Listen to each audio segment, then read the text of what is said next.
The hoarse cries of soldiers pierce the ears. They are united by one goal, the destruction of the Pale Devil. A man named Knox von Reinhofer is desperately trying to restore peace on Earth. It all began, as always, by a twist of fate. Humans, undead monsters, they all stood before one man. They all had one goal, and to destroy this vile devil.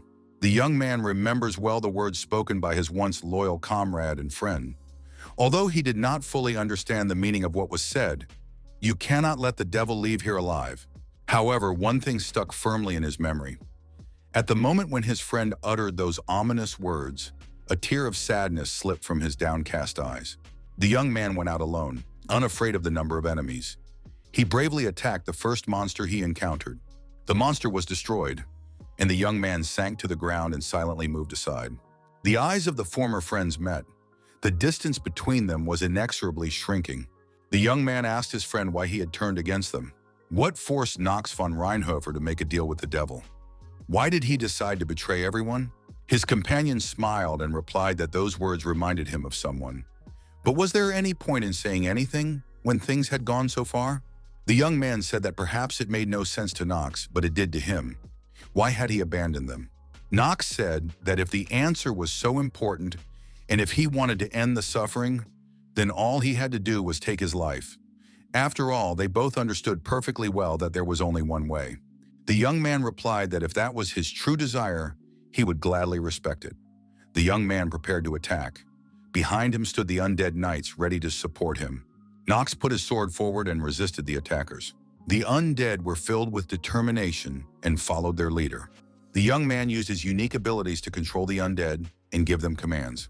Knox von Reinhofer, swinging his sword, destroyed everyone who came within striking distance. Knox von Reinhofer noticed that his opponent had become significantly stronger.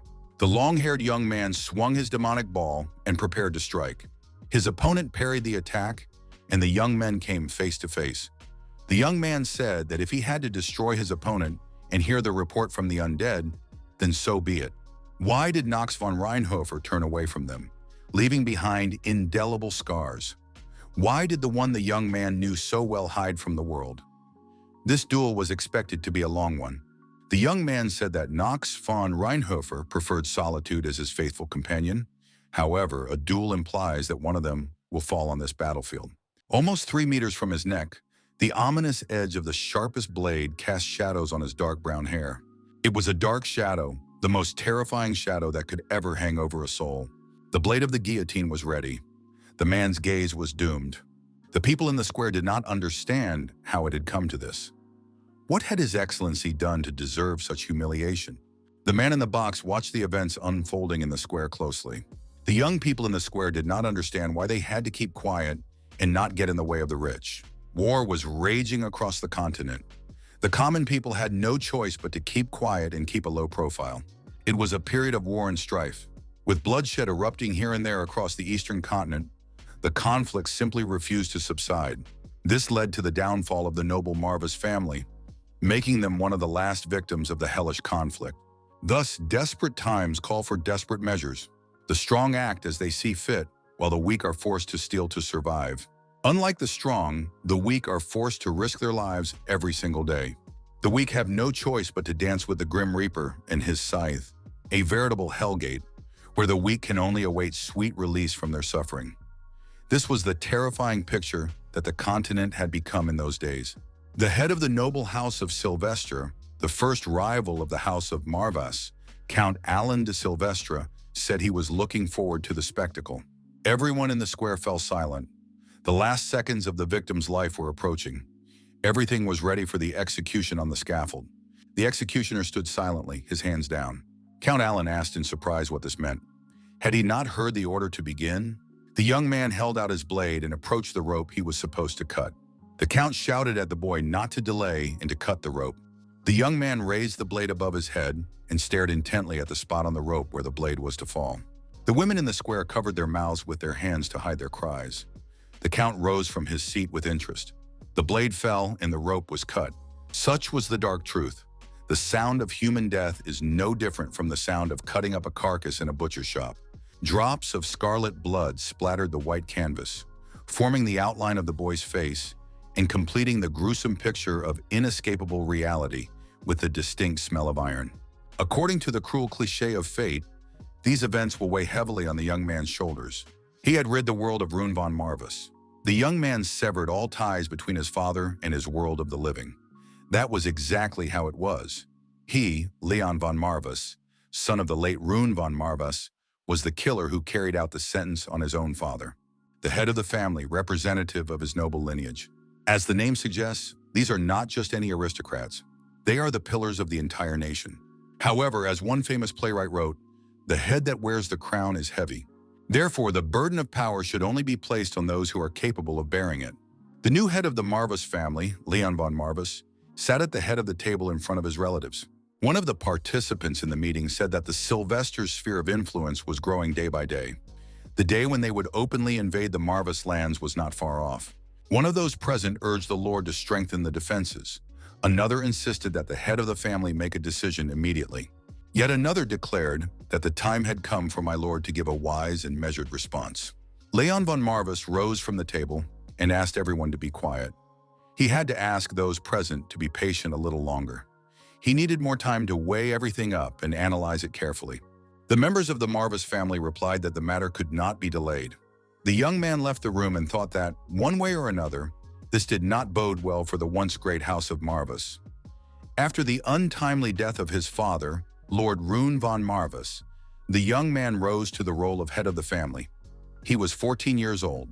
The House of Marvis, once revered as a powerful family of necromancers, had fallen into obscurity and lost its former glory. Leon von Marvis stood before the portraits of his parents. What would they have done now if they were in his place? The young man understood perfectly well that his questions would remain unanswered. The dead do not speak, and his parents would not share their wisdom with him from the other world. Nevertheless, Leon von Marvis desperately needed guidance. The young man wished with all his heart to restore glory and prosperity to his house. Leon von Marvis looked at the portrait above the door. It was Velen von Marvis, the progenitor and founder of this house, the only necromancer on the continent in his era. It is known that this house first gained recognition after its founder made a name for himself on the battlefield. But even during the founder's heyday, no worthy necromancers appeared in the family. The scale slowly but inevitably tipped toward inevitable decline. In the end, it came to the destruction of his own father. Leon von Marvis entered his father's study. This was where the chronicles of their family were kept. The founder, Velen von Marvis, was almost a legend. With a wave of his hand, he was able to sweep away his enemies like a destructive storm. He summoned waves of undead, forcing them to march inexorably forward. Over time, the western regions submitted to his conquest in just a few months. Rumors spread that Velen von Marvis had made a pact with the demon Marvis and obtained one of the continent's greatest secrets. It was the secret of necromancy from the dreaded Necronomicon. This secret allowed the founder of the family to command death itself in these lands.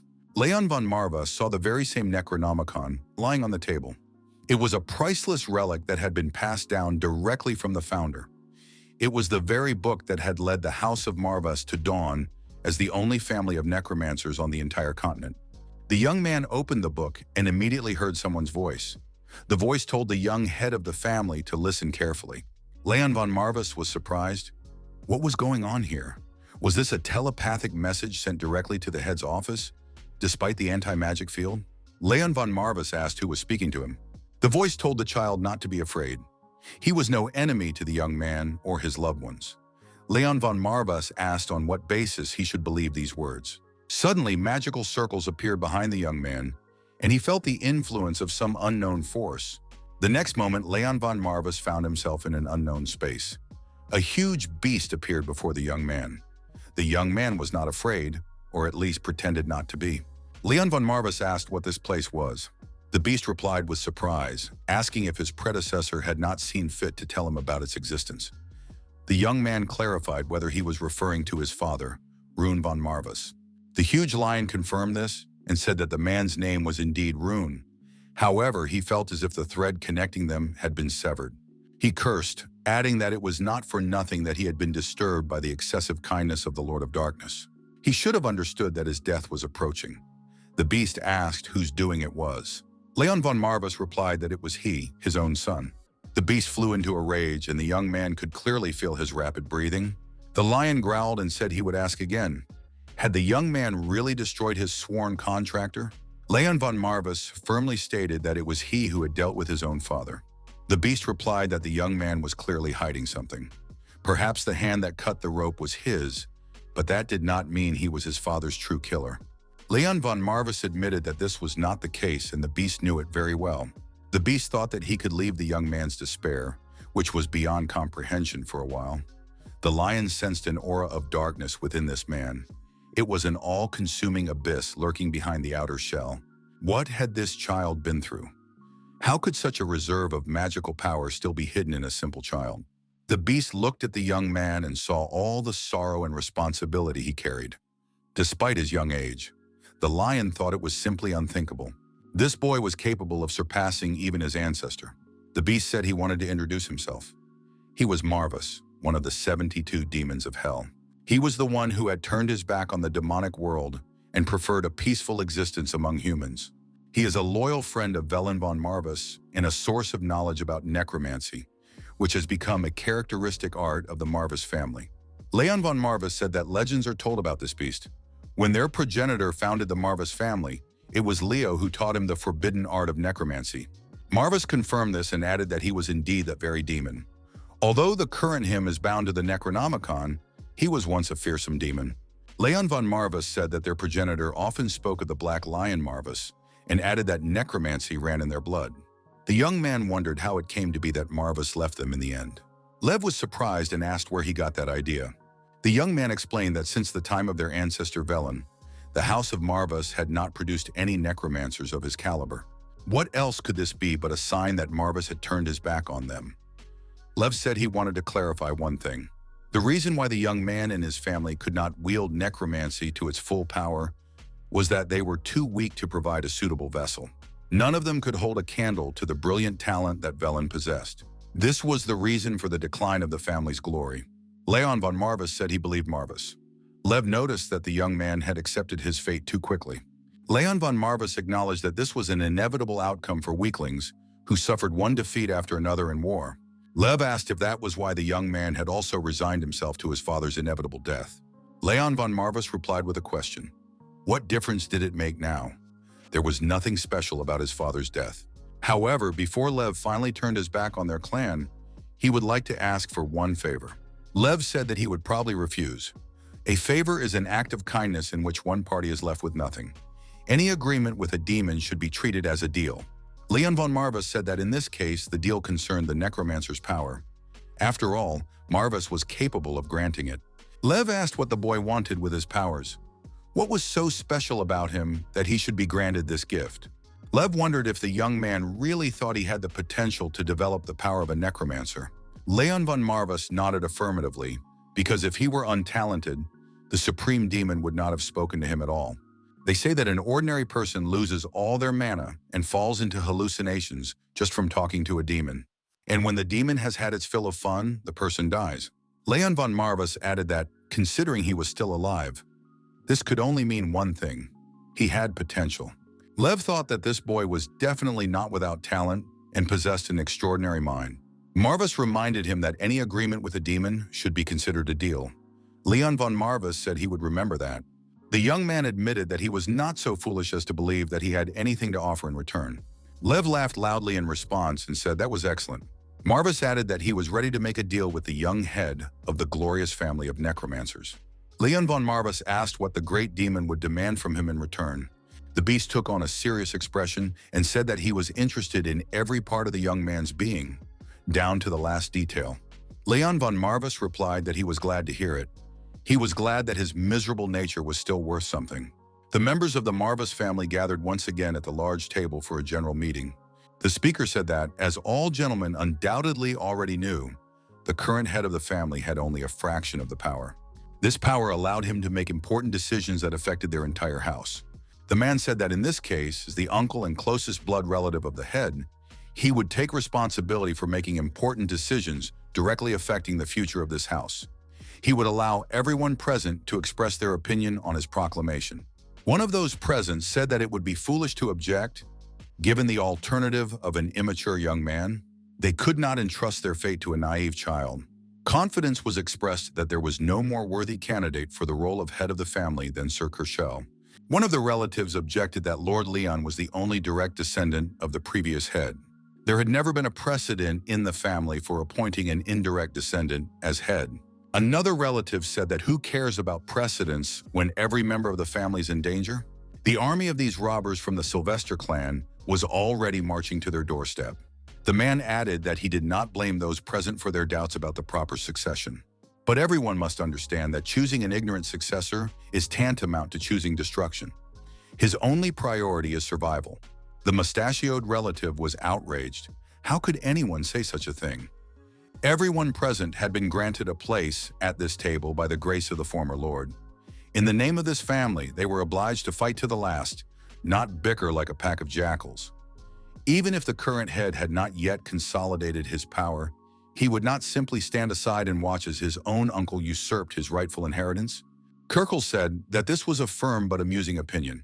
According to him, Leon von Marvis had at least one loyal subject. The mustachioed relative asked what exactly Sir Kershel meant. Kershel replied that such ardently devoted subjects often lack insight, which prevents them from understanding when something is rubbish. Kershel told Pullen to take his wise advice with all clarity. Did he really think that they were all gathered here because Kershel cared about their opinion? Pullen was indignant and asked if everything had been planned in advance. Kershel told Pullen to think carefully, if not for himself, then at least for his family. Kershel added that they had all gathered here for one purpose only, to make a difficult choice between two evils for the good of this house. Kershel also noted that on the path to survival, he only asked that wisdom be allowed to set the course. Pullen thought that he was originally just a pawn in Kershel's game.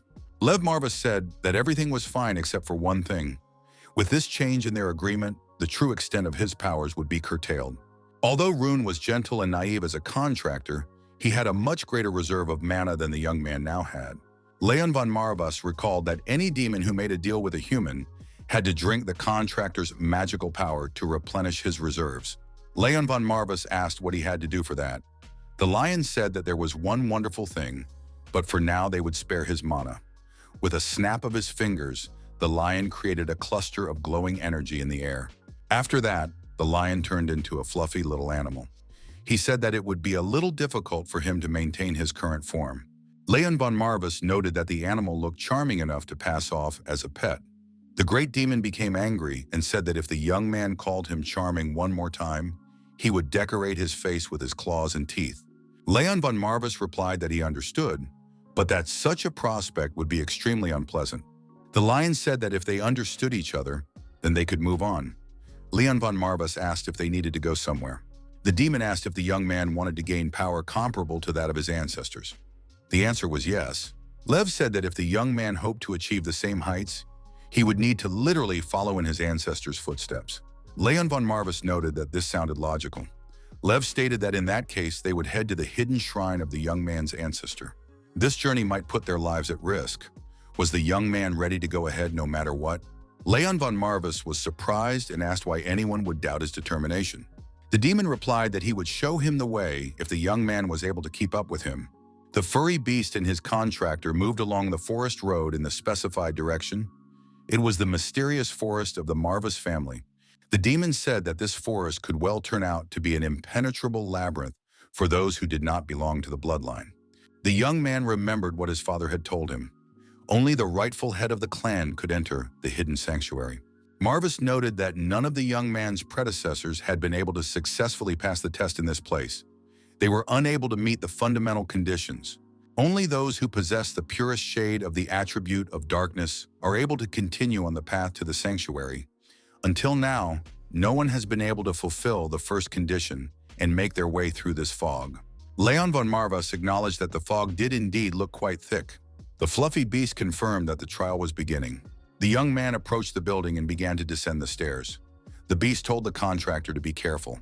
From this moment on, he would receive no help, for this was a test of his fortitude. Marvis added that he had one last piece of advice. Always follow the instructions in the Necronomicon. The Necronomicon would lead the young man to the coveted reward, the power of a necromancer. Green monsters appeared in the dungeon along the young man's path. The armed monsters had a captive, a young girl bound hand and foot. Leon von Marvis used the book and activated it.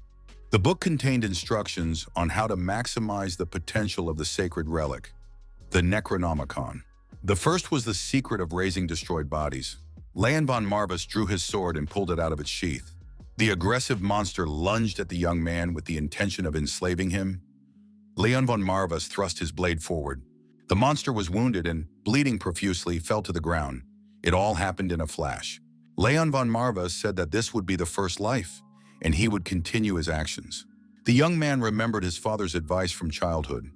His father had asked what they valued most in the great house of Marvis. The answer was simple: they exalt death itself. All because they were necromancers who commanded the dead. Therefore, they revered death above all else. Young Leon wondered how death could be revered. He believed that necromancers were obliged to take lives, whether they wanted to or not. The child asked, if necromancers want to gain power, like other dark magicians, shouldn't they do otherwise? His father said that Leon had studied his family's history carefully. They were indeed dark magicians and inspired fear in many people around the world. But that didn't mean they had to become heartless villains. His son had to promise one thing. No matter who he encountered in battle, as long as he had the power of life and death in his hands, he had to try to end their lives as gently as possible. Leon von Marvis wondered, should he keep that promise to all his enemies? The bloodthirsty monsters were still in front of the young man. Leon von Marvis was surrounded, and there was no help to be expected. Leon von Marvis knew that he had to aim for the cervical vertebrae with exceptional accuracy. There was no less dangerous way to destroy the enemy. The furry beast thought that this child did not look particularly skilled with a sword, and yet he was striking the spine with incredible accuracy. Was he just lucky, or was it some kind of innate gift? Leon von Marvis thought he had defeated one, but it was more luck than skill. Goblins are cunning and treacherous by nature. Fighting them all at once is definitely not the best solution. Leon von Marvis thought that it was difficult to judge height in the dark. That wasn't the only problem. His vision was fading with every passing second. The young man noticed that one torch went out with the first goblin he destroyed. He had to try to get used to the darkness while he still could. Leon von Marvis decided that instead of fighting his way through the crowd of enemies, he needed to strike and move as accurately as possible. Leon von Marvis put his plan into action, destroying one monster after another. The boy's eyes were getting more and more used to the darkness, and now he could see much more clearly. However, his blade had suffered greatly from the goblin's claws. He couldn't expect much more from a ceremonial blade. Another goblin, which was in close proximity, swung to strike. Leon von Marvis was faster and counterattacked his opponent. The furry beast thought, did he just throw away his weapon? Leon von Marvis jumped aside and rushed for his sword. In an instant, the young man was armed again and extremely dangerous. The next moment, the goblin was pierced through and through. Leon von Marvis left the enemy's body on the ground and, turning around, calmly walked away. The young man approached the captive. The girl remained in the same place where Leon von Marvis had found her. The girl looked at the young man with hope. Leon von Marvis loosened the rope, and the young lady thanked him for saving her. The next moment, Leon von Marvis silently pierced the girl's body with his sword. The young man said that he remembered another piece of wisdom his father had imparted to him, about monsters capable of imitating human appearance, which he had encountered during the Passion on the continent. The girl's eyes really did glow like a monster's. Leon von Marvis said that his father had taught him something else. Those who deceive others by taking advantage of their trust do not deserve a quick death. The young man added that they should experience the same despair and fear that their victims had experienced. To this end, the young man believed that the monster girl could use a little lesson in pain. Kershel was idly spending time with girls at an entertainment establishment. One of the girls told the Lord that this would be the case. Would anyone object if such a respectable gentleman took charge instead of a completely inexperienced young man? Another girl said that it was simply unbelievable. She would never have thought that Mr. Kershel would use the Sylvesters to get what he wanted. Making a deal with the enemy to rise to the top is truly a manly thing to do. Kershel said that the girls were flattering him, although they would have to bow down to the Sylvestry house for a while. However, this was better than serving Leon von Marvis, who would inevitably lead the house to extinction. It would be much better if he took matters into his own hands. Kershel added that winners are not judged. A relative asked Kershel what he intended to do with Leon. The people on the estate were still deeply loyal to his father, so removing the boy might be more difficult than Mr. Kershel thought. Kershel said there was no need to complicate things. Leon von Marvis was very busy at the moment. It was enough to simply announce his untimely death. The dead do not speak, and their children should not do so either. The relative said that these were wise words. He believes that the last time the deceased spoke was more than 100 years ago, back in the days of the founder, who was skilled in necromancy. The young man proposed a toast to the next full-fledged head of the family, Sir Kershel. The Marvis family relatives continued to celebrate and have fun.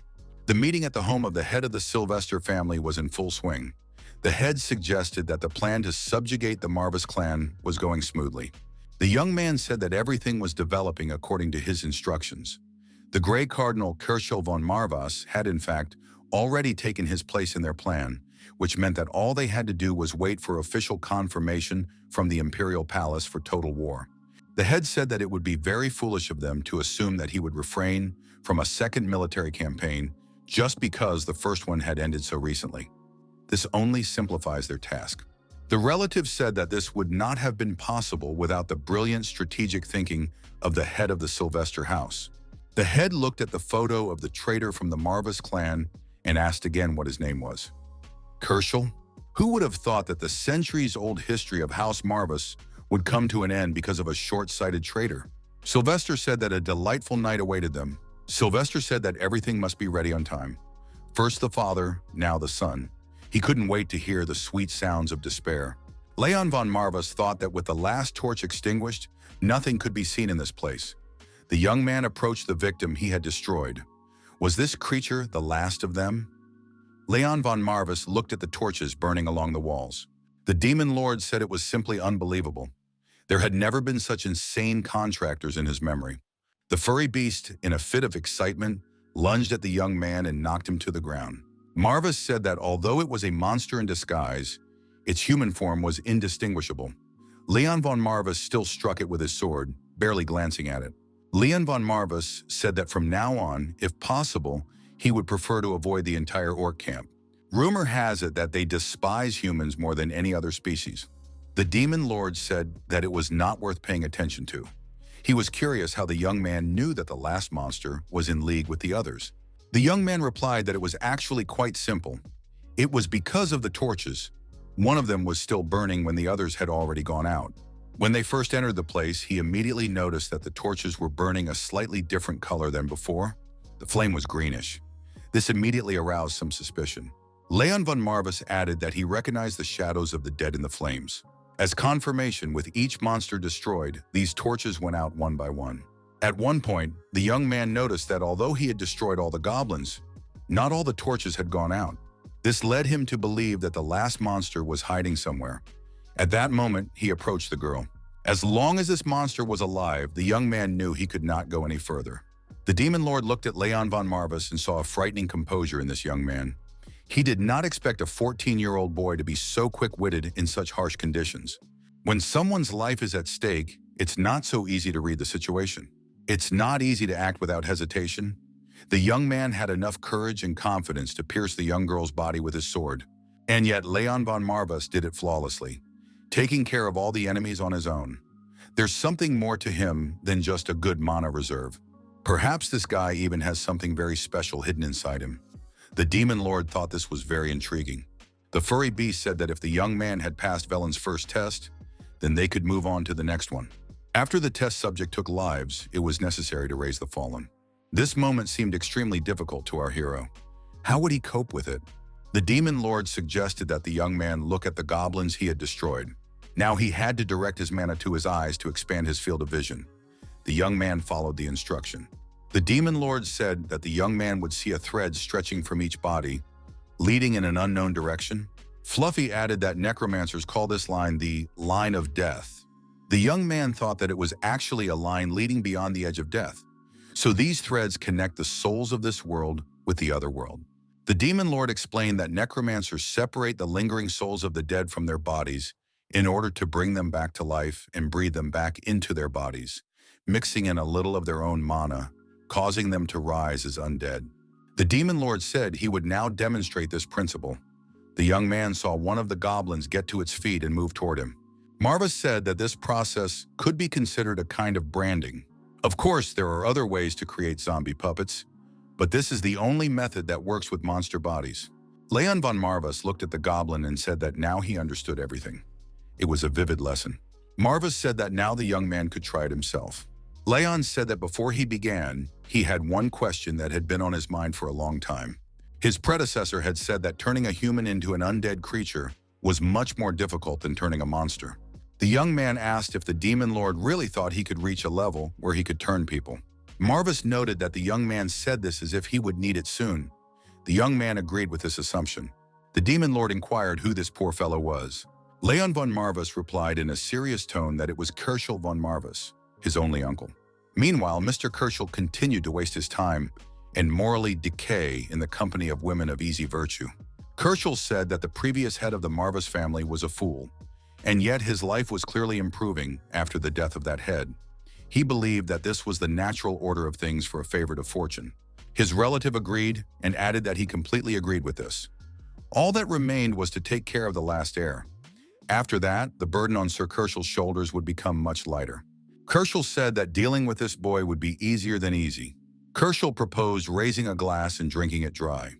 He believed that such a momentous occasion was particularly precious and should be celebrated. Suddenly, everything around them shook, and a strange noise was heard outside. What was going on? Kershel was surprised because this institution was protected by a powerful magical artifact. Something more powerful than the wind was needed to shake the entire building. Kershel told the girls to be quiet and ensure complete silence. Kershel von Marvis declared that there was an intruder. He said that no living soul dared to attempt to take his life on the grounds of this estate. Leon von Marvis suddenly appeared and asked where his grandfather got such confidence. The young man was filled with determination. Kershel asked, "Could it be that a young representative of the oppressed family had appeared here?" The man waved his hand and armed servants appeared behind him. Leon von Marvis said that it was very kind of his uncle to finally acknowledge him. Kershel said he saw no reason for such a late visit, especially without warning. Did the young man have some urgent business with him? Leon von Marvis said that was a rather strange question. Did the Lord of the Lands need permission to visit a subordinate who was not even really a vassal? Should he really have to give advance notice for his convenience? Kershel acknowledged that a worthy lord had no need for such courtesy, but they both knew that the young man was far from worthy. Kershel asked if Leon was afraid that his position as head of the family would be taken away from him. However, it was too late. His hapless father would no longer come to his aid. Leon von Marvis admitted that from now on, he was responsible for his own safety. Kershel asked what his newfound wisdom had to say about him showing up here alone. It was foolish to come unless he had a spare life in his pocket. Leon von Marvis said that it was foolish of his uncle to assume that he had come alone. Kershel asked in surprise what the young man was talking about. There was no one else around except this boy. However, Kershel suddenly sensed that something was wrong. It wasn't just magic. It was dark magic. He remembered that feeling. He felt an abyss, much more immense than that familiar to ordinary people.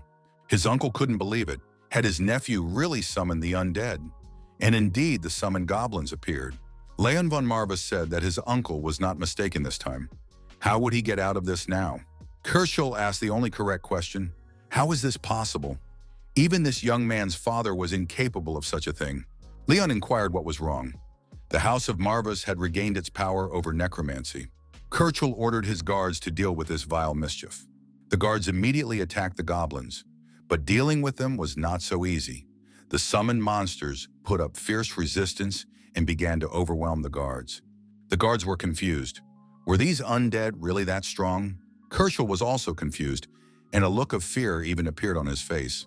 Kershel thought that this was far beyond the ordinary. Unless his eyes were deceiving him, this boy had mastered the art of necromancy.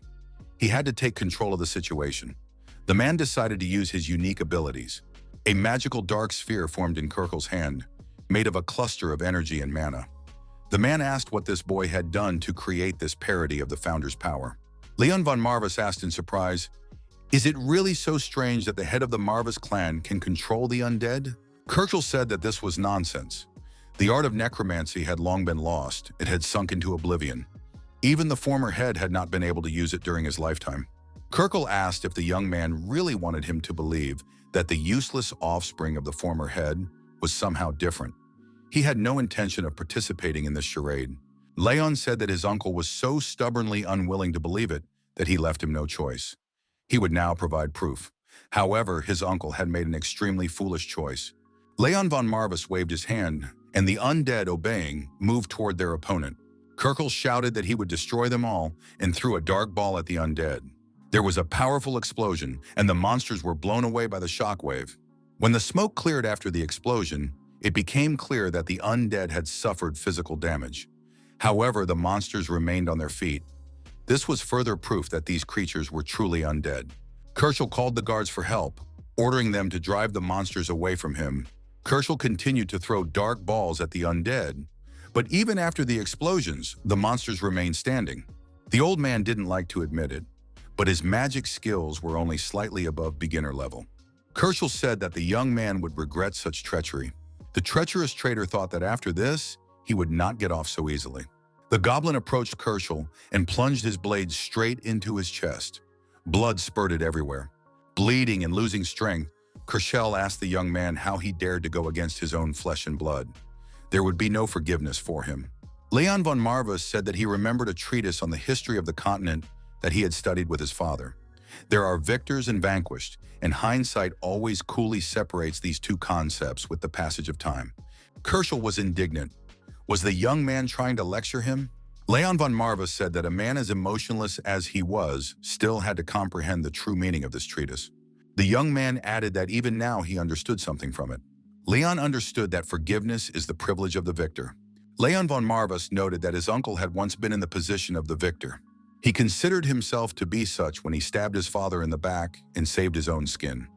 However, times change. Kershel ordered the boy to shut his mouth and not say such things again. Leon von Marvis said that he would not wish Sir Kershel von Marvis a happy journey, and on the contrary hoped that he would suffer at every turn.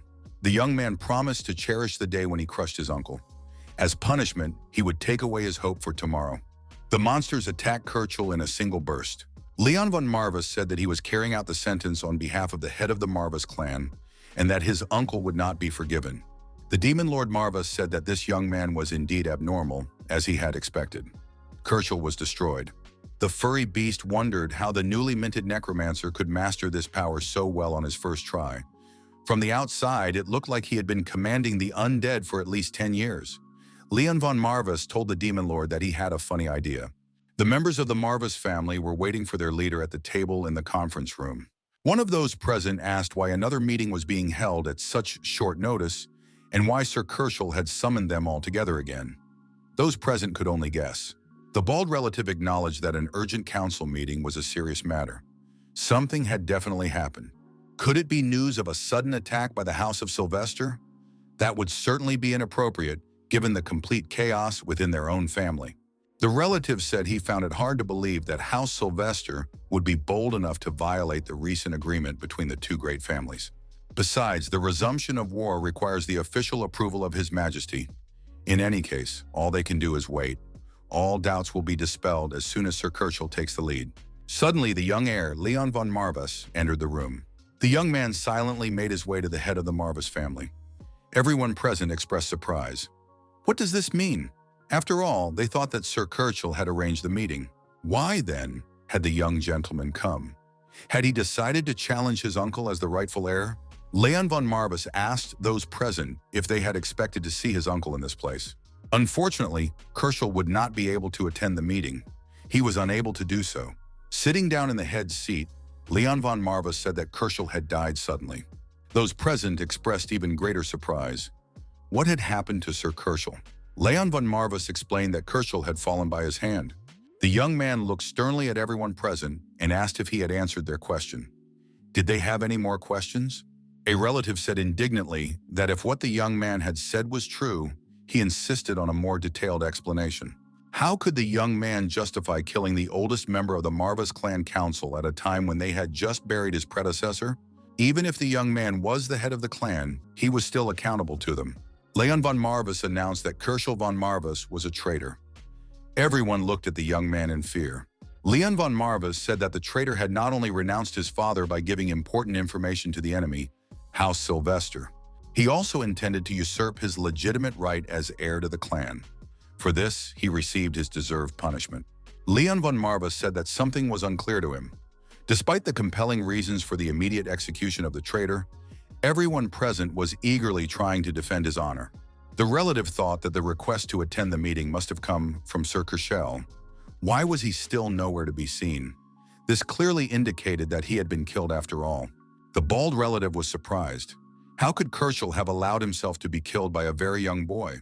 However, now is not the time to worry about Kershel. If the young gentleman managed to destroy Kershel somehow, without giving orders to a single soul, then he is definitely powerful. The man rose from his seat and said that he had no idea about this. How dare Kershel commit such a terrible crime? Another relative tried to assure the young man that they had nothing to do with it. How could they have known that Kershel was plotting such vile intrigues? Leon von Marvis called for silence. The young man said that their statements might not be false, but they did not absolve them of guilt for a serious crime, a crime of negligence in relation to the conspiracy under the roof of this house. The relative thought that this boy had fooled them all. The bald man asked if there was any irrefutable evidence of Kershel's guilt. Was Sir Kershel really a traitor? If no evidence was presented, then the young heir had dealt with an innocent man.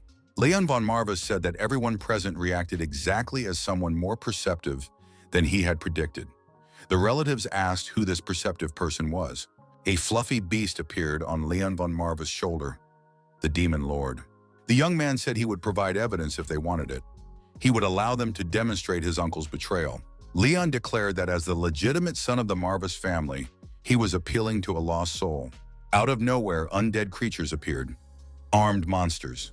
Everyone understood that this was a spell to summon the dead. But how could the young man do this? Another undead creature appeared before everyone, Kershel von Marvis. His relative wondered if the young man had discovered the forgotten art of their family. Leon von Marvis opened the book and asked if Kershel would confess to what he had done here and now, before he lost what remained of his sanity. The relative asked Leon how this was possible. The young man replied that he was beginning to tire of this question. What was so shocking about it when necromancy was a hereditary craft of the Marvis family? The relative was frightened and shouted that they must flee and save themselves.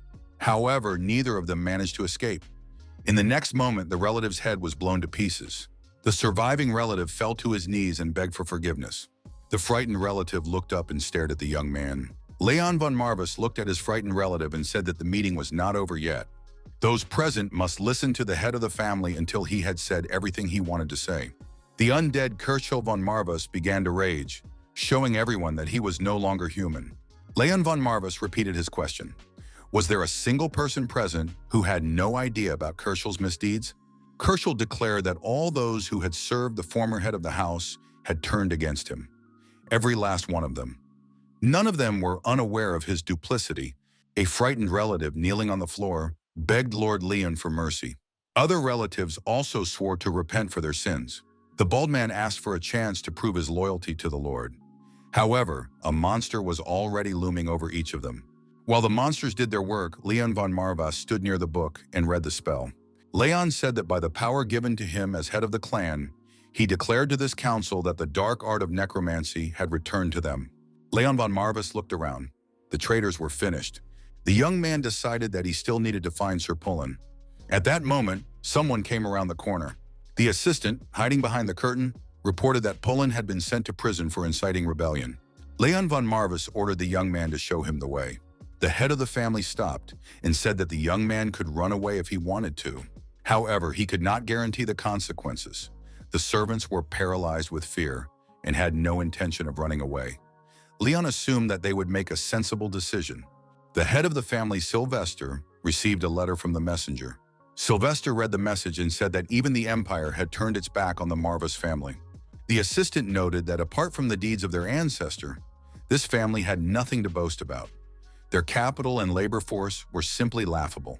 Sylvester noted that they had even less of the former than the latter. Either way, they were proceeding as originally planned. Sylvester said that they would finally bring the House of Marvis to its knees next month. A noble war would break out. Sylvester asked his assistant about the latest request. The assistant said he was ready to confirm it without a shadow of a doubt. Sylvester inquired, "Does that mean defeat without any options?"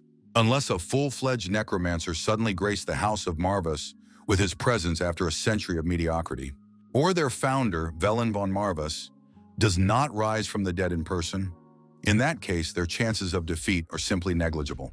Sylvester said that in that case, the war would be won entirely by his family. In the dungeon, Mr. Pullen fell to his knees and asked the young lord for forgiveness. Leon von Marvis thought that Sir Pullen was one of the few loyal vassals remaining in the House of Marvis, and the only one who had openly opposed Kershel. The young man decided that he must recruit this man at any cost. Leon told Pullen he could get up from his knees. The head of the family added that they had a lot of work to do and would need Pullen's help. Pullen was surprised. What help could a man like him be? Leon von Marvis told Pullen to start by taking a bath, cleaning himself up, and coming to the head's office for a chat. There they would discuss all matters. Pullen swore to serve the young master with endless devotion. The demon lord asked the young man what he would do next. The choice was up to the contractor. Pullen appeared in the office and said that he was afraid to even think about anything risky. How could he go to a meeting with the Sylvestras, pretending to be Kershel? Pullen noted that it would take extraordinary artistry to convincingly imitate his behavior. Leon von Marvis read a spell from the book and asked if that would be enough. A magical creature appeared in the room. The creature turned into Kershel. Pullen asked what was going on. How could the head of the family remain so unshakable? He had created an undead creature out of his own uncle. The other vassals had, of course, informed him in advance, but it was still unbelievable. It turns out that the rumors that he, the head of the family, had mastered necromancy were true. Pullen thought that during the heyday of the Marvis family, they could have had anything they wanted. Why had the heavens been so cruel to them for so long? Pullen figured that controlling the dead Kershel would let them fool the Sylvestros' house for a while, but they'd inevitably figure out the scam sooner or later. The undead are incapable of accurately recreating a person's manner of speech, handwriting, and behavior. Leon von Marvis said that this would have been the case if it had been Kerkel's own body. However, before them lay the body of a doppelganger he had been lucky enough to encounter. It is a monster capable of copying a person down to their personality, memories, and even abilities. Pullen said that in that case, he was extremely surprised and believed that everything would work out for them. Leon von Marvis remembered the girl in the basement whom he had stabbed through and who, as a result, turned out to be a monster. It was that doppelganger. It was then that Leon von Marvis asked what this monster was called. The demon lord explained that it was a doppelganger. Fluffy explained that this monster could copy a person down to their personality, memories, and even abilities. This insidious creature likes to imitate travelers who have fallen behind the group. At the same time, the original is destroyed, and the monster devours the victim's unsuspecting companions. Leon von Marvis was already thinking about how this monster could be used in the future for his own personal interests. Leon activated his unique necromancer abilities and brought the destroyed girl back to life. The demon lord thought it was nice to leave his faithful servant for his precious offspring. Leon asked the furry beast if he could work with the doppelganger. The demon lord replied that he had no objection. The furry creature warned that this creature could only copy those whom the necromancer had encountered personally. A target that was more powerful in terms of magic could not be recreated by the doppelganger in any way. The demon lord asked if the contractor understood this. Although the young man was talented, he was still too young and inexperienced. Even if Leon was able to seal his uncle's soul, its loyalty would remain in question if he was unable to maintain his grip for a long period of time. The soul would inevitably turn to nothingness. The demon lord suggested leaving the Marvis house only if the young man found a clear way out of his predicament. Leon von Marvis declared that he would never turn his back on his family. The young man understood that in his absence, the innocent staff of the estate would be destroyed or subjugated as a result of the Sylvester invasion. The demon lord asked if the young man was willing to risk his life for them. The answer was yes. Fluffy did not understand why he had answered that way. Was it really just because of some exaggerated sense of duty to his family? For what? However, at that moment, there were more important questions that could not be put off. The demon lord then told the young man to go and turn that scoundrel into an undead. Leon would definitely find a use for him. Leon asked if the demon lord knew this creature. Fluffy replied that it was one of Velen's favorite puppets. It would be very useful in its current form. However, its personality was slightly annoying. Leon said that this soul should heed his call as the heir to the Marvis clan. He was calling it back to the world of the living. A strange, slightly annoying creature appeared in the flesh. Marvis told Crow to wake up immediately. How long could he lie around doing nothing? They had their first contractor in many centuries. Crow had to take on a normal appearance. They didn't understand what he was hissing about. Crow tried to take on human form, but he only partially succeeded. He said that this demon lord was too pompous for a mangy cat. The demon lord became angry and threatened destruction. Crow completely transformed into a human and said that he was already undead. He could no longer be destroyed. Leon von Marvis and Crow looked at each other. They were like two peas in a pod. Pullen said that if there was a way to recreate Kershel down to his smallest habits based on memories, then it would be entirely possible to deceive Sylvester with his undead shell. Pullen noted that this trick was very effective. He wanted to see it with his own eyes, whatever the cost. Leon von Marvis said that this was exactly what he wanted to hear from Sir Pullen. Pullen said he had one more question that was bothering him, and he couldn't help but ask it. It was obvious that the Sylvesters would request official permission for another attack on Marvis land, but for some reason, he felt that Leon von Marvis intended to stay here despite the threat, although fleeing would leave him with a much better chance of survival. Leon von Marvis remembered the words of the Demon Lord, who had suggested that he leave the Marvis estate only if the young man found a clear way out of his predicament. Leon replied that it was his duty as head of the family to defend the estate from enemy occupiers. Pullen said that in that case he would follow the head with complete zeal, but still wanted to know the reason behind this decision. Leon admitted that he himself had thought long and hard about this decision, about how to get out of the situation that had arisen. The young man said he couldn't claim to have had any ulterior motives. He simply wanted to become a worthy head of this house. First and foremost, he wanted to understand what it meant to be worthy. The young man added that the answer was still not clear, so he decided to at least buy himself enough time to find that answer.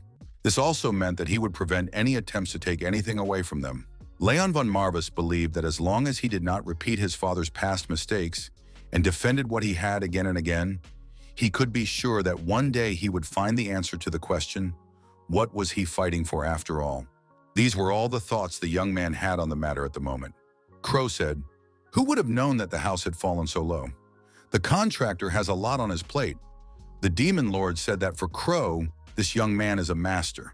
How dare he treat the contract with such disrespect? Leon noted that Lord Marvas himself was not too concerned with formalities. The Demon Lord replied that he was like that, and added that the contractor was not very strong in terms of social cues. Leon admitted this and asked how Marvis found out about it. The Demon Lord said that he sensed it, and added that Crow was once Velen's familiar. Simply put, Crow had been passed down to the young man as an inheritance. The Demon Lord explained that Crow was a loyal servant and killer in the service of Velen. Leon said he understood everything. He believed that the ability to transform was quite useful for the task of an assassin. Crow said that he was the perfect assassin and would be useful to the contractor. Unlike that damn cat with an inflated ego. Marvis declared that he was not a cat and added that he could send Crow back into the abyss for his insolence. While Marvis and Crow were sorting things out with their fists, Leon said that Crow's abilities were exactly what he needed at the moment. The young man asked if Crow could pretend to be his deceased uncle. Crow replied that it would be no trouble for him. Crow said he was ready to hear what he needed to do.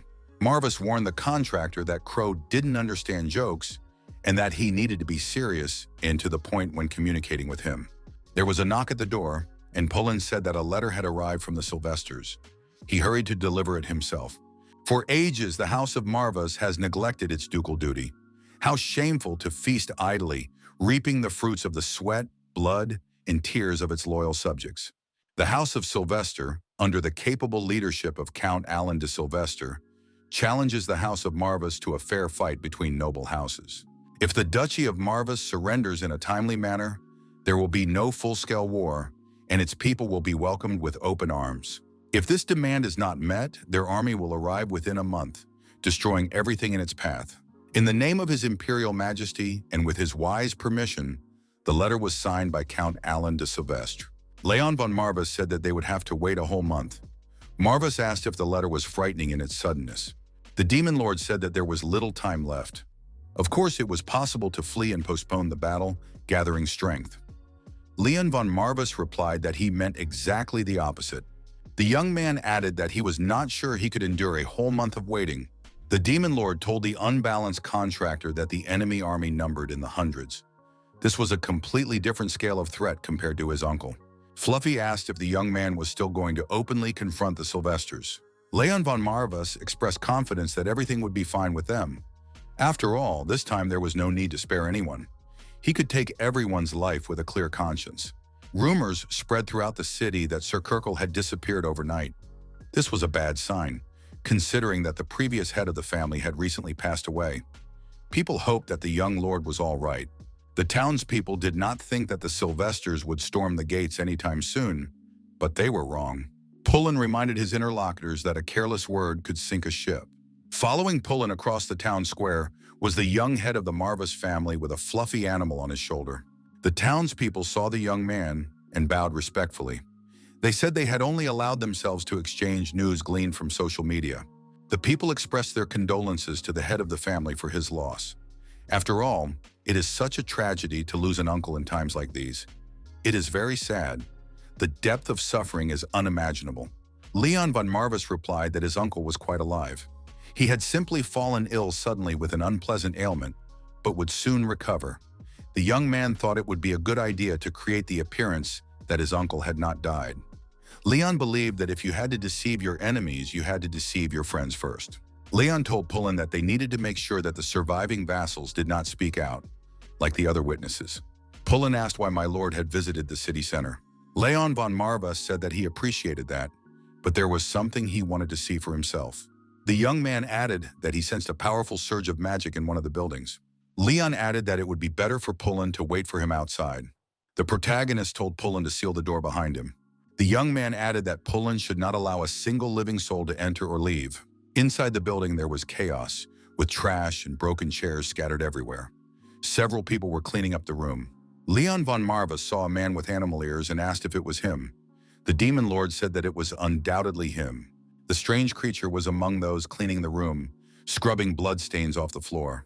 Marvis thought it was a pity to let such incredible talent go to waste. He said that none of the young man's vassals had a keen eye, and there was nothing that could be done about it. Leon von Marvis approached the young man and asked for a moment of his attention. The young man bowed his head and apologized to the young lord. There had been a disturbance at their establishment due to rowdy patrons. They would be most grateful if the lord would visit another time. The woman kicked the young man and shouted at Walter not to speak to the gentleman that way. The woman apologized to the young man for having to deal with the lowly beast man. It was completely accidental. The woman called the assistant an insufferable mongrel because he didn't even understand who he had just been talking to.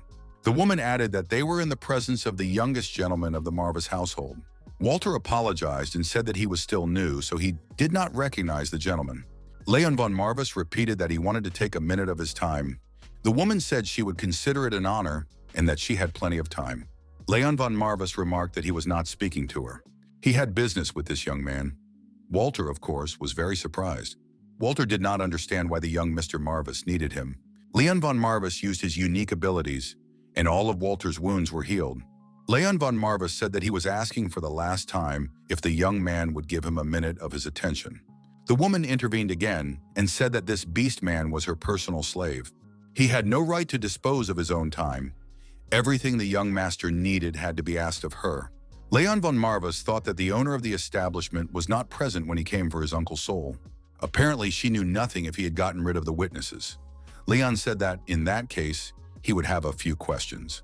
The first question was, since when had slavery been permitted in the duchy? The second question was, it had been quite some time since his predecessor's death. Why did people continue to treat him inappropriately? Leon von Marvis asked the woman, did she really not want to recognize him as the rightful ruler of the Marvis lands? The demon lord said that the contractor had put it perfectly. The young man may look young, but it is extremely rude to treat the bearer of an agreement with a demon without proper respect. Leon von Marvis said that he was not only interested in this beast man. If she had other slaves, he demanded that they be freed immediately. She was given only 10 minutes, and she should not expect any mercy after that.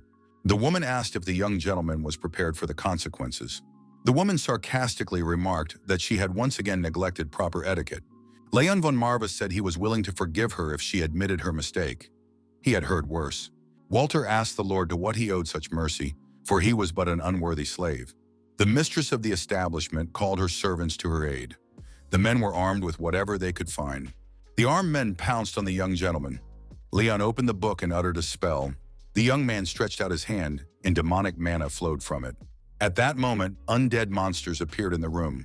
They immediately fought back against the mistress's henchmen. The armed men were filled with fear and terror. They began to scream and try to find a safe place. Leon von Marvis asked the goblin for his sword for a while, explaining that his own sword was slightly worn. Leon von Marvis also joined the fight and, wielding his sword, began to wound the armed men. After a while, the armed men were destroyed. The owner of the establishment wondered with surprise where this boy got so much strength. Leon von Marvis, addressing Walter, said that although he considered himself an unworthy slave, this was far from the truth. From now until the end of time, Walter would be indispensable to him. The Beastman did not understand what these words meant. How could he be of any use to Lord Marvis?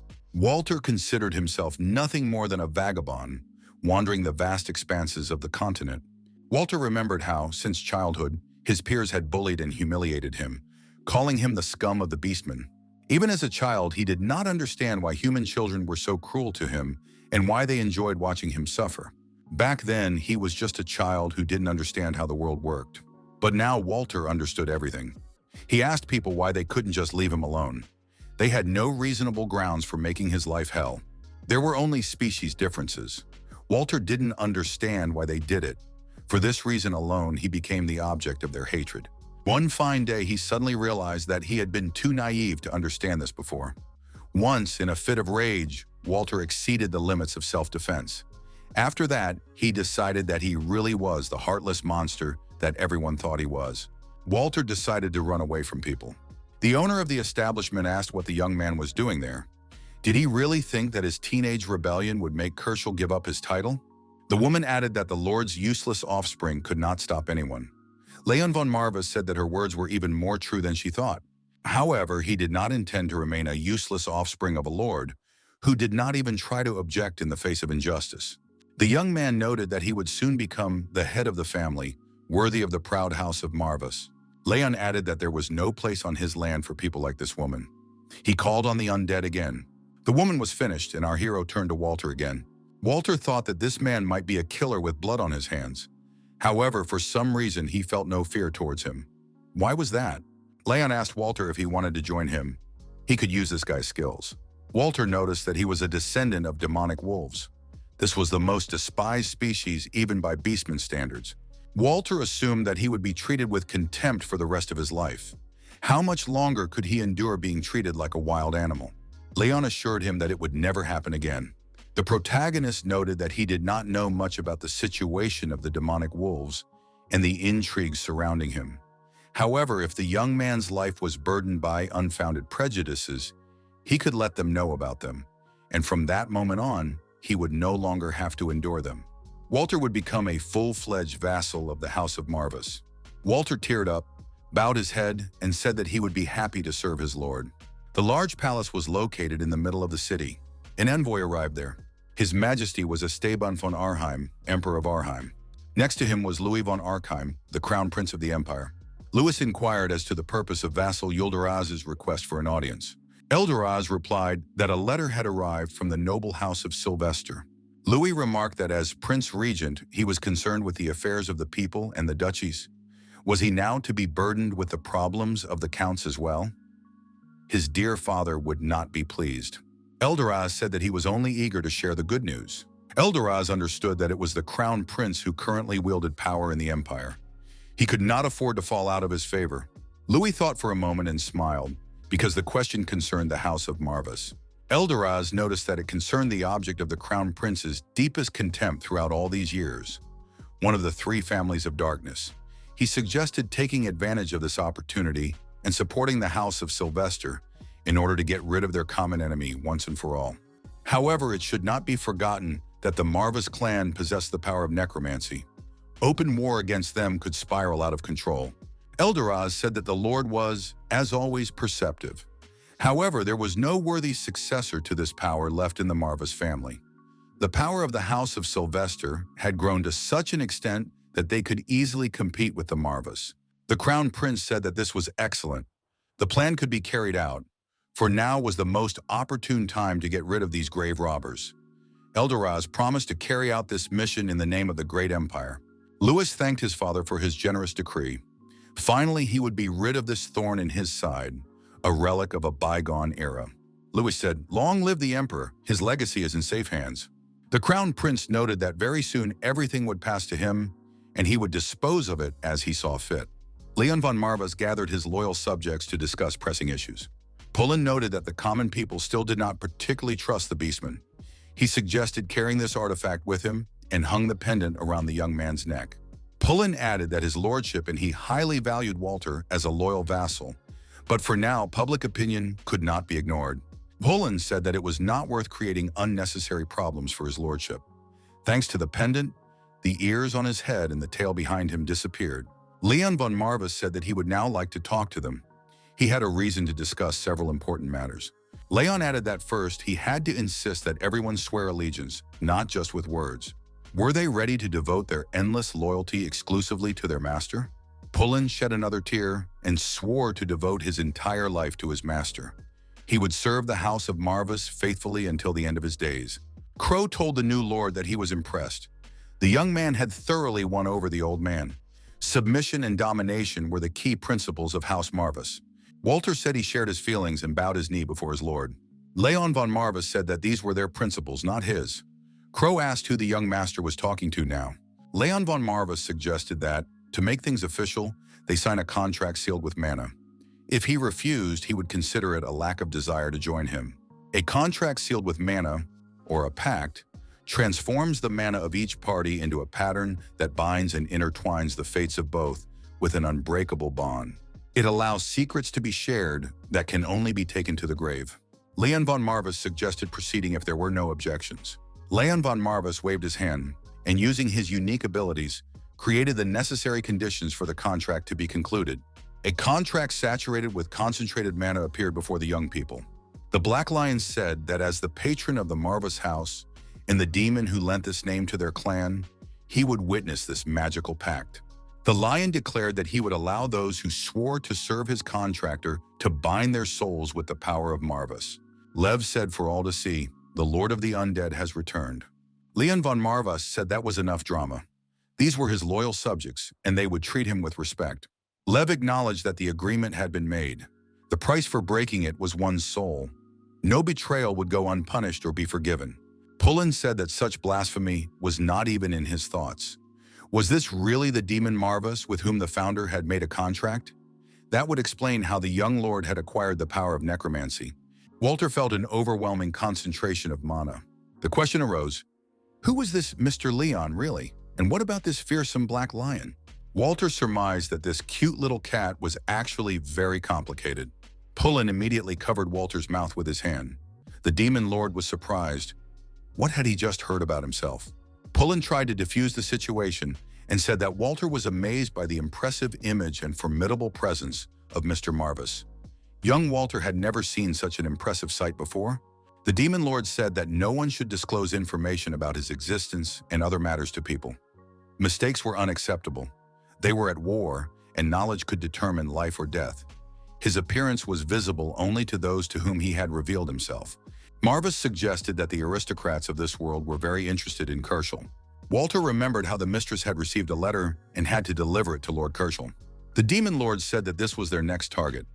Leon von Marvas asked where the letter could be found. Crow said he knew where the letter was. Crow grinned and added that he never forgot to collect military trophies. He had a heavy chest in his hands. The chest contained gold and diamonds, untold riches. Marvas reminded Crow that he had a petty soul. Considering that he had destroyed the entire building and killed its owner, Crow decided to take everything he could get his hands on. Leon von Marvas approached the chest and carefully examined its contents. Leon von Marvas took the letters out of the chest and said that this was exactly what they were looking for. The demon lord admitted that Crow could sometimes be useful. Crow asked if that was a compliment. Leon von Marvas decided to read the letter aloud. In it, Alan asked the enemies of the House of Marvas to listen to him. The noble house of Sylvester hereby declares that, following the will of His Majesty the Emperor, their duchy is at war. Despite the impressive power granted to them by the title of Duke, they neglect their duty to His Majesty, Emperor Louis von Archheim. This neglect of duty is a serious crime, and he calls them to account on behalf of the crown. Alan indicated that they had 1 month. If they raised the white flag and surrendered, the declaration of war would be revoked, and the House of Marvas would be proclaimed the House of Sylvester as punishment for their sins. If they choose to resist, they will have to prove their innocence in fair combat. The letter was signed by Lord Allen of the House of Sylvester. The Demon Lord asked, "A month? Isn't that too short?" Leon von Marvis said that he didn't care about the time, but he had an amusing idea. Now that he could control the undead with his mind, a whole world of fun had opened up before him. Leon said he had a special mission for Crow. The messenger reported that the declaration of war had been successfully delivered to the House of Marvis. The messenger added that he couldn't describe Kershel's expression. He literally hung there looking pathetic, and they almost had to put him out of his misery on the spot. Allen laughed and suggested that Kershel was now in a real state of hysterics. Allen added that they needed to keep Kershel alive. "Kershel is a useful fool. Let the power of the Marvis clan remain in his inept hands for now." Allen inquired what had happened to the boy who was the rightful heir. The assistant replied that there was no significant news about him. It was quite possible that Kershel had already dealt with him himself. The assistant asked, "Why bother about such a young boy? What can he do?" Allen asked what was the most unfair thing that could happen to a person. The assistant replied that he was not a scientist and did not know such wisdom. Allen said that if you encounter an overwhelmingly powerful enemy against whom you have no chance, resistance is futile. You can only watch as the world mercilessly collapses. There is no suffering worse than this. Allen asked what could cause such injustice. The answer is simple: only innate talent. Talent so incredible that it makes one tremble at the mere sight of it. The assistant was surprised. Did my lord mean to say that an insignificant young man could possess such talent? Allen noted that he was referring to the stream of Velen von Marvis. There are no such people now. However, given the pedigree, nothing can be taken for granted. One must always consider the probability. Crow, recounting what had happened, said it was a magnificent sight. Human speech sounds strange coming from his true form, but now, having absorbed memories, he imitates it with incredible accuracy. Crow said he could offer more than just a little magic, unlike some fluffy creatures. Watching Crow and Marvis's latest showdown, Walter asked Pullen if it was always this noisy here. Pullen advised the young man to keep quiet. That way, he would have a better chance of living longer. Leon von Marvis handed Walter a sword taken from the wall and said that there was only a month left. It was time to get started. Leon asked the young man to demonstrate his talents during that time. Walter asked, if his talents were not put to use, did that mean he was not an assistant? Leon replied that this was indeed the case. Otherwise, what use was a prophet to a vassal who could easily perish? Walter said he was ready to overcome any obstacle in his path to earn his rightful place beside his lord. The young man asked, if he proves himself to be the most skilled soldier, could his lord grant him one wish? Leon promised he would. Pullen said that in that case, young Walter needed to find suitable combat training. The limits of his abilities would immediately become apparent if he trained with the worthy knights of House Marvis. The Demon Lord said that Walter was not the only one who needed training. Leon was also far from his true potential. Leon von Marvis said he readily believed this and added that in that case, there was no time to waste. Leon von Marvis and Walter tested their unique combat abilities on training balls. Leon von Marvis also showed that he could summon undead creatures. The undead appeared in armor and was armed from head to toe. Walter was not afraid and entered into confrontation with such a formidable opponent. The young man possessed unique skills, and the undead had no chance of withstanding his onslaught. At the end of the battle, Walter approached his master and knelt before him. Leon von Marvis welcomed Walter to the Marvis household. Now he is one of them. From now on, Walter is the foremost knight of his army. A month later, the day of the declared war between the noble houses arrived. Allen de Sylvester said he had a message for the current head of the Marvis clan. Allen noted that, despite his gracious offer of a peaceful resolution, his rivals stubbornly refused to listen to reason and did not want to lay down their arms. This foolish decision would result not only in their own destruction, but also in the destruction of their innocent subjects. The Demon Lord told the young men not to be provoked. He personally could clearly see the fear that had settled deep within the enemy soldiers. Their threatening cries were merely a reflection of their doubts. Allen declared that the House of Sylvester has the advantage on all fronts. The Demon Lord said that this was not the case. We must not forget that the enemy's plans have been exposed. Pullen acknowledged that if Kershel were still alive, the House of Marvis would have simply raised the white flag at the first demand. It turns out that his death alone shook the composure of his rivals. Fluffy added that humans are fragile creatures. Any fluctuations in events often cause endless confusion. Why hasn't the enemy surrendered yet? Do they have some kind of trump card that makes them so confident? At some point, these doubts will begin to overwhelm them. Even a steady hand can tremble in battle. Pullen was forced to admit that this was true, but even trembling hands can prevail through sheer numbers. Marvis said that his distinguished contractor would overcome the full force of this army. Fluffy said there was no need to worry. Lord Leon was much stronger than he appeared. Marvis thought that even he was amazed by the young man's absolute talent. Leon von Marvis activated his unique abilities and filled the space with his mana. The undead were summoned. The undead immediately rushed at the approaching opponent. A serious confrontation ensued. The air was filled with the hum of clashing swords. The undead were invincible and celebrated their victory over their numerically superior opponent. Fluffy thought, even though this was the weakest undead that a necromancer could summon, it had been barely a week since he had learned to control his magical power. However, the young man was already able to read the flow of mana with his eyes closed.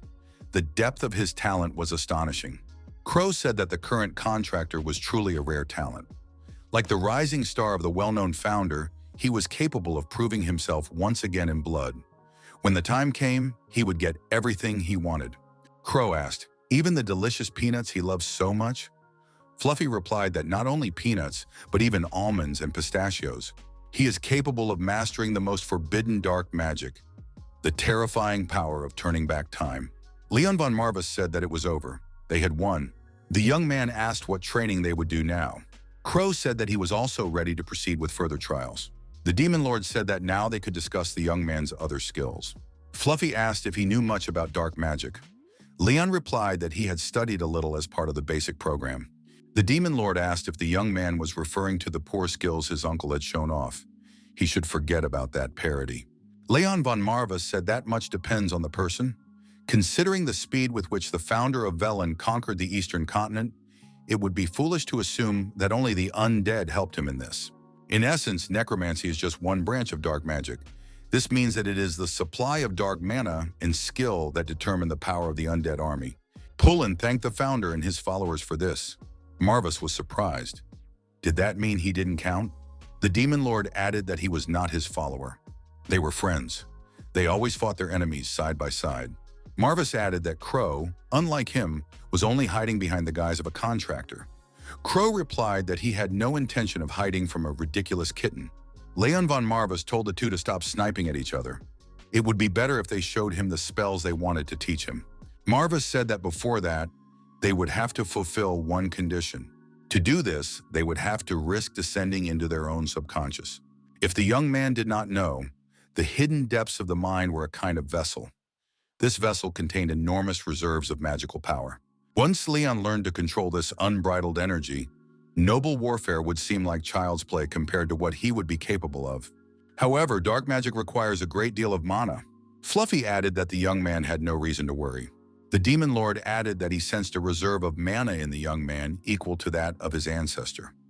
Although it was unclear whether this was a good thing, Marvis thought that the young man had no choice but to take the risk if he wanted to restore his family's former glory. The Demon Lord noted that this process was not without risk.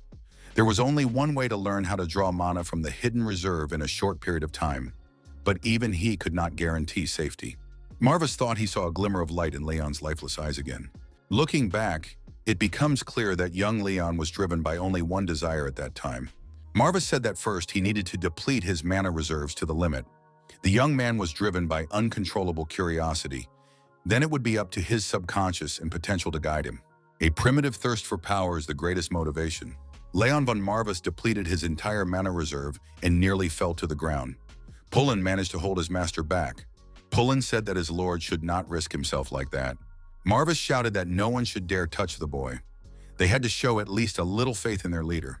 Pullen said that although Leon was their leader, he was still just a boy. Crow noted that their contractor might turn out to be the most gifted of his predecessors. Marvis remarked that given the young man's abilities, which rivaled those of Velen in terms of potential, he would be fine. Walter shouted that he had done it, and now everyone could see the new master of the sword. Walter saw Leon unconscious and shouted that the master must not leave them. Pullen told Walter to calm down. Walter said that no matter what happened, he believed that the Lord would overcome everything. The demon lord thought that people were all alike. How was it that such incredible talent had been hidden all these years? No wonder the Marvis family had nearly died out. Leon von Marvis opened his eyes and found himself in complete darkness. The next moment, the young man saw the ruins of an old city and a man standing in the middle of the square. The man greeted Leon and said that he had a feeling they would meet. It was his father. Marvis Sr. suggested they take a walk. They had things to talk about. Leon silently followed his father through the city ruins. His father said that if Leon had come here, it meant he had decided to awaken the magical power that lay dormant within him. The young man replied that it was certainly not to tell his father how well he was doing. However, he had a circle of loyal subjects for whom he was responsible, and it was desirable for him to succeed. His father replied that his son was lucky, but as he already understood, he was looking at a figment of his imagination. He had met his end at the hands of Alan, so this form was just a magical echo. His father said that this was due to an innate lack of potential. Fate is cruel. The father added that in this case it did not matter. He could still be useful. Leon already knew that he had failed to enlist Marva's support, just as he had failed to cope with the Necronomicon, the sacred relic of their clan. His father said that Leon must take a different path. While he was alive, he developed spells capable of transforming all the particles of his ancestors' mana into his son's magical reserve. At first, Leon would only be able to control part of this reserve, but this reserve would undoubtedly help his son strengthen his position as head of the family. The young man said he remembered his father telling him that it was very dangerous to accept someone else's mana as his own. His father confirmed that there was a risk of it getting out of control and destroying the caster's mind. His father noticed that Leon was listening to him attentively. Magical energy is marked by its owner, so it cannot be easily transferred to another sorcerer. However, the young man was an exception. He couldn't understand much yet, but he just had to imagine that he was a blank sheet of paper. His father said that Lord Velen von Marvis, the founder of this family, was the only one who possessed mana of perfect purity. His father stretched out his hands and a clump of concentrated mana of the highest quality formed in the air in front of him. The man said that his son was blessed with this great gift of their lineage.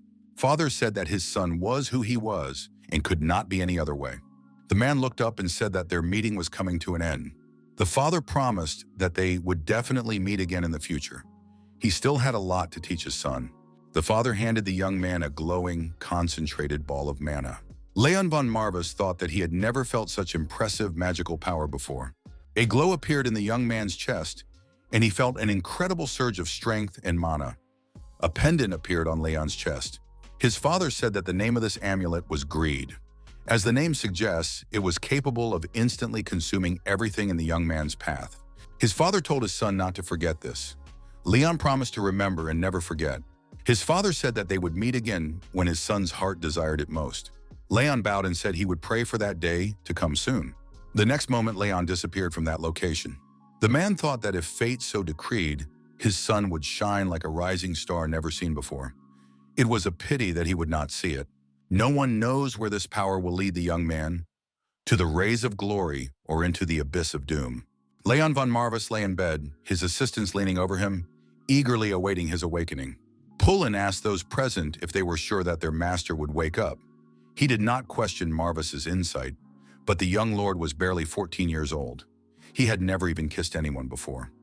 What if there were consequences? How would he look the former head of the family in the eye in the afterlife?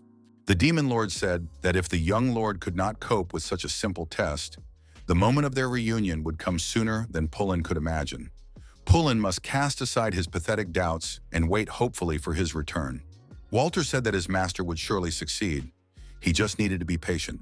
There was no need to worry.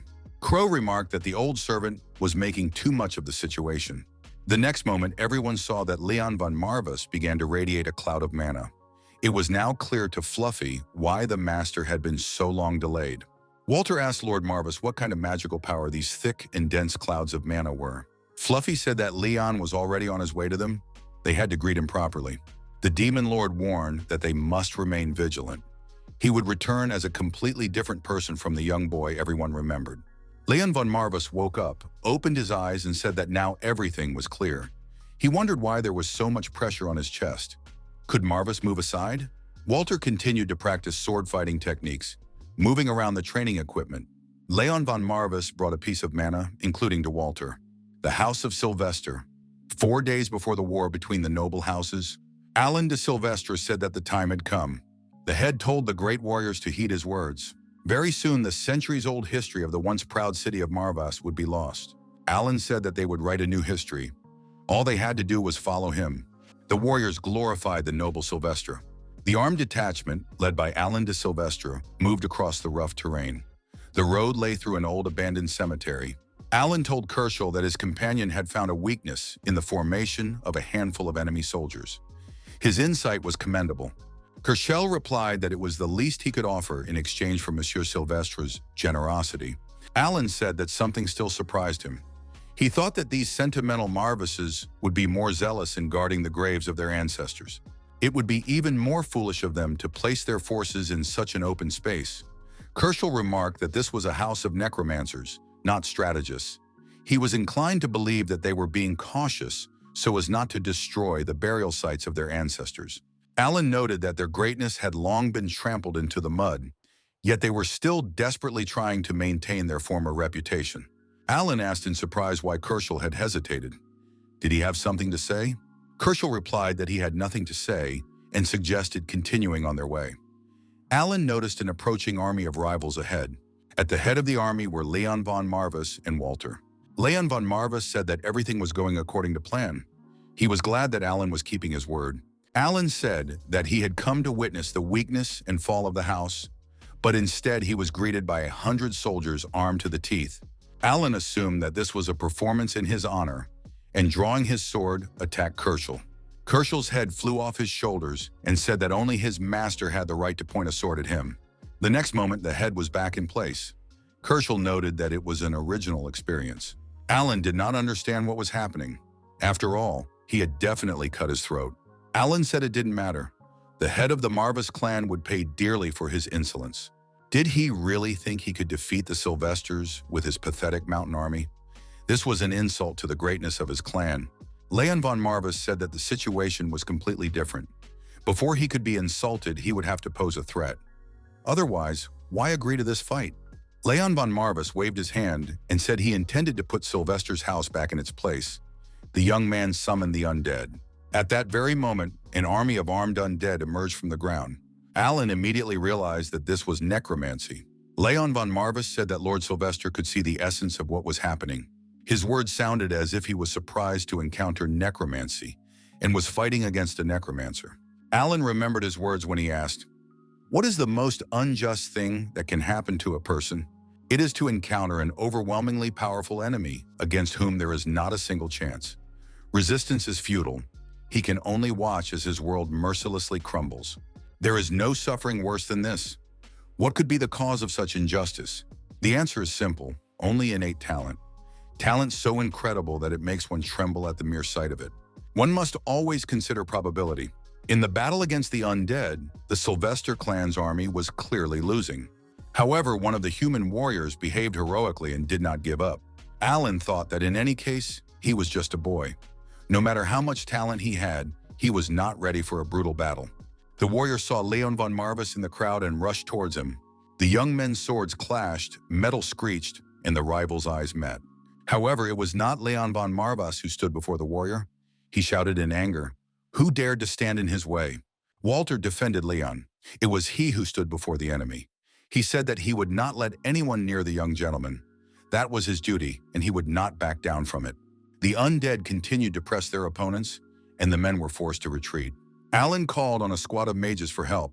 He ordered them to join the battle. Alan swung his sword and ordered the knights of the vanguard to attack simultaneously. The attack resumed with renewed vigor, and now the undead began to retreat. Alan said that by nature he was a ruthless man. He never thought of anyone as a kindred spirit. Alan added that no one could match him in courage. The head of the house, Sylvester, asked if the young head of the Marvis family was ready to seek revenge. In any case, he would die here, filled with nothing but regret. Leon von Marvis said that his opponent was wrong about two things. He would explain everything now. The young man activated his book, the Necronomicon. Leon von Marvis said that he was not tempted by revenge. His opponent simply did not have the strength to take his life. That was all he wanted to say. A few days ago, the military camp was located on the edge of the forest in the mountain valley. Leon von Marvis and his assistants were holding a council. The demon lord said that in his centuries of existence, he had seen worse tricks, but this was too risky. Choosing this area as the location for the operation was a good idea, but everything else was not so good. Leon von Marvis assured everyone that there could be no better plan. The young man added that it would be foolish to make an irreparable mistake in the pursuit of caution when the optimal solution was right in front of them. Crow said he believed in the gentleman's plan. Crow asked what right a ball of wool had to give advice. Walter said that he also supported the master's plan, although, of course, he respected the wisdom of the Lord of Demons. Marvis suggested that no one cared about his opinion. In that case, he would not argue. Pullen promised to mobilize all the forces he could. He couldn't leave the master alone on the battlefield. Leon von Marvis said he wanted to ask the demon lord one question. Did he know anything about the negative consequences of using this amulet? It was an amulet given to him by his father. Marvis replied that he did not know. Perhaps it would lead to death. Crow remarked that it was a very pessimistic lump of wool. Marvis said that his father had not told the young man the whole truth, but that the amulet contained a power akin to poison. It would be difficult for the young man to withstand it in his current state. Leon von Marvis asked if the Lord of Demons wanted him to receive this amulet for some specific purpose. Marvis did not deny this and added that it would be in the future. For now, the young man was strong enough for his purposes. The gift he had received was too remarkable for an ordinary vessel. Marvis noted that the young man's followers were loyal to him, but they were not without flaws. The young man must understand what was on their minds. At any moment, they could turn against him, as happened to his father Rune. But what makes Leon believe that these people are worth risking everything for? Leon von Marvis opened the book and read the spell again. Alan asked, does his opponent really think he is incapable of taking his life? Leon von Marvis again released concentrated mana into the environment. Alan thought it was mana the color of the blackest night with an aura of pure darkness. He uses it with incredible precision and caution. Where did the young man get such control skills? Leon von Marvis told the loyal servants of the Marvis clan, wandering in the otherworld, to listen to him carefully. Alan's instincts screamed for self-preservation. Alan believed that in order to prevent the young man from putting on a show, he must be stopped at all costs. He could not be allowed to complete the spell. The true heir to the Marvis clan called his servants to arms. He demanded that they answer his call and fulfill their duty under his banner. Undead creatures began to emerge from the ground. There were so many undead that it was clear Sylvester's squad would not be able to cope. The demon lord, watching from the sidelines, noted the magnificent qualities of the commander, Leon von Marvis. Fluffy said that this guy was as violent and disobedient as his predecessor Velen. The undead behaved aggressively and assertively. The humans suffered irreparable damage. Alan said it was a trap. The boy deliberately lured them to the cemetery. He has an entire army of undead creatures living in this cemetery at his service. Alan shouted for the young man to stop immediately. He was risking his life. Alan swore that he was willing to spare his subjects. Leon von Marvis remembered the demon lord's question. What makes the young man believe that these people are worth risking everything for? Marvis said that he would prefer the young man to refrain from taking unnecessary risks for the sake of some people until his talents were fully developed. He only had to gain the power that would allow him to feel compassion for others, let alone save their lives. Leon von Marvis asked the Lord of Demons, why wait for the fruit to ripen before picking it? You can pick it first and then let it ripen. Alan was forced to kneel before the head of the Marvis family. Alan asked, is revenge really the young man's goal? In that case, Sylvester asked for mercy, even though he knew he did not deserve it. Alan swore that he would never again stand in the way of House Marvis, and he would not say a word about this power to the Emperor. Leon von Marvis asked when they had become so close that Alan would ask for such a favor. Alan said that revenge only breeds a vicious cycle of hatred. Sylvester said that he had been forced to do so. He hoped for understanding, because it was their duty to do everything necessary for the prosperity of the family. Leon von Marvis suggested that there might be some truth in these words. The burden of responsibility as head of the family was very heavy. Alan felt hope and said that under this monstrous burden, he did not dare to resist and was forced to commit these atrocities. Leon von Marvis said that nevertheless, he saw no reason to spare his rival. Leon grabbed his sword and said that it was not out of personal resentment. He would take Alan's life solely out of cold calculation. There was no benefit to the Marvis family in his continued existence. Alan called the young man an arrogant scoundrel and said that he would regret it, but it would be too late. The power that the young man used so carelessly was not child's play. After these words, the head of the house, Sylvester, flew to the side. Leon von Marvis replied that he already knew that. The young man swayed again, his legs buckled, and black mana appeared around him. Walter rushed to his master, wanting to help. The demon lord told the young man not to move. It was just normal mana depletion. The talent of young Leon was certainly not inferior to that of his ancestor. Only one question remains. Will the boy be able to handle such enormous potential? A monster was growing inside him, one that no one could tame. It was a risky deal in exchange of every part of his being. Marvis saw a pattern on the chest of the destroyed knight and said it was a bad sign. Leon von Marvis was put back to bed. His subordinates waited for him to recover again. Pullen lamented again that he had let his master down. He should be thrown into a dungeon to atone for his guilt. Marvis said that no one would dissuade the old man. It would be a wonderful sight. Crow said that this stupid lump of wool was completely devoid of empathy. Marvis remarked that he was a demon, so he did not know that word. Leon von Marvis came to his senses and said that there was no need for a dungeon. Pullen could calm down. He had done an excellent job with the task at hand. Walter said that after losing their leader, the Sylvester clan would be on the verge of collapse. There was no need to worry about a new invasion in the near future. Pullen said that under Leon's sensitive leadership, the House of Marvis would get back on its feet. Pullen said that a new problem was looming, but he was ashamed to talk about it. The House of Marvis is almost completely ruined. They have an impressive debt. The Demon Lord was surprised. What's the problem with that? Isn't it solved by requiring the House of Sylvester to pay reparations? Pullen replied that this was usually the case. However, the ruling family had issued a royal decree prohibiting any demands for reparations against them. Pullen explained that the noble houses of Rheinhauer, Sater, and Marvis were associated with dark forces, so the Imperial family was trying to keep them in check. It was quite possible that the Imperial family would simply refuse any request for compensation in order to prevent them from rising up. Leon von Marvis asked Pullen, "What is the amount of the debt at this point?" Pullen said it was 500,000 gold coins. Leon von Marvis thought that such an amount was almost impossible to pay. Pullen confirmed that unfortunately Milord was right. 500,000 gold pieces was practically impossible to pay, and this was a very big problem for the House of Marvis. A young man rode up to the city gates and said that he had finally reached the lands of Marvis. It was Richard Fdamel, senior apprentice of the prestigious Magical Tower of Magicians, founder of the Hermit School. A young woman approached the young man and said she was glad to see Mr. Richard. It was Carlin, the head of the southern branch of the criminal organization The Sleepers, a ruthless moneylender. Richard expressed his confidence that his school's debt to the Sleepers had been repaid. Carlin told the young man not to worry. He was not her debtor. Richard apologized. He had not yet fully recovered from the consequences of dealing with debt collectors. However, at that time, the very existence of the Magic Tower was at stake. Carlin noted that this is why they strongly recommend that customers read everything written in small print.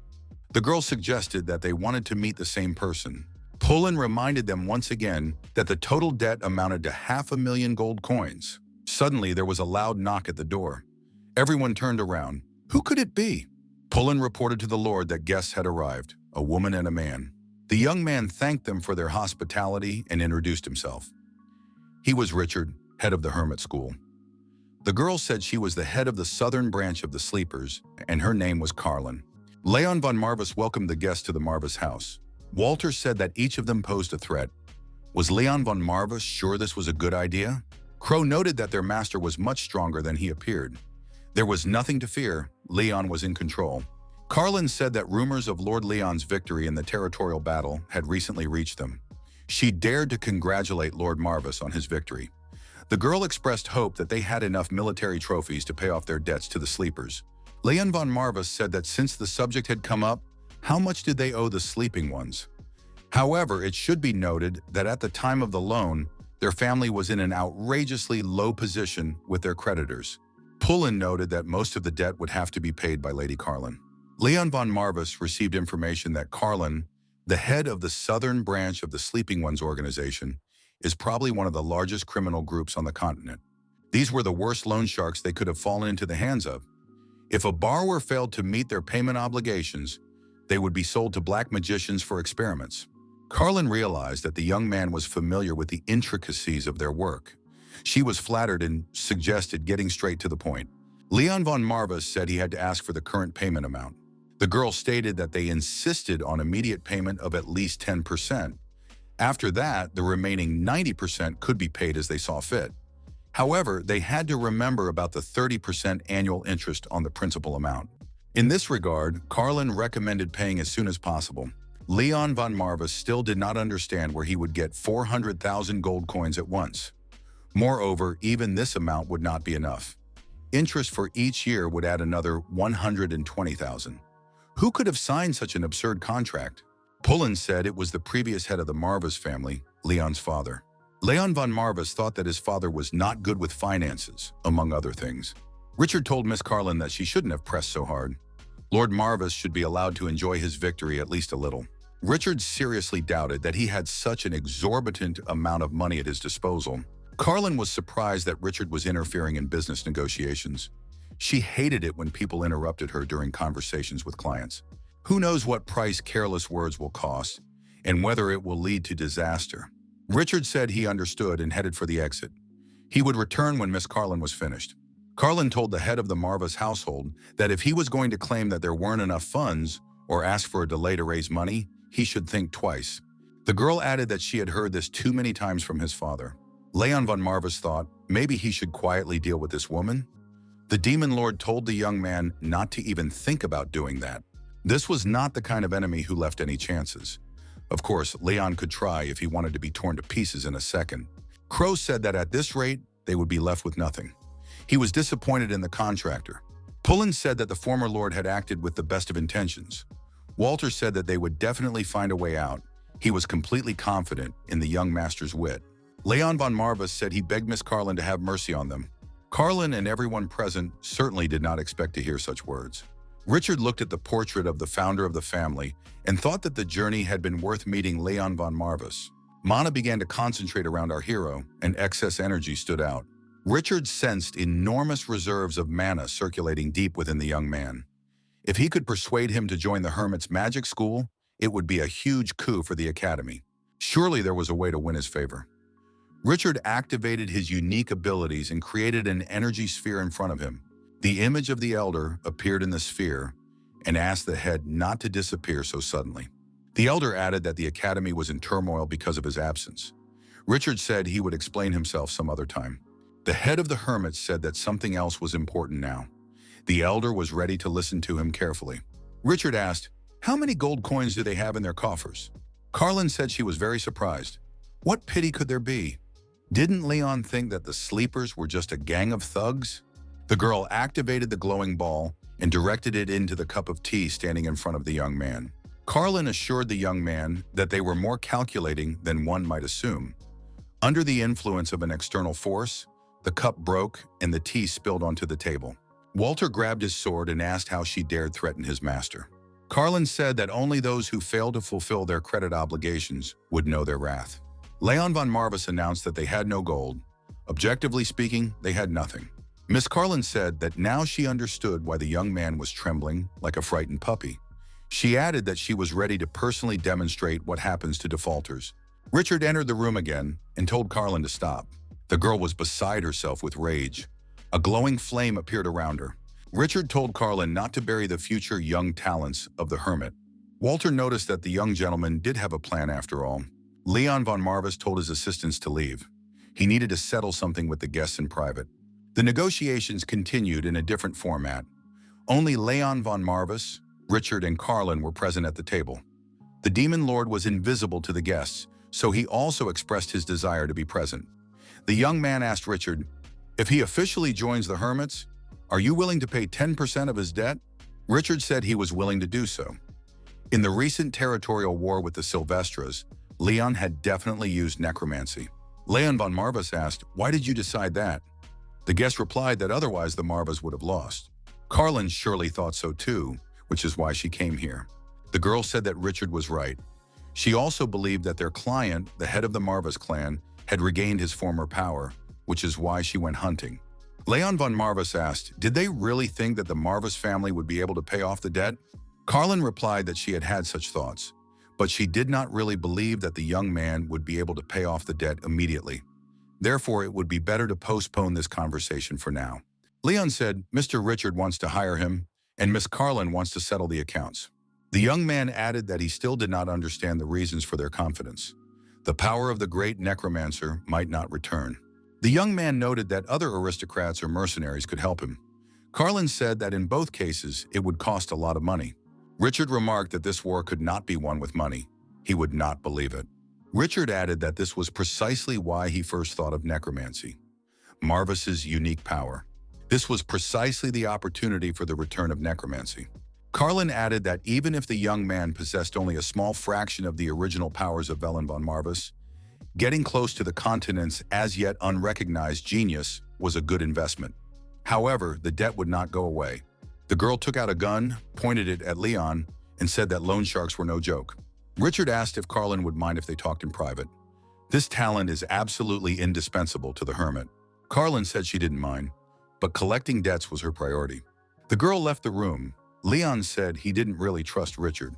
Leon von Marvis noted that Richard was not an ordinary person. Richard said that the same could be said about the young man. Richard added that Leon von Marvis had contacted one of the 72 demons. Fluffy turned into a huge lion and asked, "Who is this mage who can see me without any contracts?" Richard did not answer, but his body began to transform. Horns grew on his head, and a tail appeared behind him. The demon lord realized that they were facing a dragon. However, he believed that all dragons had perished in the anti-magic war. Richard said that he was also curious as to why one of the 72 demons had suddenly approached humans. Richard said that he did not know the reasons, but it was definitely related to the first chapter. Leon von Marvis said there was no need to worry. Lord Marvis was on the side of humanity. He was different from the other demons. Marvis confirmed this. Although he is a demon, he does not share their views. Richard said that in that case, the lion had no reason to interfere in human affairs. Leon von Marvis asked what was required of him, apart from joining the hermit. He needed to know what he was signing up for. Richard said that their school was intended for hermits. Leon von Marvis would receive compensation for his membership. In turn, he must strive to develop as a mage. Leon von Marvis asked, "Is that all?" Lev said he didn't believe it. "Why keep quiet? It's better to tell it like it is," he added. Richard said that these two are very sensitive, but he would have told everything even without their pressure. Richard stated that it is not possible to enroll in any other schools for any amount of money. These are all conditions. One reason is to suppress competitors. But there is another reason. Besides the hermits, there are two other prestigious magic schools. One of them is completely devoted to demons. Lev thought that they were up to something sinister after all. What are they trying to achieve, he wondered. Do they really want to revive the Demon King Bull, he asked himself. The Great War against the Demons. Humanity's first full-scale battle with the demons. The demons are advancing, everything around is on fire. It was a tragic event in which King Esteban found eternal peace. Later, Richard arrived at the battlefield and obtained the necessary information using a magic book. Richard and his hermit gained access and studied everything thoroughly at the site of the battle. Richard said that during this fierce battle, the king managed to seal Baal. However, over time, the seal weakened. It weakened to such an extent that the demon could awaken at any moment. The young man added that he had heard that His Majesty had lost his mind. He was once great, but now they call him the Archduke, he asked, referring to Richard. Richard replied that it was true. Demons always find loopholes. However, Leon von Marvis himself must understand this, considering who he associates with. The young man thought that many representatives of other races, including dragons, had died in that war. Now it all makes sense. Richard is not lying, he concluded. Leon asked if the reason Richard did not want him to join other schools was because demons lurked in one of them. Richard confirmed this. Therefore, Leon von Marvis must join the hermits. With them, the young man would discover many new things. Marvis said that this would require a lot of money. Richard added that the hermit would not solve their financial problems forever. Leon von Marvis asked if there was a way to earn money regularly, because the debt to the sleeping ones was quite a burden. Richard said he knew one way, the Adventurers Guild. Carlin is a close associate of the guild's leader. If Leon successfully completes orders and earns a gold badge, he will be able to earn 1,000 gold coins per order. Leon von Marvis asked Richard to put in a good word for him with Miss Carlin. The demon lord said that the young man looked pathetic. Crow told Fluffy not to dare insult his master. He did it in the heat of the moment. Richard looked toward the door and said that Carlin was definitely eavesdropping on their conversation. He was sure of it. The girl opened the door and noted that Richard was very perceptive. Richard pointed to Marvis and said that he was a demon on the young lord's side. Carlin could meet him. Carlin replied that they would only bring trouble. The young people set off on their planned route, which ran through rough terrain. Carlin asked, "Do I really have to accompany them to the guild too?" Richard replied that it was the least she could do for the hundreds of thousands she would soon receive. Leon von Marvis asked what kind of place the Adventurers Guild was. The Demon Lord said he was also curious. There had been nothing like this in the past, so it was something new. Richard explained that it was a place where people went to request various services. You can take group orders and divide the profits among the group members. You could also work for yourself. That was the Adventurers Guild. However, if you are weak, you can die without a trace on your very first assignment. Conversely, if you do well, you can get rich. Marvis remarked that it was like a lamp for moths where they burn themselves. Richard objected that it wasn't all that bad. The Adventurers Guild is neither a good nor a bad place. With their recommendation, you can easily become a knight or a mage, even in another country. It's the most lucrative job for those who have skills. Leon von Marvis said he wanted to know more about the gold badge and ranks. Carlin asked, "Does Richard really think he can boss her around?" The girl explained that there are 5 ranks in the guild: copper, silver, gold, platinum, and titan. The distribution goes from weak to strong. By receiving a rank, an adventurer gains access to missions with corresponding pay. Leon von Marvis suggested that the best way to earn money was for those with a titanium badge. Richard said that this was certainly true but unlikely. He didn't even mention it. There are barely a dozen titanium badge holders on the entire continent. The tasks they are assigned are valued at tens of thousands of gold. There aren't that many wealthy clients in the world. Carlin said that it would be good to get at least a copper badge to start with. The young people approached the city gates. The girl added that the laws of the Empire made it somewhat difficult for newcomers to advance. Richard suggested starting with a small test and noted that they had already arrived at their destination. Leon von Marvis went inside and was surprised. "Is this really the Adventurers Guild?" The girl sitting at one of the tables decided that the guild had been visited by problematic clients. The young people, paying no attention to anyone, proceeded deeper into the hall. The adventurers fell silent and turned their attention to Miss Carlin. The girl was, as always, unperturbed. The adventurers recognized her and noticed that she was staring at them with greedy eyes. They didn't want to lend money to someone like that. What is this woman doing in the guild building? Could it be that she is with Mr. Richard, the head of the hermit school, they wondered? The adventurers couldn't understand how the young man had become the head of a magic school. One of them declared that the world was definitely unfair. Richard looked around. Everything here was new to him. "It seems like everyone here hates me," he said. Carlin said that Richard should not concern himself with people like these. Leon von Marvis asked where the man they were looking for was. He added that he didn't sense the presence of any incredibly powerful people in this place. The Demon Lord replied that this was not the case. Could it be that the contractor doesn't feel the mana aimed at us at all? Leon thought.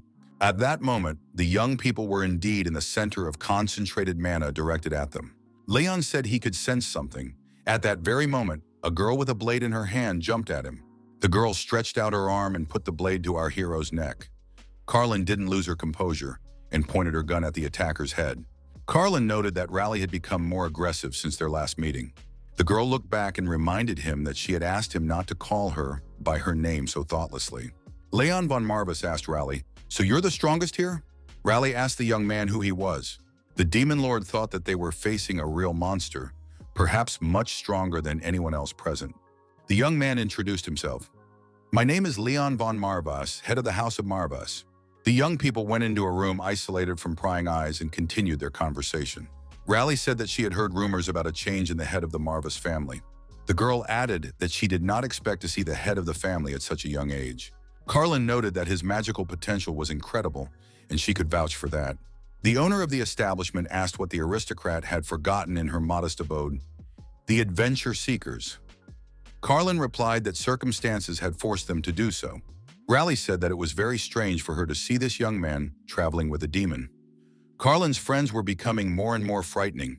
Marvis demanded that the girl apologize to the contractor immediately. Leon von Marvis explained that he had his reasons. He had to pay off his debts and was looking for work. Carlin said that they were interested in the Adventurers Guild, where one could work anonymously. Wasn't that her most appealing trait? Richard added that he saw no reason to refuse him. The young man should be given a chance. Raleigh noted that the two were very convincing, but that missions could be deadly. Leon von Marvis stated that death was a constant companion of the House of Marvis. Moreover, Richard had already informed him of this. He added that death had more dire consequences than not paying one's bills, and that Carlin was nowhere to be found anyway. Raleigh agreed and added that she would give the young man a chance. She poured the contents of the cup onto the table, and the liquid took on an intricate shape. Leon von Marvis saw mysterious stripes in front of him in space. Marvis said it was something like teleportation magic. It was a rather complex compound formula, but it was recreated with incredible ease. The Demon Lord suggested that she was an extremely gifted sorceress. Huge knights appeared behind Raleigh. The girl said that the entrance tests were quite simple. Among the statues presented, only one contained mana, and it was real. It had to be found. Raleigh added that the task had to be completed in half an hour. If the young man failed, he would have to return home. Leon von Marvis said that he would certainly try. There was no harm in trying. Raleigh said she was starting the countdown. Carlin had to prepare the hourglass. Carlin noted that she would only help this once. The clock began its countdown. Raleigh added that these statues were quite nimble. Leon von Marvis prepared for battle. The statue was surrounded. Leon von Marvis dodged an unexpected attack from one of the statues. Richard suggested that Raleigh had set too difficult a test.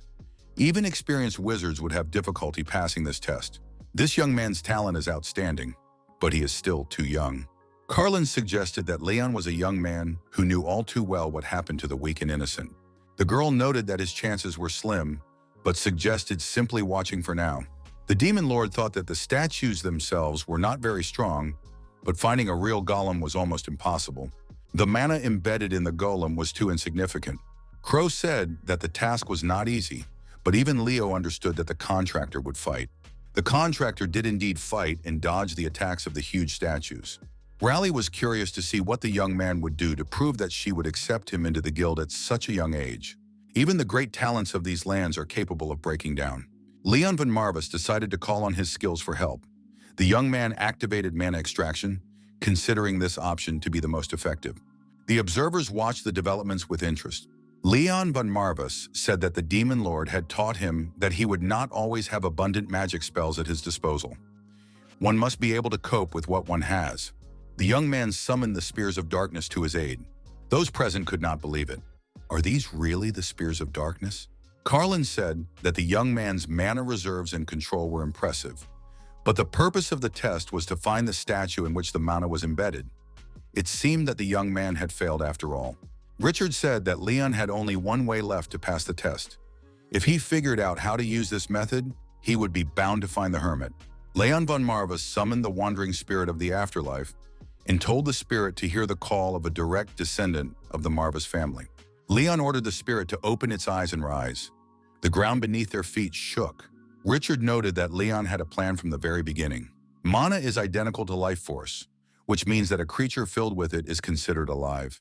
Consequently, after its destruction, it can be raised with necromancy spells. Few would have thought of such a solution. Richard suggested that this guy would go far, contrary to mistaken expectations. Carlin acknowledged that the young man was an outstanding sorcerer.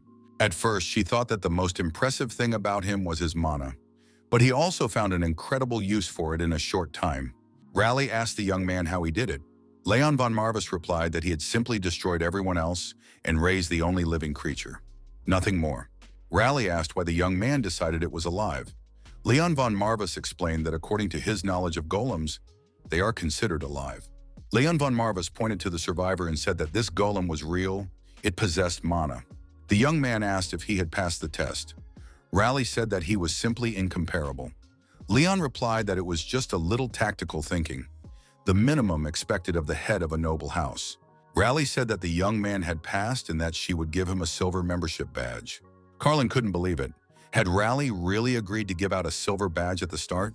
Raleigh noted that the great Marvis had a very distinguished contractor, and she offered her congratulations. The Demon Lord said that considering who his master was, it was not surprising. Crow remarked that the fluffy creature couldn't even take a compliment. "What good is he anyway?" he exclaimed indignantly. Walter appeared in the room and was very surprised to see the golem. Most of their appearance was of magical origin. However, there are cases when a real living entity with a core is transformed into a golem. Using this unique trait, Leon von Marvis was able to find the real golem among those created by magic. Walter said he had no doubt. The gentleman was bound to succeed. Raleigh admitted that this was an unprecedented case. She hated to admit it, but the young man had everything it took. Leon von Marvis thanked the guild leader for his words. The young man inquired about the average payment for a silver badge mission. The demon lord thought that the young man had a terrible thirst for money. Carlin said that it depended on the specific mission, but it was about 300 gold coins on average. She added that compared to the amount of his main debt, the young man had better hurry up and earn his gold badge. Richard acknowledged that it was a promising start. He thought it would take years before the guild would condescend to give a silver badge to a newcomer. He acknowledged that stability was Raleigh's credo. Raleigh said that the young man would receive his first mission and accompanying instructions tomorrow. In the meantime, she suggested that he return to her quarters and rest. Leon von Marvis thanked Raleigh for her time. Walter noted with surprise that Raleigh had restored the golems with a snap of her fingers. Richard thought that the amount of mana was impressive, but her control was no less astonishing. He knew that the guild leader was a real monster. Richard said he was calling a break. Raleigh remained alone in the office and recalled the young man's battle. The guild leader couldn't forget the mana spears and how the young man wielded them. Raleigh thought the test was over, but the candidate suddenly revealed a completely unprecedented method that allowed him to pass it. The task of recognizing a golem filled with life force was truly no difficulty for the young lord. However, at the end, he seemed to hesitate, just for a moment, but still. I wonder why. Could it be that Leon von Marvis wanted to hide his power? The Marvis clan had always stood on the brink between life and death. After a long decline, they finally got a real monster. There was something that bothered Raleigh the most. The girl couldn't forget his lifeless eyes. Where was his gaze directed? What was he thinking about? At the morning meeting, Raleigh gave information about the first mission to the silver member of the guild. The young man took the scroll and read it. Chalice, in the city, the head of the religious sect of Ardanism, a worshipper of Ardan, the goddess of creation. Leon von Marvis asked if he needed to find and capture this priest. Raleigh confirmed this. Chalice is a city south of the capital. Rumors of the priest's corrupt misdeeds were already spreading throughout the world. The young man must complete the mission with all his might and receive 100 gold coins. Carlin wondered if Raleigh was being too harsh on the newcomer. The guild leader said that given his skills, he should be able to handle it. Richard suggested that dangerous traps were possible, but this mission promised advancement. Leon von Marvis declared that he would do his best. Raleigh said that if the young man failed the task, he would be demoted to bronze rank. Raleigh added that the two of them could help the young man as much as they could, and Carlin said she wasn't going to wipe the boy's nose. Richard said they would be happy to do so. It was an honor for them to see what the young lord was capable of. Leon von Marvis bowed and thanked Sir Richard and Lady Carlin. His father had taught him that any help should be accepted with gratitude. Crow remarked that my lord had spoken well and was good at communicating with people. Marvis noted that it was an innate gift for any demonic race to bend people to their will. Walter pointed out that Lord Leon was not a demon, but a human being. Leon von Marvis said that he would not let them down, because they desperately needed the money right now. The priest entered the temple and saw the girl standing in front of the statue of the saint. The priest apologized to his daughters. Only one of them will rise as a divine miracle virgin, embodying the blessing of the holy will of the Creator. In order not to interfere with the sun, the only one in its ascent, the second is doomed to oblivion. But in the end, both will become one. To achieve this, one must perish. The girls were twins. Faith on the continent is basically divided into two opposing teachings. One is directed toward the goddess, the creator of the world, and the one behind the creation of the philosopher's stone. Her name is the winged goddess Ardan. She is worshipped by the Ardan Church and the servants of light. The second doctrine is devoted to the devil and his army of 72 demons, including Baal, the cult of the devil's resurrection. With the exception of a few outcasts of the human race, most people lean towards the Ardan faith. Among them are the chosen ones, whom the goddess has endowed with divine power and who are revered throughout the continent. Holy virgins who perform miracles. The coachman drives the carriage along a country road, following a set route. In the carriage are Leon von Marvis and his companions. Earlier, some young people approached the coachman, who was in a tavern, and asked him to take them to Chalice. The man was in the guild tavern at the time. So many people witnessed the request. The man said that it would be difficult to get there because of all the religious unrest. Even pilgrims had stopped visiting this place. The coachman asked why these people needed to go there. Richard replied that it was a long and uninteresting story. Richard looked at the girl, and Miss Carlin agreed. Carlin took out a bag of gold coins and threw it on the table in front of the coachman. She said that the gold explained everything the coachman needed to know. If he did not agree, they would be happy to find another. She was sure that there were less demanding drivers to be found. The coachman said that if safety was guaranteed, he would take them there. The glitter of gold clouded the coachman's mind, but after a while he began to feel uncertain. The city of Chalice, ruins and debris surrounded it, an unfortunate victim of the religious strife that had swept across this land. The newly appointed cardinal swore to protect the archbishop, but in the end, he could not withstand the pressure that had come crashing down on him. It was all because of holy power. The long absence of a new saint who could perform miracles was the death knell for the already shaky faith in Ardan. At this rate, rumors of the disappearance of divine blessing only grow stronger. Leon von Marvis said that as far as he understood, their goal was to expose Archbishop Cardan's corruption crimes. Walter noted that even that sounded quite problematic. The demon lord declared that he cared little for saints. Marvis added that with Leon's current power, all these moralities should not bother him. Richard expressed his hope that this would be the case. Over the centuries of the demon lord's imprisonment, the human race had become significantly stronger. Not strong enough to defeat them, but it would be unwise to underestimate humans. Carlin added that this was fair, considering that they had come for the priest's soul. There were hardly any people on the entire continent who had not been touched by the faith of Aiden. The girl emphasized that faith had been struggling since the disappearance of the Holy Virgins. Richard suggested that the whole problem was that the Holy Virgins had historically only appeared in the lineage of priests. It couldn't be otherwise. However, this time, it was much more serious. This time, the priest had twins instead of the canonical single child. It is not surprising that all the foundations of the church are crumbling. Only one descendant can inherit divine power. Walter suggested that the power could not be divided between the sisters. Fluffy said that any supernatural power passed down through the family cannot be divided between two people. It can be assumed that one of the sisters faces inevitable death. The devil thought that no matter how much he watched this guy, he seemed very strange. Leon von Marvis was simply incomprehensible. The coachman announced that the carriage had arrived at its destination, the holy city of Chalice. His Excellency was informed that representatives of the guild that had accepted the request had arrived. The priest inquired whether it was true that they were not in collusion with Imperial intelligence. The assistant said that the Boundless Lotus Guild had assured him of this. The priest noted that the confidentiality of this matter was a top priority. After all, this charade was necessary to save his daughter. The assistant welcomed the guests and introduced himself as the Archbishop's chief steward, Glazer. Richard inquired whether it was Glazer who had requested an investigation into the Archbishop's corruption crimes. The butler confirmed this and added that he did not expect the head of the hermits himself to honor them with the request. Richard said that he was not the one carrying out the request. Glazer asked who else could have been entrusted with this task. Leon replied that he had been entrusted with the task. The butler wondered if the young man was too young for such work. After all, the matter had to be kept strictly secret from the Archbishop. Leon von Marvis showed the silver badge of the Adventurers Guild and added that the guild trusted him. He said that before getting down to business, he had one question. Had the Archbishop's two daughters, who had disappeared without a trace, resisted their father's will? The butler did not expect the young man to ask such an uncomfortable question about the twins.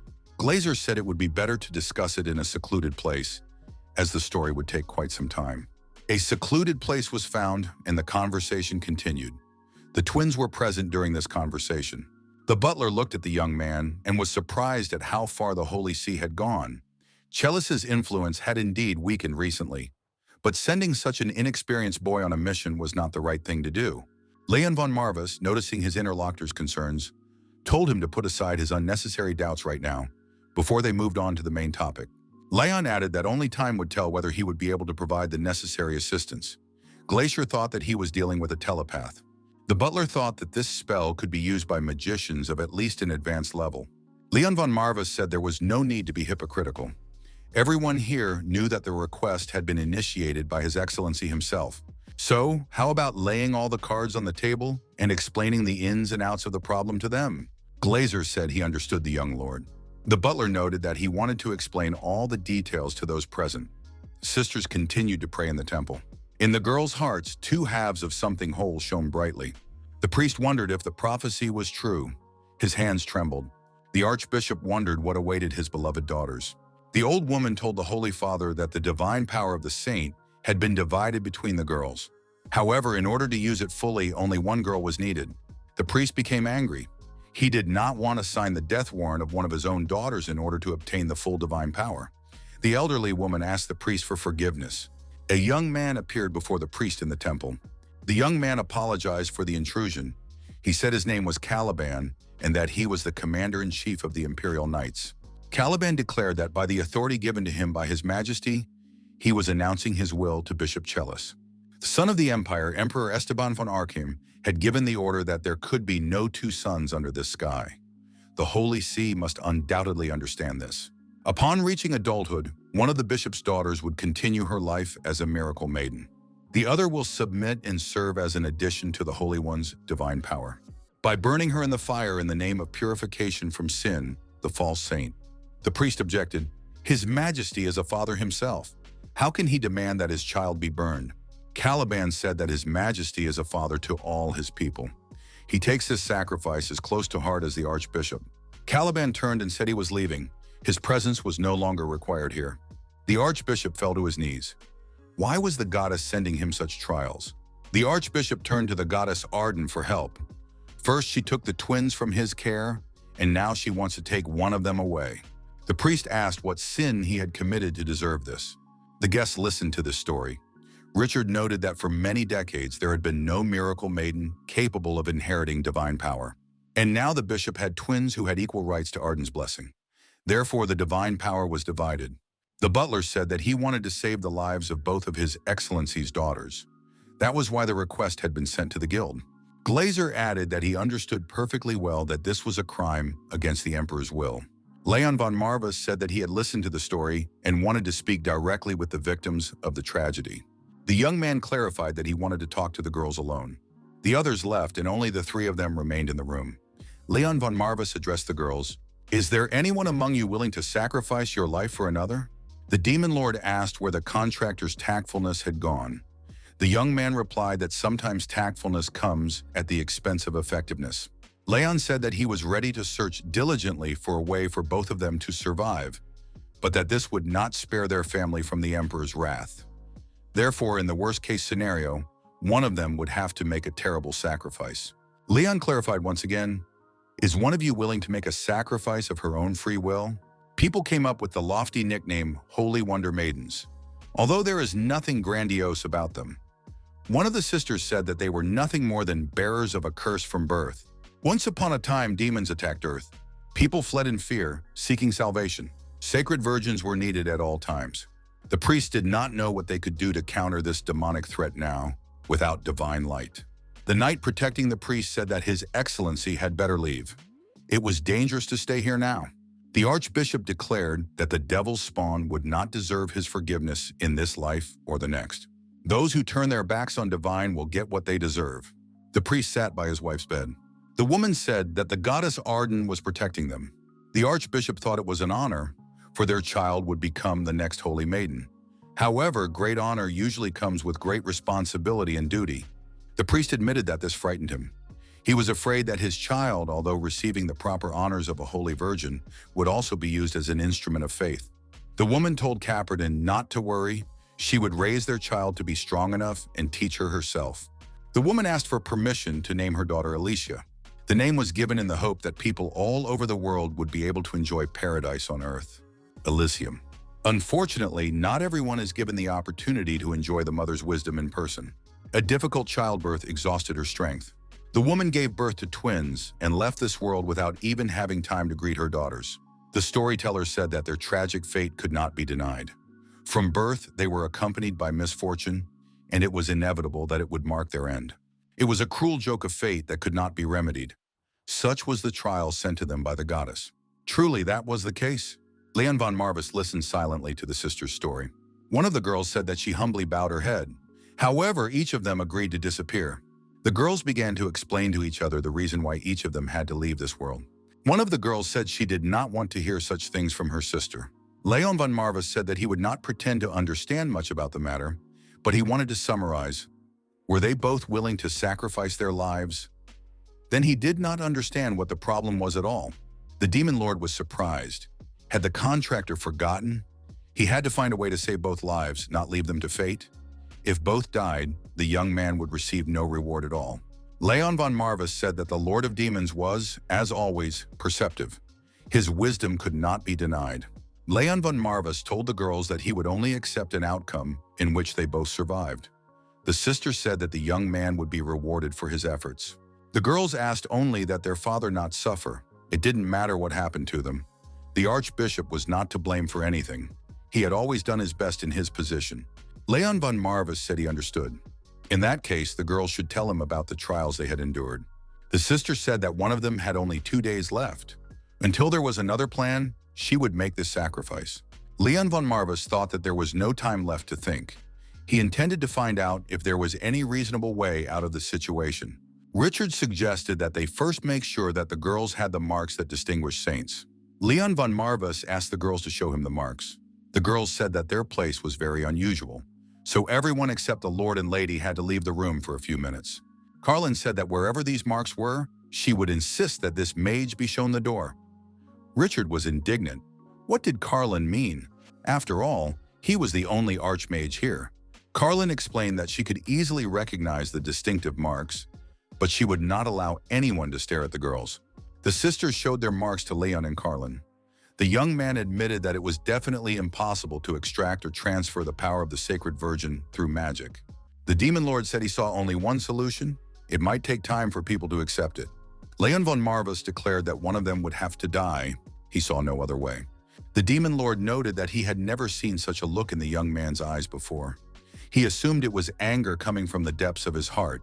Louis said that the Holy Wonder Woman must be presented today. Caliban confirmed this. 20 years have passed. People will applaud her ascension. Caliban noted that this day is overshadowed by the preliminary burning of the witch for this purpose. Lewis noted that this was because the previous Holy Maiden had given birth to twins, but they had already waited too long for them to grow up. Leon von Marvis asked the Lord of Demons, "Isn't virtue about giving life to those who want to live?" Marvis asked the young man to clarify what he meant. Leon von Marvis said that one of the girls was lying. He was sure of it. The young man added that perhaps he was the only one who could see it, given how deeply connected he was to death. However, one of the girls desperately wanted to live, while the other was determined to die for a good cause. Leon said he couldn't stop thinking about it. Who should be allowed to live in the end? Who should be doomed to death? Marvis wondered if it was too late to be asking such questions. Leon von Marvis said that he had never been taught how to behave in such cases. The Crown Prince greeted everyone and introduced himself.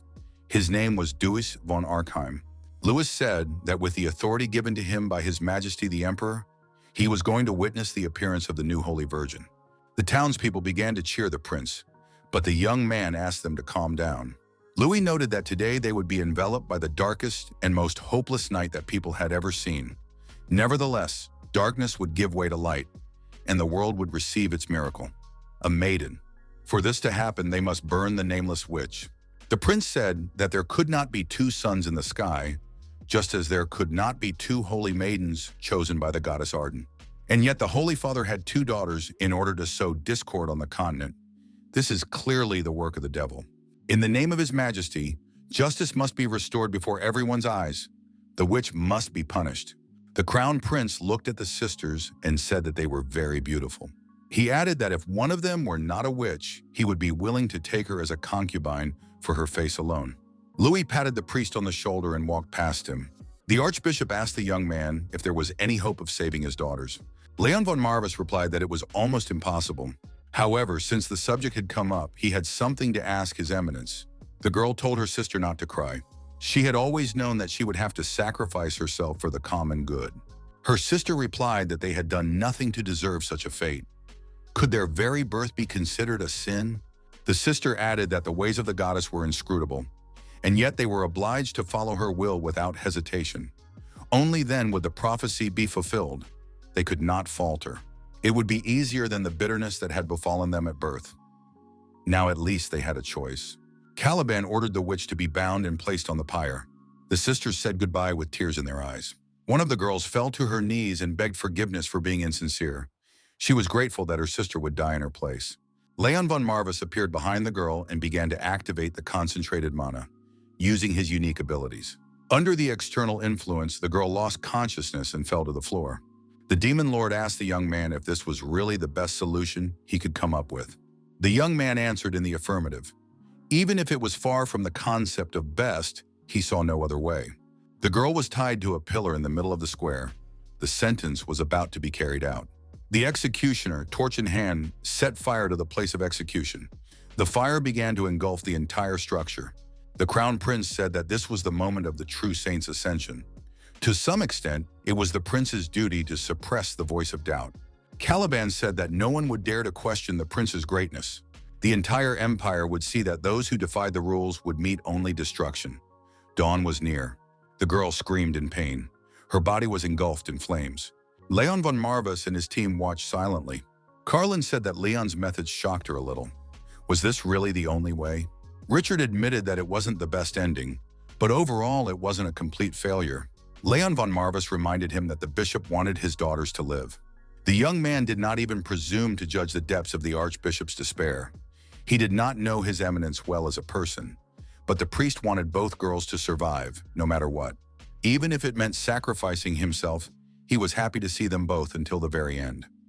It was a mystery to the young man now, but he was sure that one day he would understand this indescribable feeling, an unexpected moment that weighs heavily on the heart. The girl standing at the stake realized that somehow he had recognized those cold eyes. She thought everything was fine. It was justice. If anything, it was the punishment she deserved. Unlike her older sister, she was not so pure of heart and feared death more than anything else in the world. Therefore, she preferred to hide behind the kindness of her words. The townspeople saw the flames engulf the girl's body as she screamed in pain. The prince demanded that more oil be poured on the fire. The girl begged forgiveness for her weakness. 2 days earlier, in Bishop Cardan's office, Leon von Marvis asked the bishop whom he would spare. Someone who desperately wants to live, or someone who is willing to sacrifice himself for the sake of a greater cause. The priest asked if the young man understood this at a glance. Leon confirmed this, although it was difficult for him to explain in words. The priest suggested that the young man truly possessed the insight to discern such things. Cardan said he would spare the daughter, who would find peace after her death. In the end, what happened happened. One of the sisters was burned at the stake. Leon von Marvis asked his companions what the point of this was. Why did the priest want to save the one who had decided to die? The Lord of Demons replied, "Isn't the answer obvious? He wanted to teach her the greatest lesson of all, the true value of life. After all, nothing changes the fact that the survivor will have to live for the sake of the deceased, as well as for herself. But what if they could decide for themselves? The one who chooses to die will understand the gravity of that choice, and better than anyone else, will comprehend what it means to sacrifice herself for another. Whereas the one who simply wants to live will learn nothing from it." One of their vassals once said that gratitude is a feeling that fades with time. If you give everything away for free, an act of kindness quickly turns into a trap of exploitation. Walter thought, if such lawlessness continues, who will be left to direct their anger? What have these young virgins done to deserve such cruelty? Richard said there was nothing to be done. The continent desperately needed a miracle maiden. No matter how skilled they were as sorcerers, they were not free from the Empire's tenacious grip. Now the whole world is watching the newly minted saint. Carlin said that their work was done. The saint's power had finally become complete. Leon von Marvis was surprised. Was the saint's power still divided? Only half of the saint's mark glowed on the survivor's chest. Archbishop Cardan suspected that something had gone wrong. The Crown Prince said that there was someone here who enjoyed second-rate tricks. Caliban noted that the witch had been executed, but the holy power was still fragmented. It was necessary to immediately arrest both the bishop and his henchmen. The archbishop said that this was beyond his comprehension. The girl they saw was the one he had chosen. Louis said he had not imagined that Cardan could be so insolent. He had been given time out of respect for the priest's authority. How could he repay him with such an act? The Crown Prince ordered the priest to be executed. Caliban objected to the prince. How could they execute the spiritual leader of the entire Arkham Empire? And who knows, Maybe he had hidden the real miracle girl somewhere. Louis suggested that the archbishop had surely hidden her where she could not be found. How could he resort to such tricks in times of despair? The crown prince added that they had endured too long the turmoil caused by the absence of the saint. Faith no longer blinded them. Louis repeated his order. Execute the archbishop. Caliban told the priest not to blame him. He had brought this trouble upon himself. Ardan replied that it was he who had sacrificed his own daughter, as he had been commanded. Caliban remarked that if what the priest said were true, the holy mark would have already been reunited. Caliban swung his sword. The priest looked at him with resignation. Suddenly, something unexpected happened. The girl stood in front of her father and protected him from the sword blow. Ardan cried out in despair, "What has she done? He does not deserve such a sacrifice." The girl said that this sacrifice was not only for her father. It was better to die for something than to continue living without a purpose. She had long been searching for a purpose in life, but not for personal gain. That is why she wanted her younger sister to live. She wanted to escape the emptiness of existence. Leon von Marvis believed that one should not punish someone who did not deserve punishment. The daughter said that this also applied to her father. The girl added that His Excellency never saw them as his daughters, but only as a tool to support the power of the church. She told her father to face the truth. He only cared about his own comfort. Deep down, he never treated them like his own children. The girl, losing strength and falling, said that this was the perfect retribution for the priest. Perhaps at least her death would have meaning. The priest rushed to his daughter and picked her up. The girl was unconscious. The bonfire burned out, leaving a charred body in the square. Leon von Marvis opened the Necronomicon and told the two lost souls he had picked up to listen to him. Leon von Marvis solemnly declared that the girl's worldly duty was not yet fulfilled. In the name of Marvis, he conjured them. Carlin understood what necromancy looked like in action. The young man asked if they would respond to Leon von Marvis' call and continue to exist in the world of the living, albeit in the form of undead. One of the sisters asked, "Will the young man really bring us back to life?" The other was surprised. "Is that even possible?" Leon von Marvis replied that if existence as undead could be called life, then he would bring them back. It was up to them to decide whether to regain their form at the cost of losing their warmth and beating hearts. Leon von Marvis added that whatever the girls chose, he would follow their will.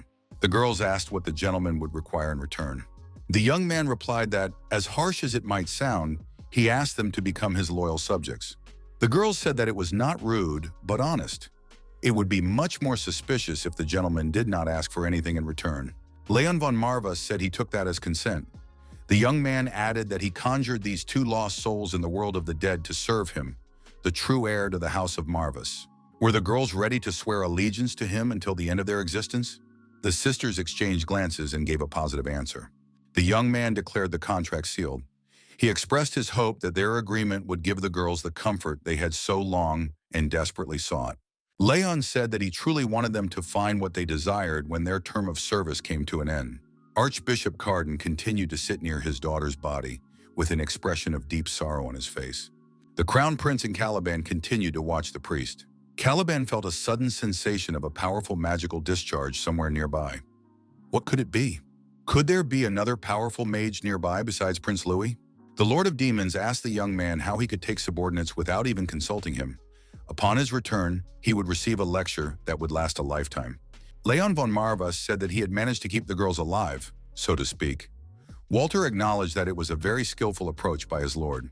The demon lord explained that in order to raise mindless creatures, such as evil spirits, as undead, they must first be branded.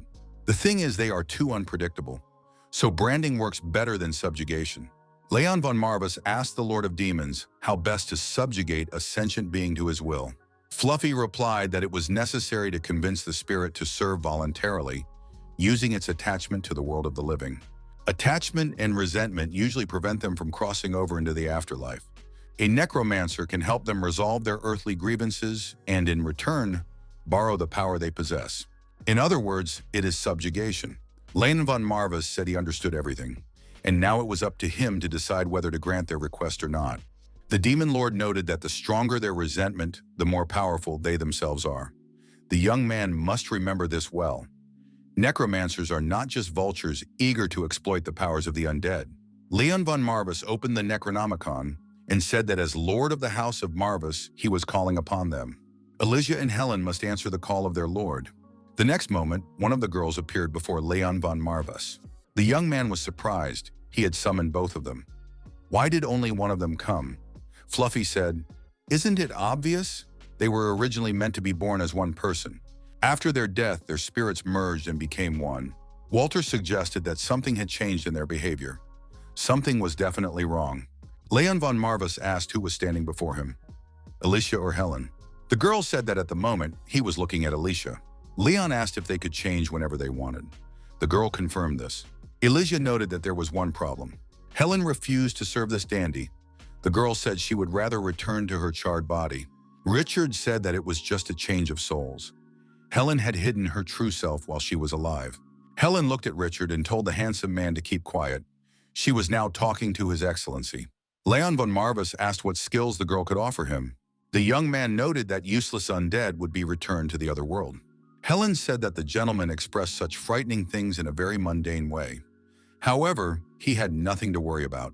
Soon he would realize that they were more than capable of satisfying him in every way. The girl took the young man by the chest and moved close to him. Helen asked if he would be interested in this method. Raleigh admitted that the mission was over. She would never have thought that it could end like this. Carlin said that His Excellency could confirm that the mission had been accomplished. Now they wanted to get paid. Richard admitted that the mission had been well staged. It took a lot of courage to raise his daughter as an undead right in front of her father. Helen indignantly asked what the magician was looking at. She belonged only to Leon and no one else. Marvis acknowledged that the girl was very energetic, considering she was holy and had returned from the dead. Leon said he liked her better that way. Walter noted that all's well that ends well. The girls were alive, of course, with some reservations. Raleigh agreed to count this mission. Now the young man could officially be assigned the status of a silver-ranked adventurer. Raleigh said that the payment would be sent directly to the Marvis mansion or credited to his crypto wallet. Leon expressed his hope that this mission would not be the last.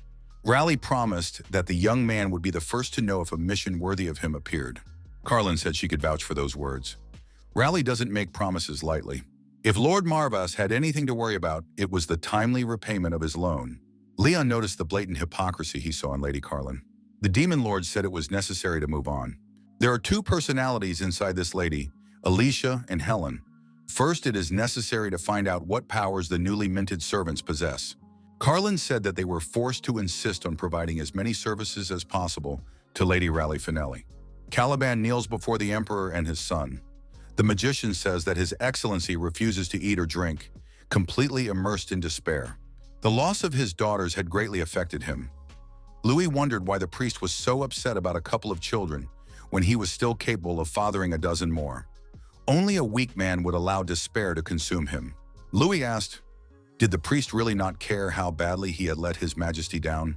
A precious opportunity to give the world a miracle girl had been wasted. Caliban told the prince that it was all his fault. If the prince was willing to give him a chance, he would gladly devote himself to serving the empire. Louis suggested that Caliban's mission had been thwarted by a dark magician of unknown origin, and he hadn't even come close to unraveling the mystery of his identity. Caliban sadly confirmed that this was the case. Considering that the spirits of the potential saints had disappeared without a trace, he believed that they had been intercepted by outside interference. Caliban noted that there was no mage on the entire continent capable of controlling such power, except for the legendary necromancer who had disappeared long ago. Leon von Marvis and his squad were outside the city. The Archbishop's daughter was with them. Raleigh told the young man to confess immediately. What power did his new servant possess? Leon von Marvis confessed that two souls dwelled within the girl's body, each endowed with its own power. Raleigh was, of course, surprised to hear such news. Leon told the guild leader that he was ready to demonstrate this. Could Raleigh organize a suitable target? The girl asked how strong the target needed to be. Leon von Marvis replied, extremely strong. Leon von Marvis told the girl that he wanted to demonstrate Alicia's powers first. At that moment, Alicia appeared before the young people. Alicia apologized to the gentleman and said that her younger sister was being rude. Leon von Marvis replied that everything was fine. He had called Alicia to demonstrate her skills, not to reprimand her for her behavior. Alicia said she was ready to demonstrate whatever the gentleman desired at any moment. Chief Raleigh summoned aggressive monsters to demonstrate the girl's skills. Richard said that it was a squad of forest trolls. These monsters are known for their rapid regeneration. Considering that Alicia is still learning to master her abilities, it might be difficult for her. Carlin noted that Leon von Marvis had already demonstrated more than once that he was no stranger to recklessness. Walter said he believed in the gentleman. Crow added that his faith was also unshakable from the outset. Leon said that these trolls were very difficult to deal with. Would Alicia be able to handle them? The girl assured him that he had nothing to worry about. The trolls rushed at Alicia, swinging their fists. Leon von Marvis opened the Necronomicon and performed the necessary actions. Alicia found herself holding a mace in the form of a staff. The girl swung her weapon, scattering the trolls in different directions. The Demon Lord said that such a crude display of power left no doubt about her professional competence. Crow admitted that he was shocked. She was truly a femme fatale. Alicia mercilessly crushed the skulls of her enemies with this club. The surviving trolls stopped and did not dare to attack the girl again. Leon von Marvis told the girl that this was more than enough to demonstrate her strength. The young man added that it was now the turn of his younger sister, Helen. Helen's soul appeared in the girl's body. She said that she had not expected the gentleman to ask for this, but she loved to show herself in all her glory. How could anyone not want the whole world to know how hard she works? Helen said that these nasty monsters deserved a good beating. At the same time, the girl threw a chain at the troll. After a short time, the troll was defeated and usurped. Helen said that the monster should say thank you because he gave his life for her beloved master. Everyone present looked at the girl in surprise. The Demon Lords said that this girl was a real incorrigible maniac. The young people finally returned to the lands of Marvis. The Demon Lords said that the first mission had been successfully completed. They could add to this the replenishment of their subordinates. In general, the excursion was a success. Leon von Marvis said that he completely agreed with the Demon Lord. In addition, he felt some improvement in his skills in the art of necromancy. Walter regretted that their companions could not stay longer. Richard said he was glad to personally welcome Lord Marvis, the rising star of the Hermit School. Carlin reminded him that Leon von Marvis still owed the Sleepers organization a large sum of money.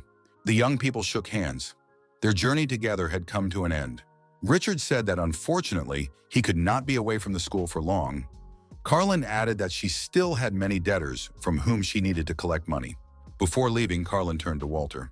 His master's outstanding genius overshadows the young man. However, it should be noted that he too is gifted with a talent that most can only dream of. The head of her organization would certainly be impressed by this young man. Richard said that Walter had better pray that he never meets this lady. Richard explained that she was a real monster. In this organization, the employees are just like their boss. The leader of the Sleepers is on a completely different level of cruelty. Richard also recognized Walter's enormous potential. The young man was capable of achieving anything he desired as long as he remained loyal to Lord Leon.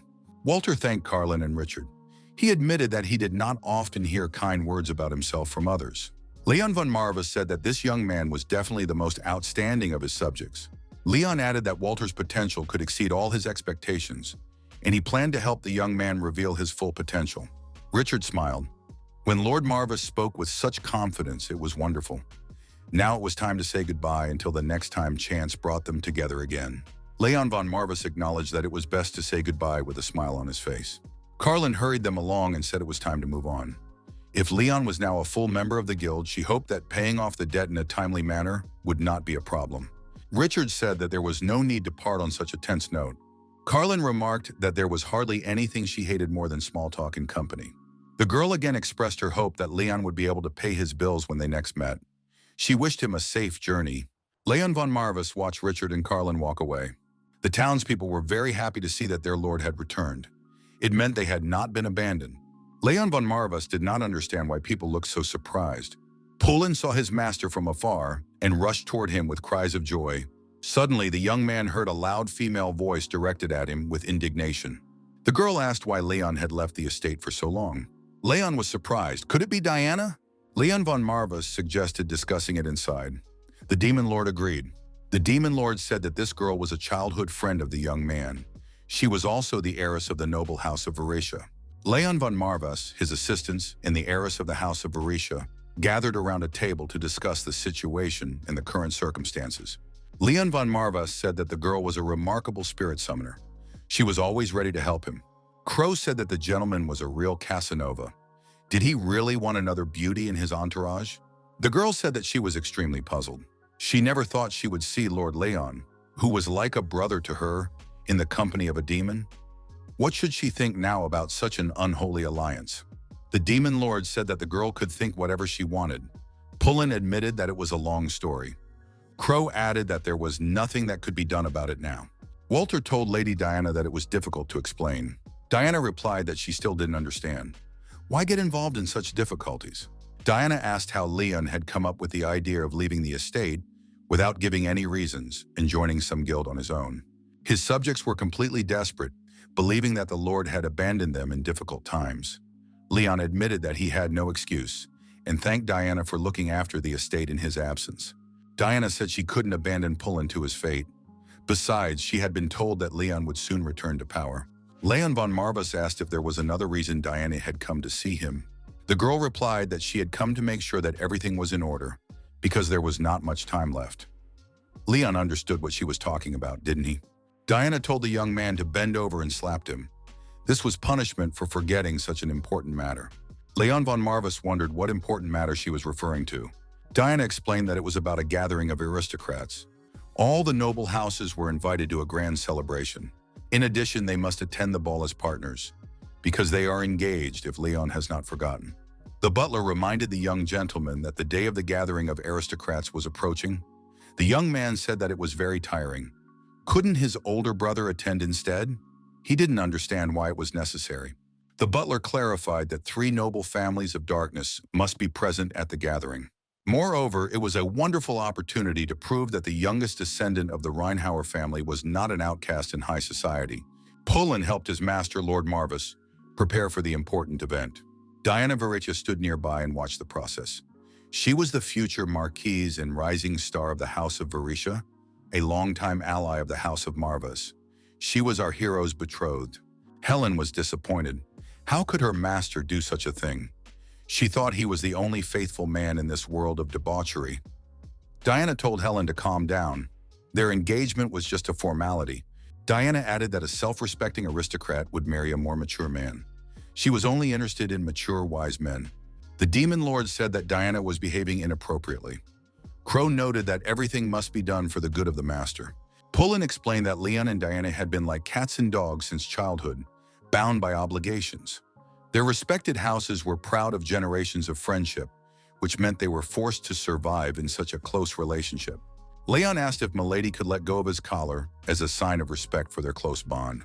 Diana said it was foolish to believe that the young man would change after becoming the head of the family. She was disappointed.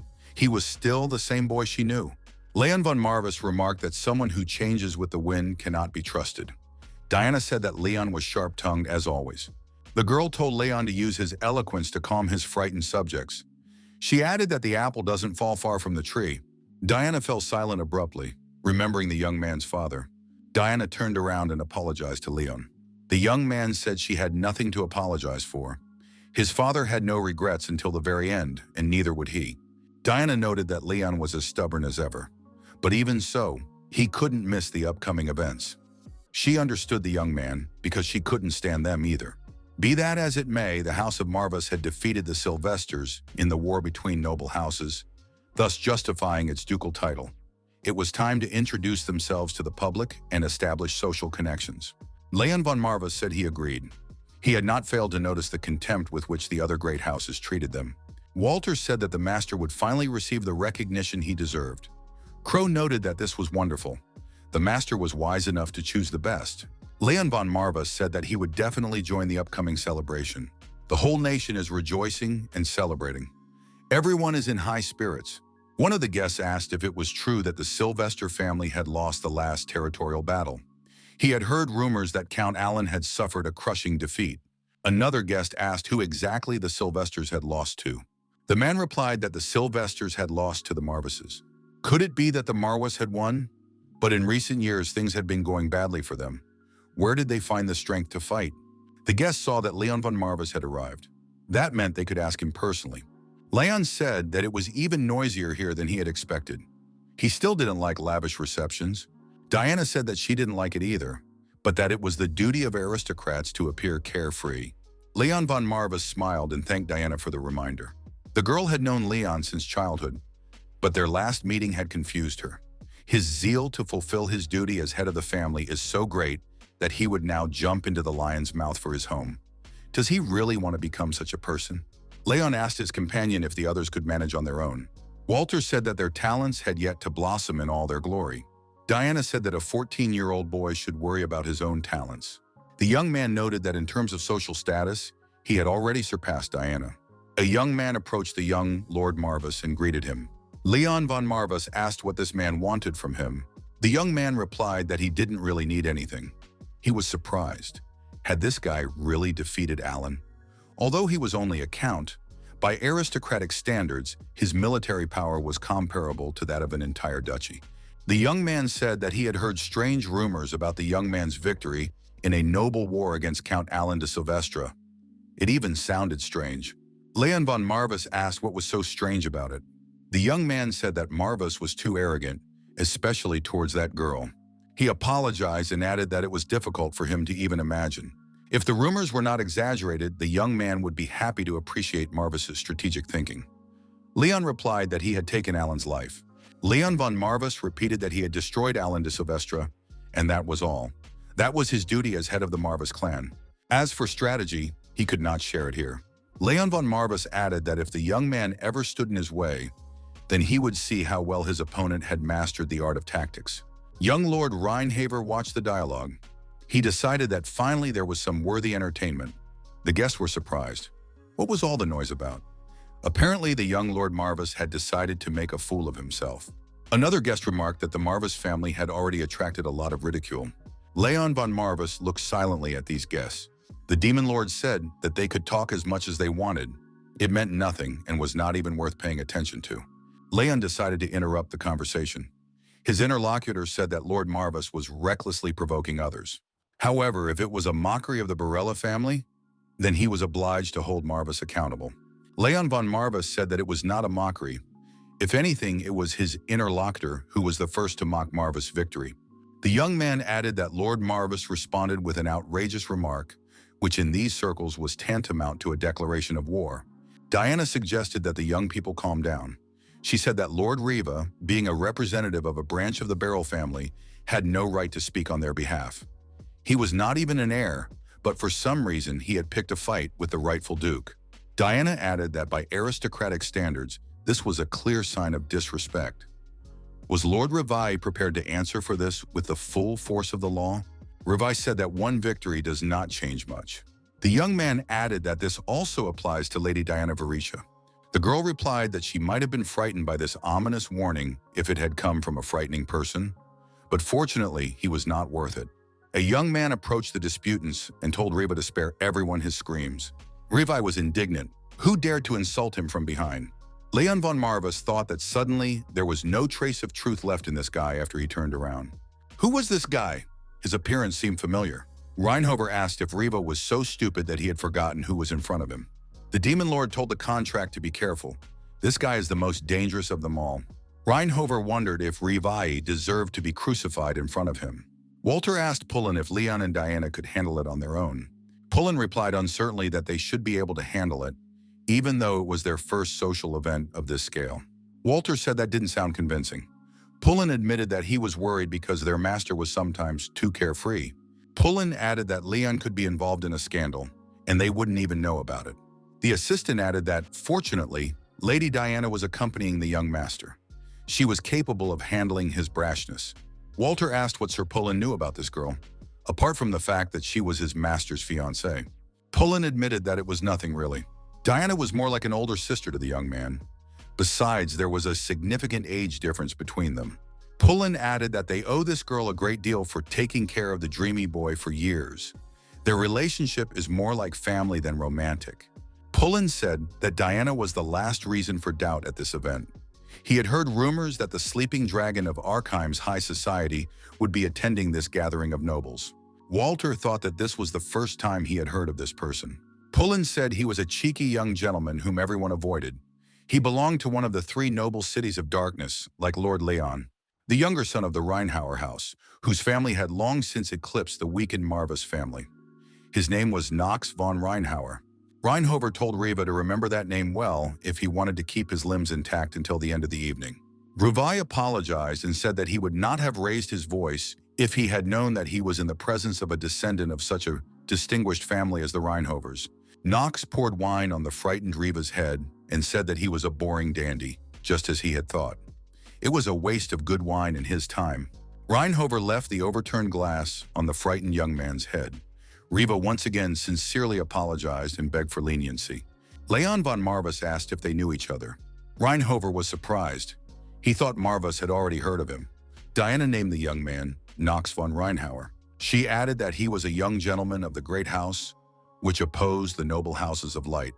He certainly expressed his contempt in the worst possible way. Knox was surprised. Was that all the girl could say after he had offered her a helping hand? Knox looked at Leon and assumed that they would soon become very close. Leon von Marwes replied that if it was in the interests of his house, he agreed. Reinhover said that he was an exemplary head of his family and added that they would meet soon. Diana remarked that this young man was the black sheep of his family. She expressed doubt that they would meet often and advised him to be cautious around him. Leon von Marvis asked if that was all Diana knew about him. The Demon Lord said that Reinhauer was somewhat similar to Leon in nature. He was as unrivaled a genius as the contractor. It was just a pity that he was hidden in the shell of a scoundrel. Leon von Marvis said that he thought so too. He had never felt such intense and dense dark mana before. The assistant asked Knox why the master had helped the young man. The girl was surprised. Her master preferred not to get involved in trivial matters. Knox told her to see for herself, and then she would understand. Reinhauer was sure that soon there would be no one left on the continent who did not know his name. Knox noted that no matter how he behaved, with dignity or not, it would be an unforgettable sight. Reinhauer said he wanted to go home because he was very tired here. Diana told Leon to go with her. Although it was a formality, it was better for him to play the role of her fiancé in public. Leon von Marvis asked what he should do. The girl asked if Leon remembered the basics of dancing. Surely his father had taught him. The music started, and the young people began to dance together. Diana noted that Leon was well trained. There was still something left in him of the charming boy she had known. The girl said that he was not her type. Leon von Marvis asked what she meant. Diana told the young man not to think about it and not to take the steps too seriously. He could just make it look like he was dancing. Leon thought that his father had also taught him that a lord of a noble house must present himself in the best light in any endeavor. The young man pulled his partner close and looked intently into her eyes. The girl thought that he was as zealous a head of the house as ever. Was it necessary to pull her so close out of a sense of duty? Diana said that Leon was still immensely diligent in all areas, even the most unexpected ones. She would like to say the same about her companion, but she was not as flexible as she used to be. The girl told Leon to be quiet. That would be enough for him. The guests were frightened. What was that noise outside? Didn't they understand how a fight at a gathering of aristocrats would affect them? Someone said that it was a one-sided beating, not a fight. The young people saw Pullen kneeling. In front of him, trying to protect him, stood Walter with a sword in his hand. Opposite him was an armed man. Diana said she wanted to hear a clear reason for this disgrace. The instigator was Lord Riva de Barella. He said that Lady Varesha had arrived just in time. The girl noticed that she was not going to repeat herself twice. What was the cause of this scandal? Ravai was surprised. Wasn't that tone too authoritative for a girl who didn't have a powerful lord behind her? The Demon Lord said that this guy had started acting like a big shot after the White Wolf left the scene. Aristocrats go crazy over anything. Leon von Marvis told Riva to explain in detail what exactly his subordinate had done wrong.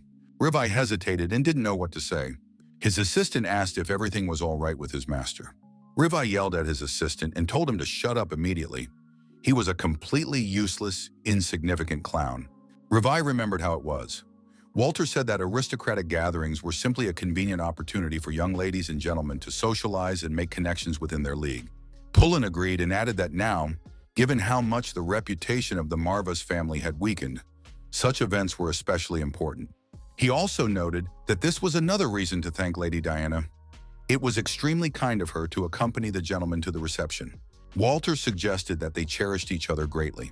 Pullen confirmed this, as they had been together since childhood. Rivai asked them if they were also from the Marvis house. Pullen saw that two people were blocking their way. He was surprised. Why would the young heir to the Barella house do that? He noticed the insulting tone of the noble gentleman. But why this provocation? Revi said that these were big words for a little butler and called Coleman's assistant to come to him. Walter looked back and saw an armed man approaching them. Revi ordered Coleman to finish off these two scumbags. Coleman was surprised. This was the Duke's house. How could they do such a thing here? Revi said that lousy aristocrats deserved only contempt, and that was enough questioning. Coleman, addressing his opponents, said that the price of disobedience was death. A young man must draw his sword if he considers himself a knight. Pullen told Walter not to give in to provocation. They couldn't afford another confrontation yet. They couldn't add to Mr. Marvis's problems. The next moment, Pullen received a powerful blow to the stomach and cried out in surprise. He clutched his stomach and sank to his knees. He told Walter that he was fine and that now they had to think about his lordship. Walter looked up and saw that his opponent had come dangerously close. The young man quickly drew his sword and held it out in front of him. He said he would not cause Mr. Marvis any trouble. Walter said he wanted to protect Pullen. He was as dear to him as Sir Marvis. Revet, looking at the groaning Pullen, said that was very sweet. He added that the two should regret their loyalty. Coleman attacked the young man, but Walter easily parried the attack. At that moment, Diana appeared and said she needed to know the reason for this disgrace. What could Lord Riva de Barella say in response? The guests thought, is that scoundrel from the House of Barella causing trouble again? Now they would be able to find out whether the Marvis victory over the Sylvesters was just a lucky coincidence. The girl asked, isn't it obvious? This boy could hardly muster the strength to fight. Revi asked our hero if he would like to engage in a friendly sparring match. Those present should enjoy it. Leon von Marvis replied that he accepted the challenge. Coleman approached Leon with his sword drawn. Leon von Marvis said that he had expected more from Walter. Walter apologized and said that he couldn't help himself, so he let his master down. Leon replied that that wasn't the point. Coleman swung his sword and lunged at Leon von Marvis. Leon stepped aside and Coleman remained standing in place with a bleeding wound in his stomach. It all happened in a flash. Revi, Diana, and Walter watched in amazement. Was such a thing possible? Leon told Walter that he hoped the young man would fight with all his might for Pullen. He added that he wanted to announce one fundamental principle of the House of Marvis. At that moment, Coleman lost his strength and was already on his knees. Suddenly, undead creatures appeared out of nowhere. The undead appeared behind Revi and held a blade to his throat. Leon von Marvis said that if necessary, they would destroy everyone without hesitation. This applies to both the prosperity of their house and the safety of their loved ones. The young man added that he didn't care who stood in his way. Even if it put him at risk, he wanted everyone to follow this principle. Revi cried out, would Leon really look down on him? He saw the prince in front of him, got scared, dropped to his knees, and started begging for forgiveness. Riva said he didn't know the prince would come down in person. Prince Alan told Riva to forget about the ceremony. Revi said that it was a great honor for him that the prince remembered his name. The prince said he didn't want to hear any more words. Alan remarked that he had witnessed a certain scene involving Riva and that it had amused him. Riva asked if it was about the quarrel between Lords Marvis and Reinhauer. The Crown Prince confirmed this. He said he was not one to resist curiosity, so he wanted to ask right now. Alan asked why the two houses of darkness had suddenly united against Riva. He found it hard to believe that they had gotten along so well until now. The prince added that he had received strange news about the Marvis house's victory in the recent noble war. Riva admitted that it was indeed rather strange. Alan said that with a little help, Riva could lift the veil of secrecy surrounding the true intentions of these families. Riva thought, from the moment Reinhover sailed away, little Marvis became nothing more than a toothless tiger cub. He could easily be removed at the Crown Prince's behest. He decided that such an opportunity should not be missed. The Crown Prince's wishes were law to him. Now Riva was in the hands of the undead who commanded Leon von Marvis. He realized he had made a mistake and said that it was a grave sin for the Lord of the House to dismiss it. Was it fitting for such a figure to interfere in the petty quarrels of servants? Leon von Marvis said that where Riva saw insignificant servants, he saw his standard bearers. Riva asked, even in that case, why go so far for them? Leon reminded him that if necessary, they would destroy everyone without hesitation. There would be no exceptions. Leon von Marvis left his opponent and walked away with the undead in the other direction. He told Walter to take Pullen to a doctor immediately. Diana said she was on Leon's side, but it would be better if the young man stopped. The girl noted that a member of a branch of a noble family posed no real threat to the Marvas family. This was too high-profile a case to bring to the public's attention. It would be wiser to back down. Suddenly, Riva's assistant grabbed Diana and held a knife to her throat. Riva laughed and asked what Mr. Marvis would do now. Everyone must retreat immediately, or he would not hesitate to test the limits of this hypocritical farce. Riva asked if the young man didn't want his toy to get scratched. Leon von Marvis thought that in Lady Diana's case, the toy was himself. Riva could use an eye exam. Riva said he knew perfectly well that Leon would not allow even the tip of the girl's little finger to be hurt. Lord Marvas must withdraw his undead and disperse amicably. Leon said he was ready to repeat himself. Not only had Riva harassed his subordinates for no reason, but he had also decided to threaten Lady Diana. Was this guy really that stupid? Leon said that his servants would not be limited to just one hand. Riva felt an ominous chill fill the air. Leon asked if Riva was deliberately defaming Lady Diana's honor. The demon lord told the contractor to hurry up. Often, silence is an admission of guilt. Leon von Marvis said that he understood the demon lord. Silence means guilt, a wise lesson. The young man added that in that case, death was the only fitting punishment. Riva shouted that in that case, the girl would also die. However, Diana snatched the knife from the attacker and stabbed the villain right in the neck.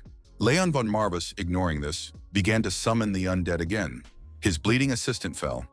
Riva understood that now he had no way out.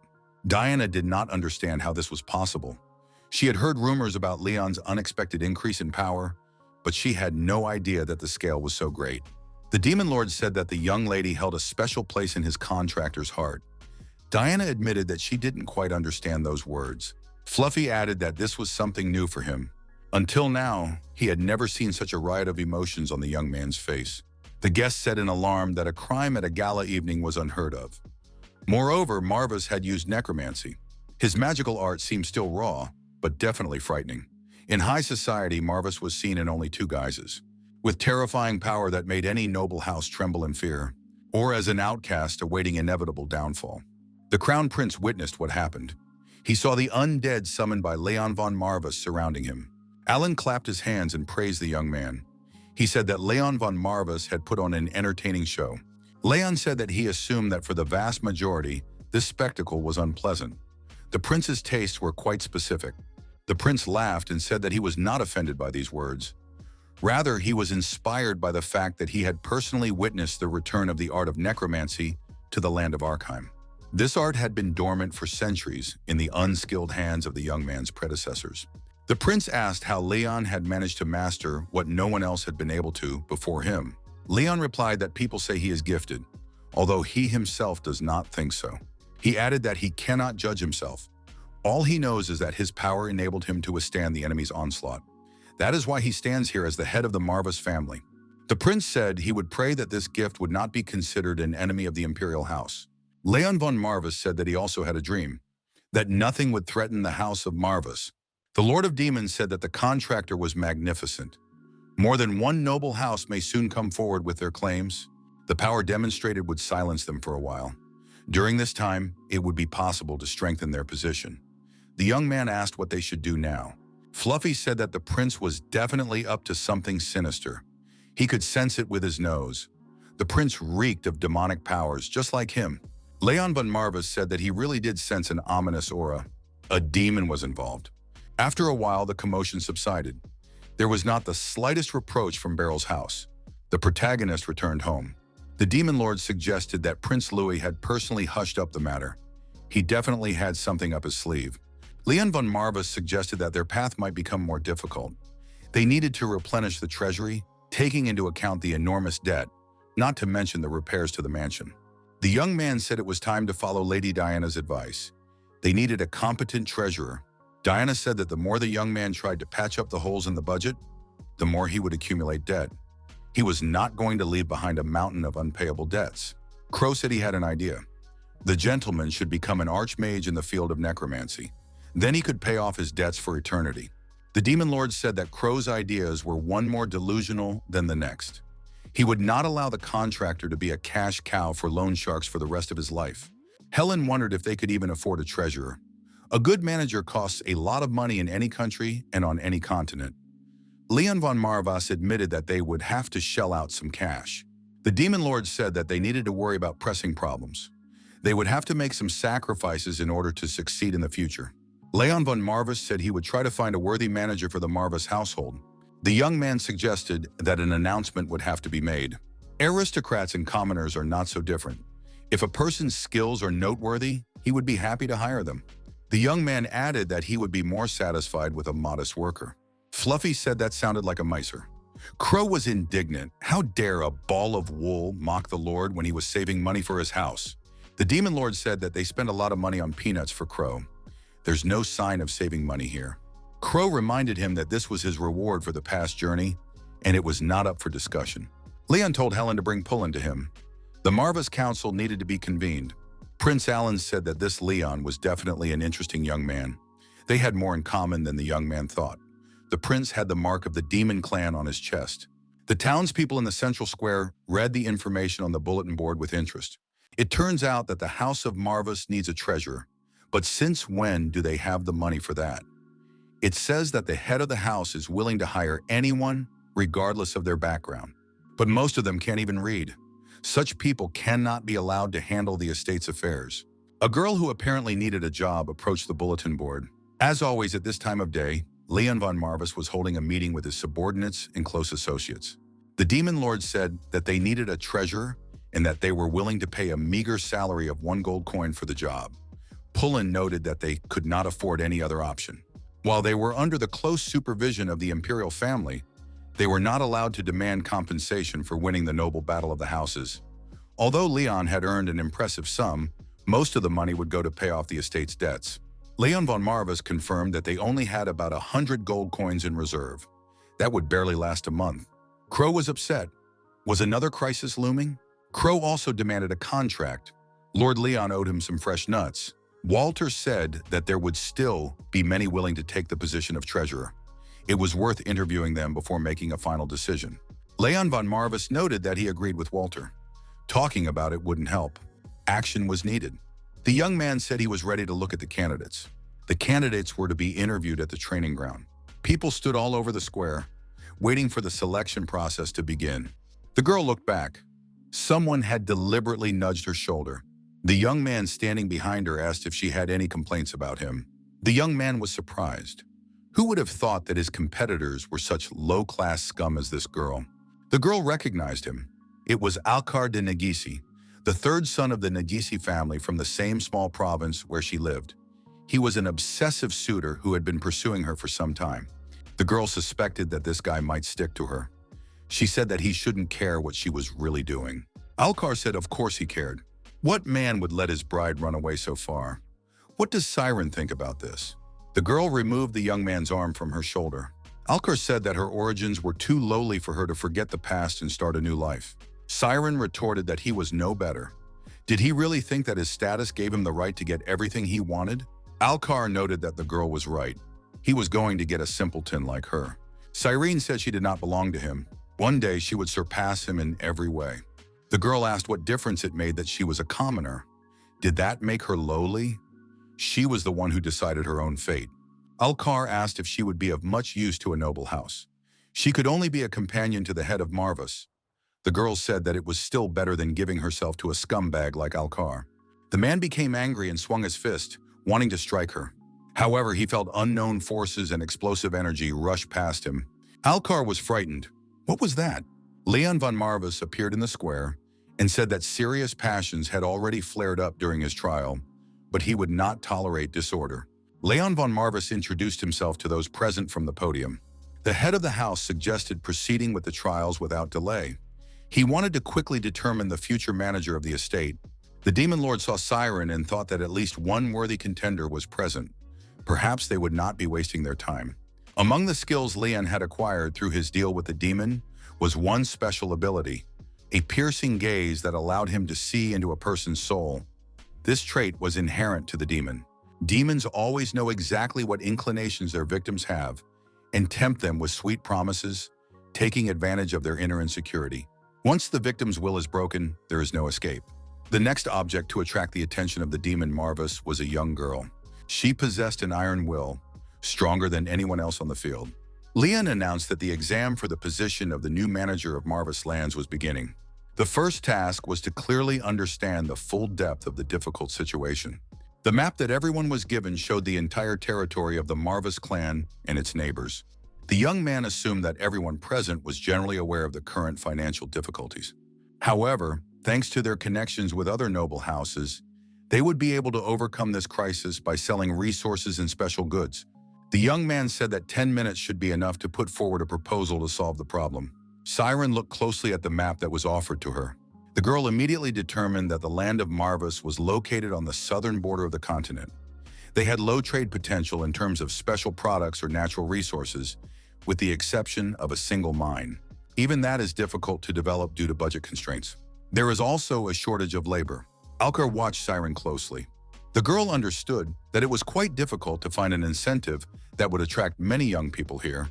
Hiring knights and mages was out of the question, given the lack of funds. The girl considered the only advantage that could still be counted on.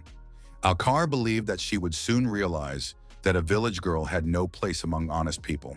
Alcar also looked at the map and tried to come up with something. He pushed himself not to lose focus. The young man looking at the map thought it was all nonsense.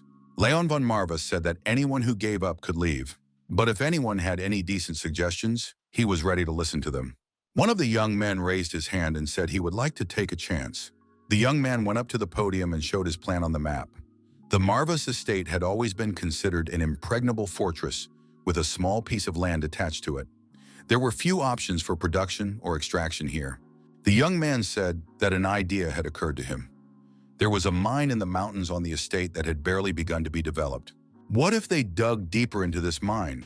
What if it was full of rubies, sapphires, and other precious stones? Leon von Marvis asked where they would get the funds to develop this mine.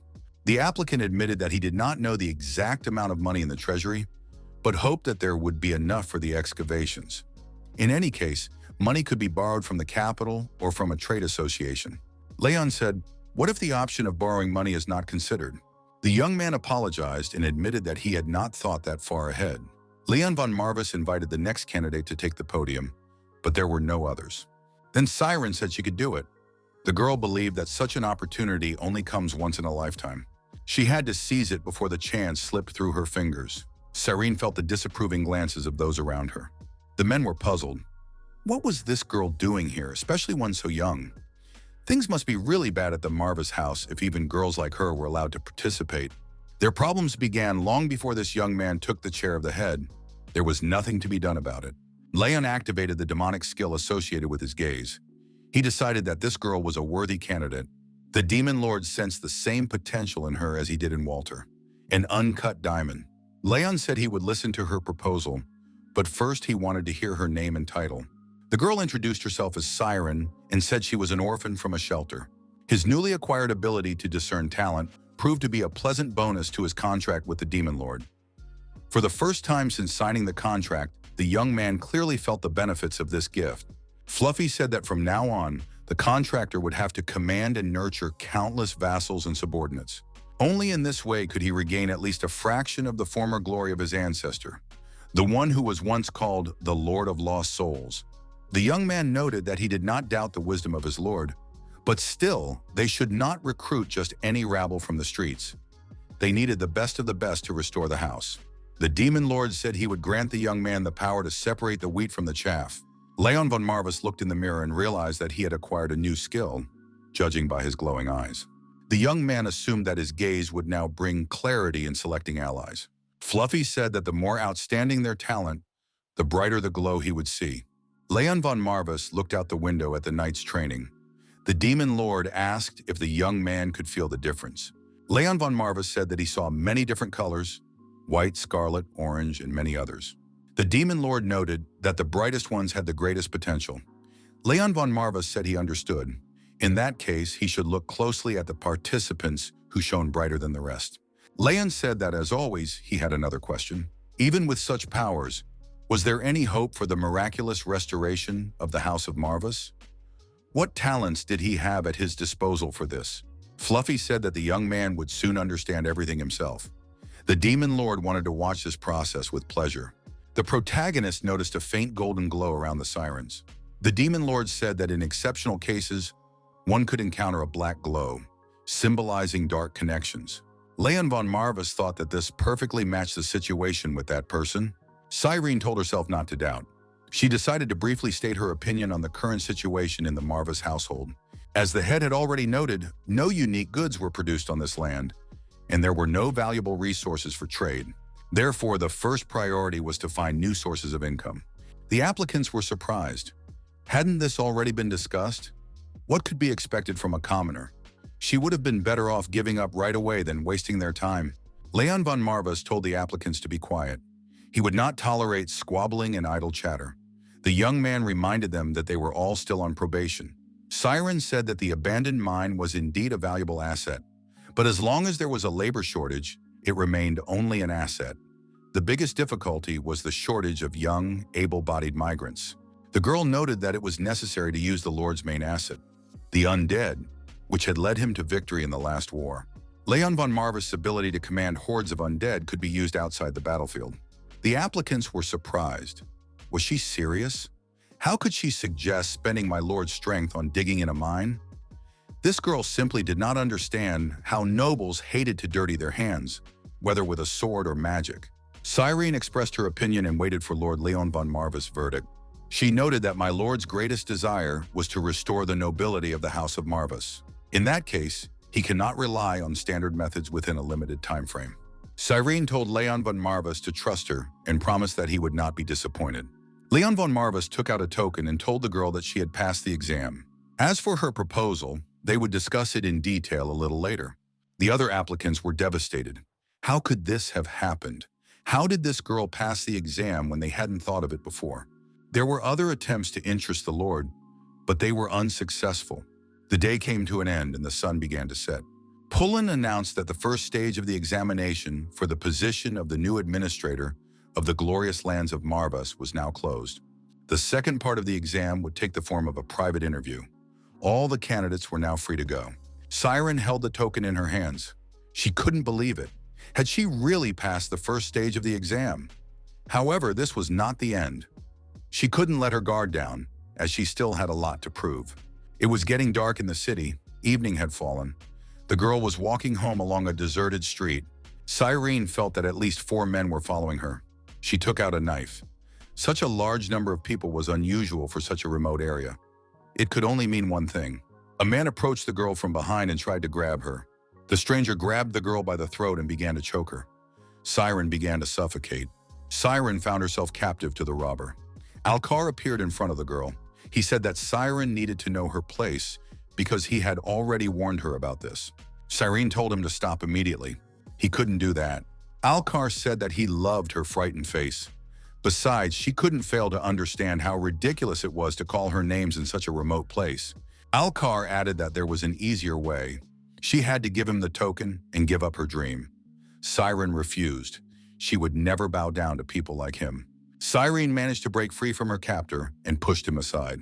The girl held the knife out again and threatened Alcar. The villain grabbed Siren by the arm and tried to snatch the knife from her. He said that it was necessary to get a bride with good manners. Alcar called his comrades for help, and more people emerged from the darkness. Alcar told his henchmen not to worry. Siren would survive. The criminals attacked the girl. Suddenly, demonic energy appeared in the air, and everyone jumped back in fear. Leon von Marvis appeared nearby. The young man said he hoped he would not have to destroy his loyal subjects. Leon snapped his fingers and said that this was the unfortunate duty of the Lord of the House of Marvis. Undead creatures appeared next to the bandits. The villains were frightened and screamed in fear. Siren asked in surprise what my lord was doing here. Leon replied that he was fulfilling his duty as befits the head of House Marvis. The young man clarified that the Lord's duties included both searching for talented subjects who would serve the estate and protecting them from such threats. Alcar was frightened, fell to his knees and begged his lord for forgiveness. He said he had no idea that the Lord had such designs on this girl. Alcar's henchmen fled in fear in different directions. The instigator of the hooliganism continued to beg for mercy. Leon was surprised. What intentions was this guy talking about? He was drawing some very strange conclusions. Leon von Marvis assumed that Alcar de Negisi wanted to harm his subject. Alcar swore that he would never even look in her direction again. The young man added that his statement was insane. Leon von Marvis suggested that if someone else had stood up for this girl, Akar would have sent his gang of scoundrels after both of them. Leon von Marvis said that he was interested in the answer to one question. Did Alcar enjoy oppressing the weak and cowering only before the strong? Alcar once again apologized to my lord. He promised that it would not happen again if the gentleman allowed him to live. The undead swung his sword. Leon said that the answer to his question was obvious and that it was not worth listening to him.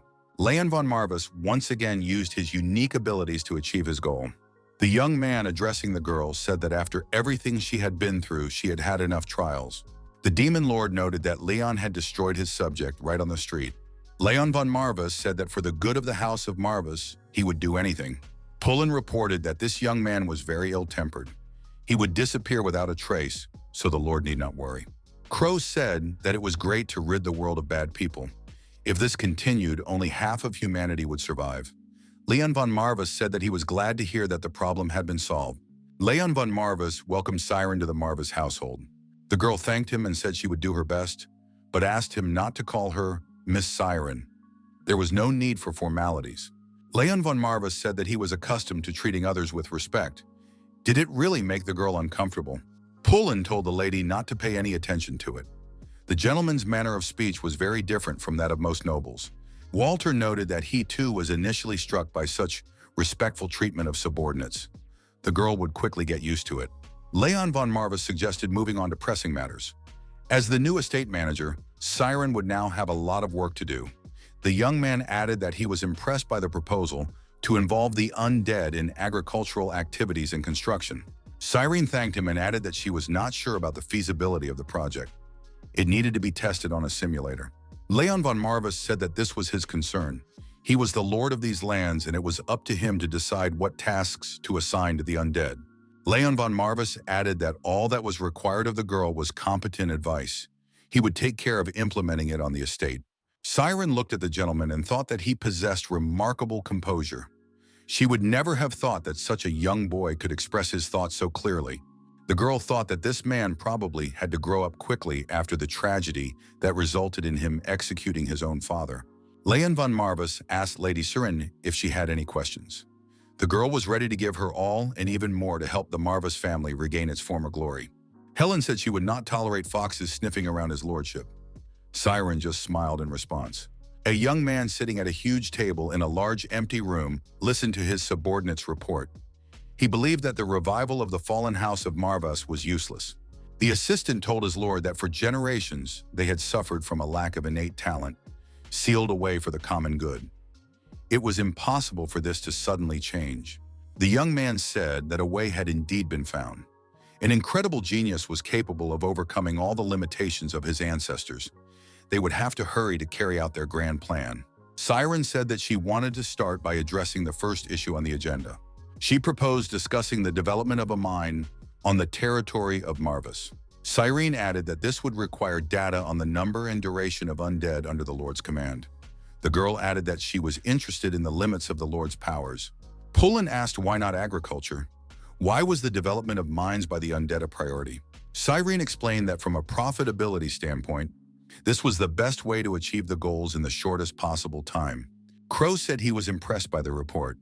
Profitability was good. Siren looked at the fluffy creature and thought that it was one of the 72 demons. However, it looked like an adorable lion cub. Siren noted that mining was an incredibly dangerous occupation.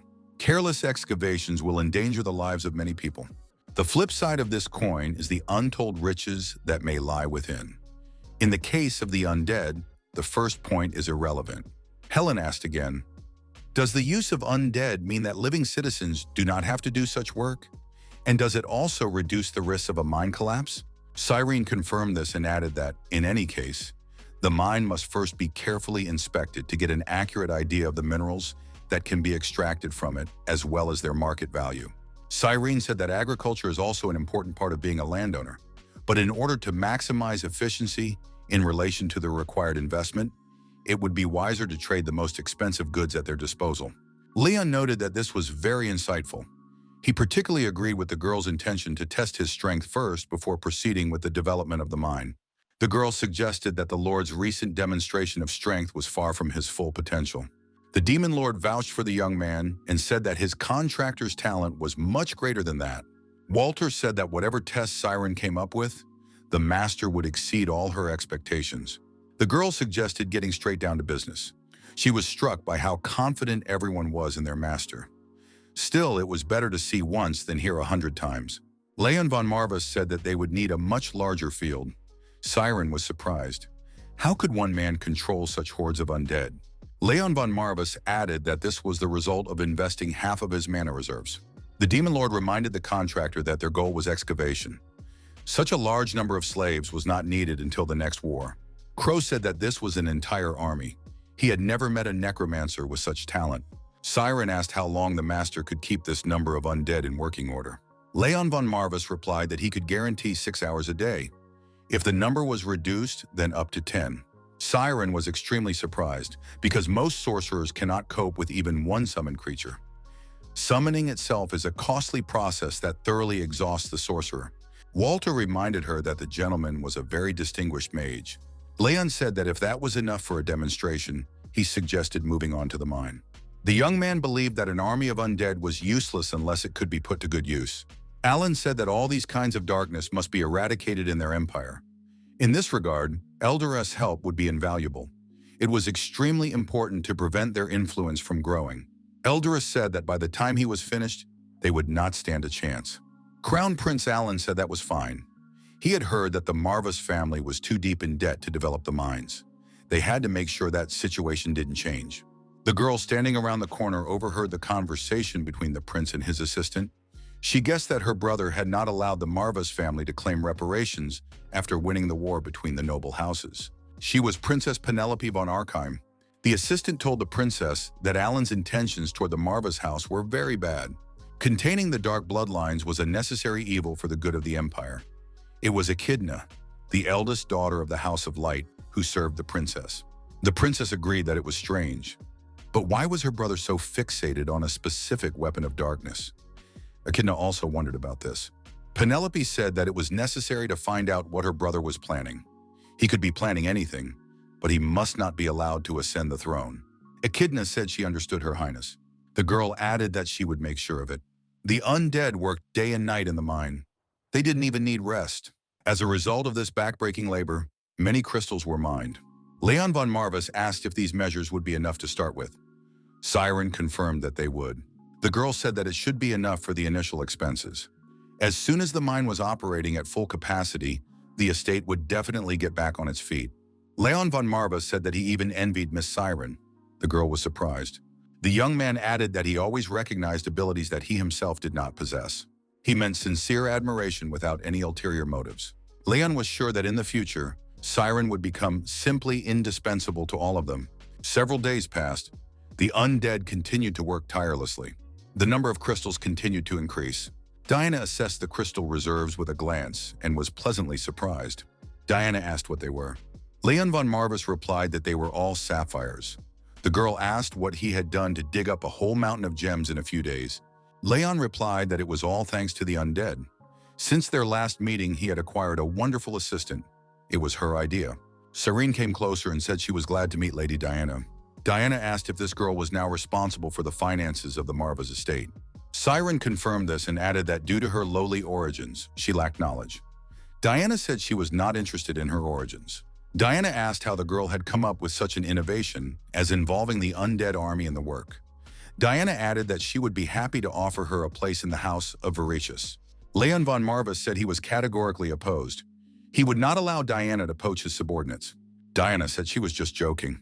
Leon seemed to have already grown fond of his new assistant. Pullen wondered if the House of Vericious could protect such a large number of sapphires. Pullen added that they had very few craftsmen and were experiencing difficulties because of this. Diana said that they could easily take on this part of the work. She even offered a deal. Leon von Marvis asked what Diana would require in payment. The girl said that she was interested in the exclusive right to supply Marvis gems to other noble houses. Even at first glance, these gems are of exceptional quality. This means that noble ladies from all over the continent will soon be lining up for these jewels. Siren said she would like Lady Diana to discuss the details of this deal with her. Siren added that before negotiating, she would like to receive a sample of the final product. Diana wouldn't mind, would she? Diana acknowledged that Leon had hired an excellent employee. Diana said she agreed. She had no intention of taking away the last of Leon's money, which he desperately needed. Diana apologized to the gentleman for interrupting him and said she was ready to accept any punishment. Leon von Marvis said that this was not a punishment, but a reward. After all, Siren was acting in the interests of the House of Marvis. Pullen suggested signing the contract as soon as they received the samples and could decide whether the deal was necessary.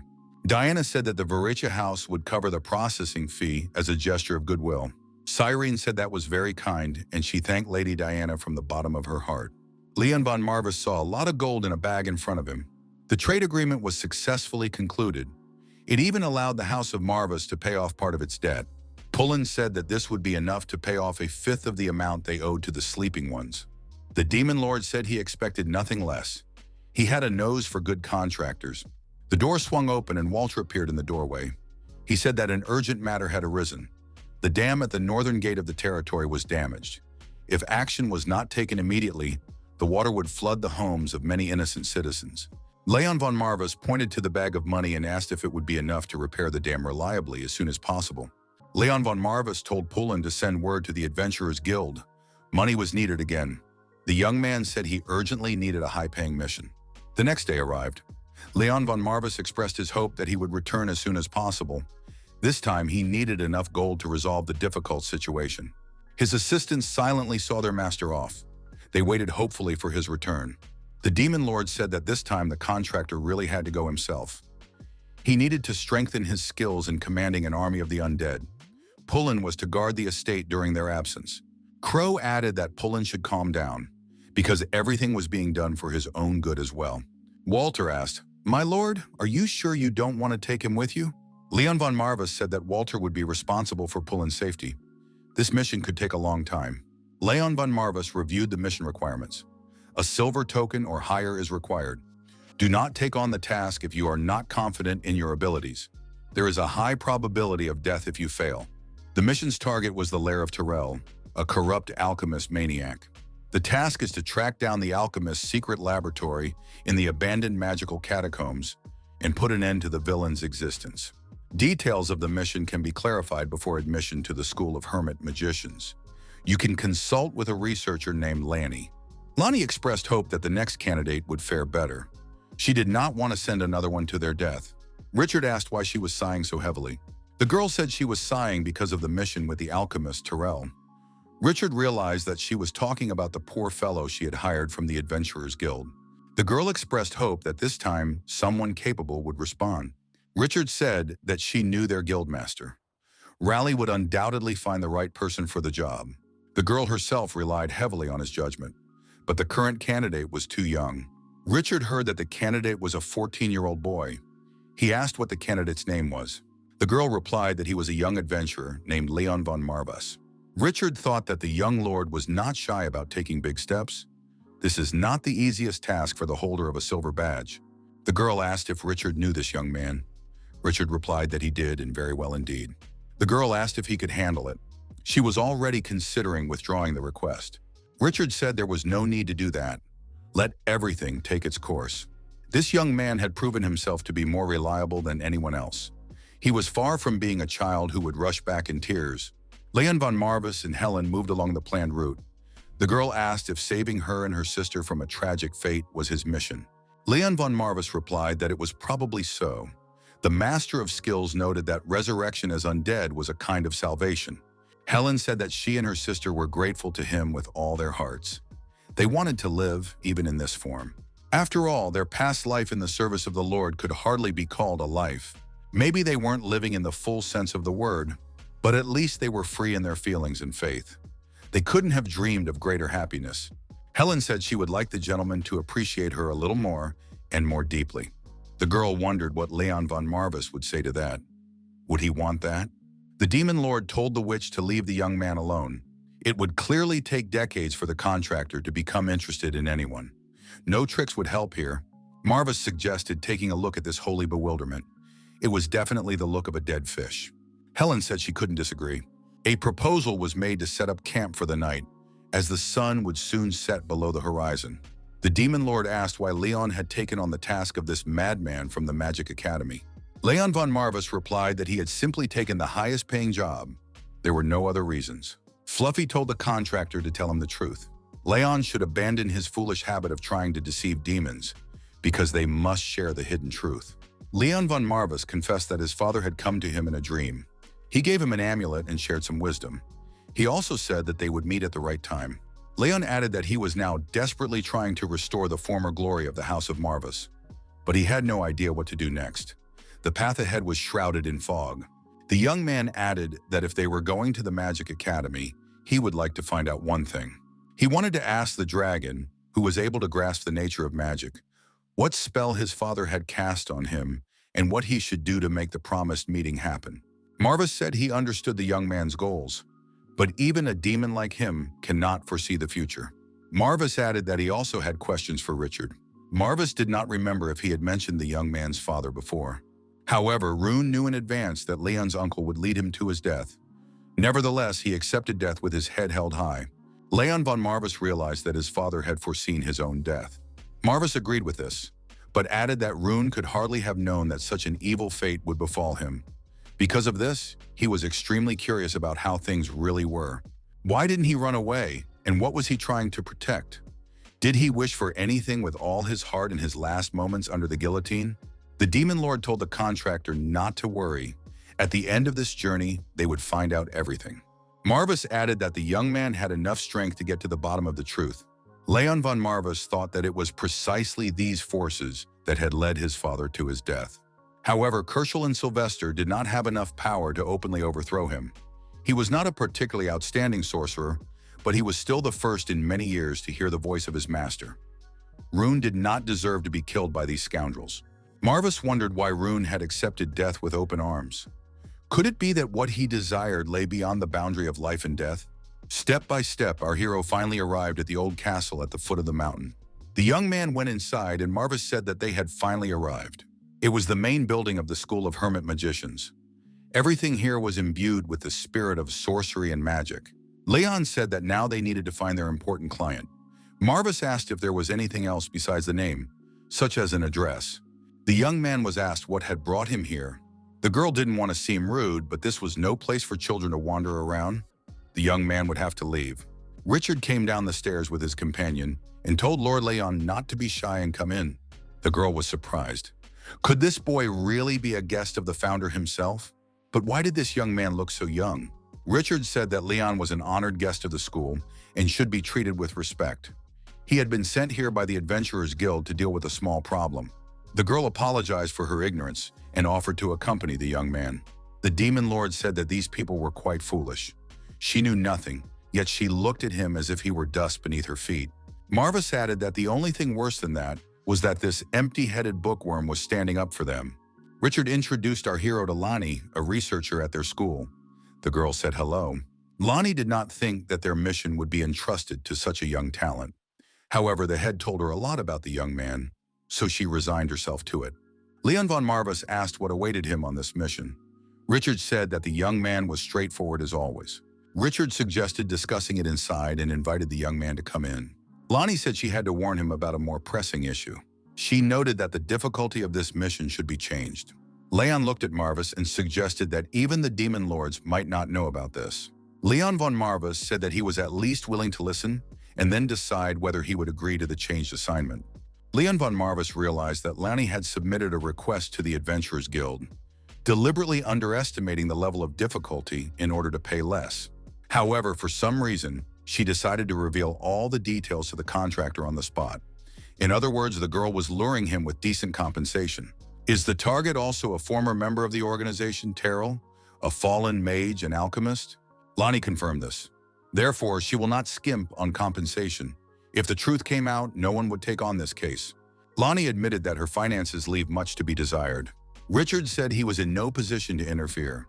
He would save this option as a last resort. Leon von Marvis was surprised. What was the point of revealing the details of the mission now? Wouldn't it be better to keep quiet until the very end?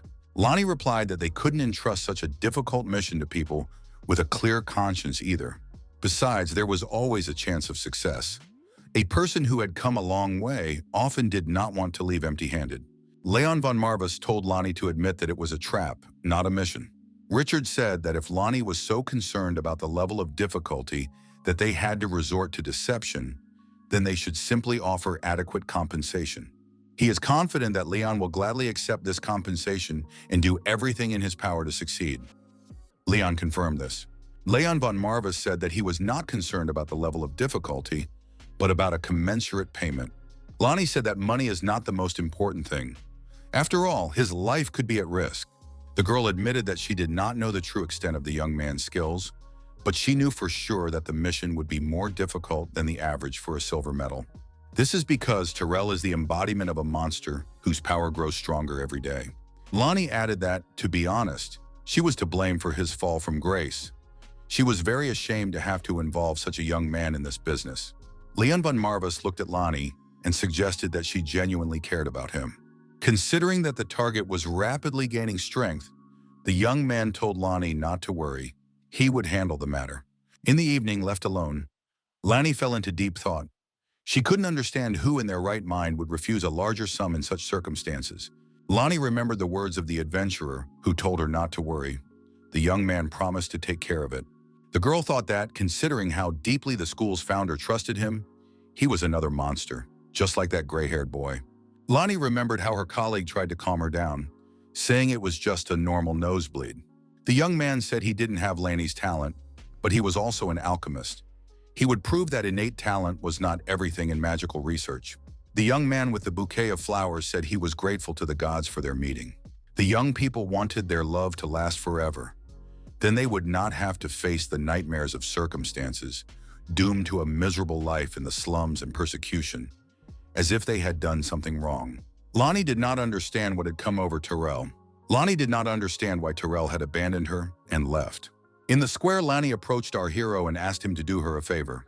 The girl asked for permission to accompany him. Lonnie said that the abandoned magical catacombs were a secret refuge that even an experienced tracker could not find unless he was a mage. But with her help, Leon would not have to wander for long. The demon lord assumed that Lonnie was telling the truth. Her guidance clearly indicated that she was an exceptional sorceress, and the young man would soon see this for himself. Leon von Marvis thought that this girl radiated a passionate storm of emotions. That was a plus. Leon assumed that people like her would not back down, and she certainly would not run away in the face of danger, but would meet it head-on if necessary. Leon von Marvis agreed and said that the girl could join him, but he had one condition. Leon said that wherever they ended up and whatever happened to them, her identity must remain a secret. Silence on this matter was a priority. Lonnie must not say a word. The girl said she agreed. She did not understand what dark secrets this young man was keeping if he demanded such secrecy from her. Leon von Marvis said that in that case they would leave immediately. He had a debt to pay, so it was better to hurry. If they didn't hurry, he would continue traveling under Lady Carlin's escort. The young man begged and pleaded not to be left behind like this. Lonnie was all he wanted. Terrell came to his senses and noticed that he was sitting on the ground. He thought that the regrets of his normal life had long since evaporated, but it seems that there is still a long way to go. The young man took the syringe and injected its contents into his vein. Terrell said that the demonic summit awaited him. He needed the favor of the Grand Duke. He had to prove himself. Terrell believed he was ready to do anything. Nothing else in this world had any value for him anymore. Terrell decided that he needed more demonic blood for his achievements. Lonnie was surprised at how this man managed to determine the right direction without a moment's hesitation. The Impel Forest is a vast and dense forest of incredible length. Most travelers get lost as soon as they set foot here. Lonnie assumed that there was something behind his confidence. Leon von Marvis tried to distract the girl from her thoughts. The young man called out to her and asked why Lonnie was so lost in thought. Lonnie thought that the young man had sensed her questioning gaze, but that was no reason to look so threatening. Lonnie assumed that the ominous feeling was not coming from him. Lonnie, being a mage, felt that the ominous feeling was coming from behind her. Behind her was a ghost, behind whom was an armed Alicia. Alicia attacked the ghost with all her might. Lonnie thought it was simply unbelievable. Could a ghostly monster really be defeated by physical weapons? However, according to theory, only weapons imbued with holy power are capable of such a feat. Alicia smiled modestly and said she was pleased to meet her. Leon von Marvis suggested that he would not be able to keep the secret for long anyway. The young man added that this was Alicia, his companion, a devout believer. Leon said that she was also his loyal servant and an undead. Lonnie said that she understood. Her undead nature spoke for itself. Lonnie asked the Lord if he was a necromancer. The demon lord said that it was even amusing. Did she not believe in the obvious? Leon apologized for not informing her about it in a timely manner. The young man extended his hand and said that he was Leon von Marvis, necromancer of the House of Marvis.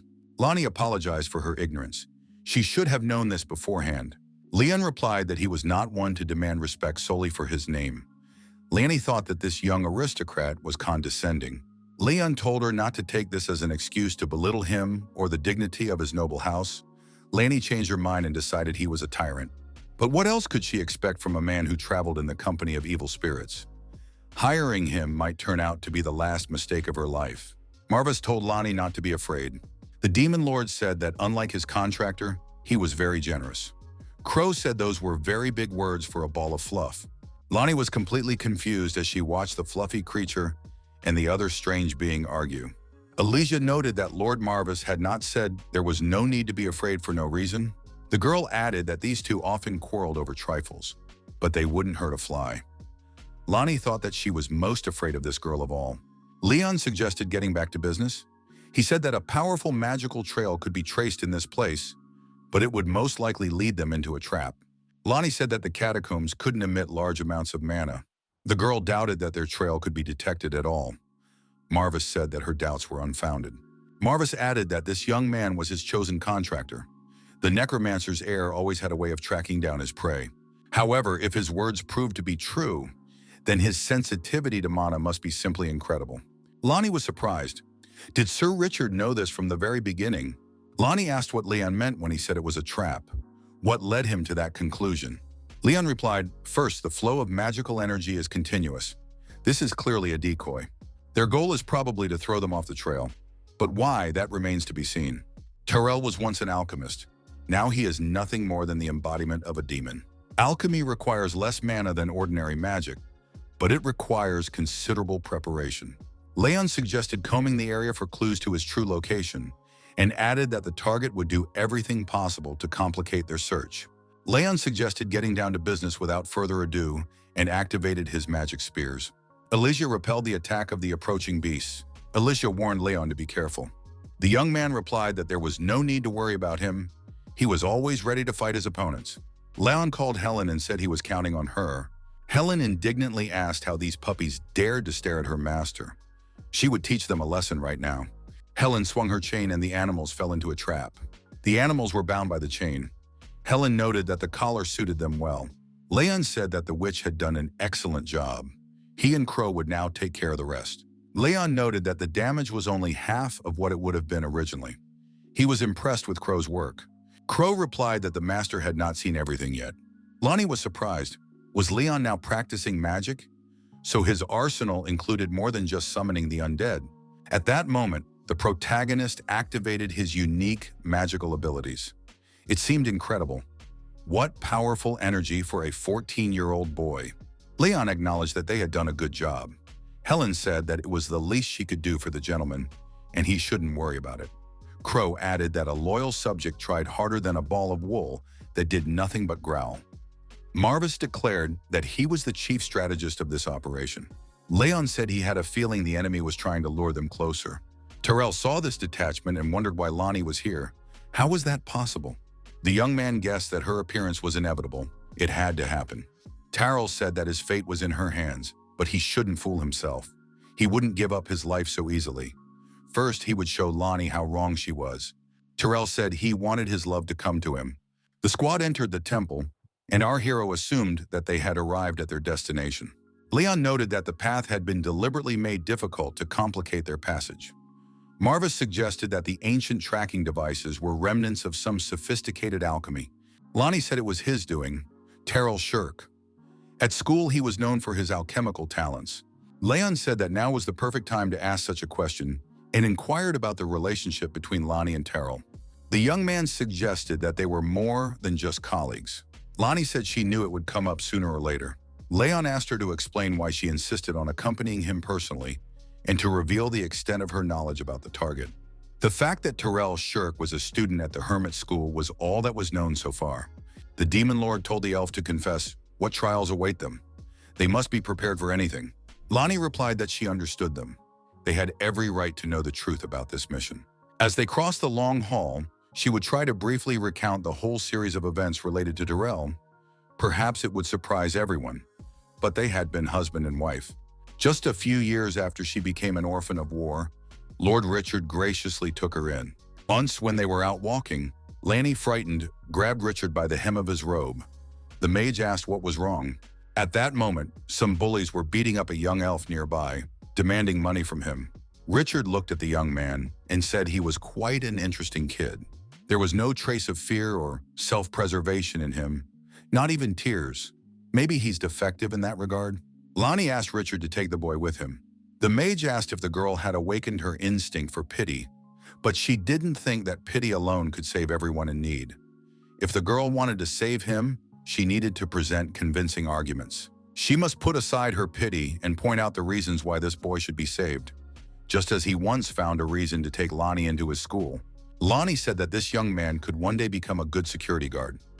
Richard replied that this was of no value to him. Lonnie suggested that the boy might have a kind heart. Richard said that this was nothing more than speculation. Lonnie said he was kind of cute. Richard was surprised. Were those all the reasons the girl could see? Lonnie thought for a moment and asked if the teacher remembered the book she had recently received. The girl added that everyone who had read this book remembered the words of the wisest philosopher in the county. If you want to go fast, go alone. But if you want to go far, go with someone.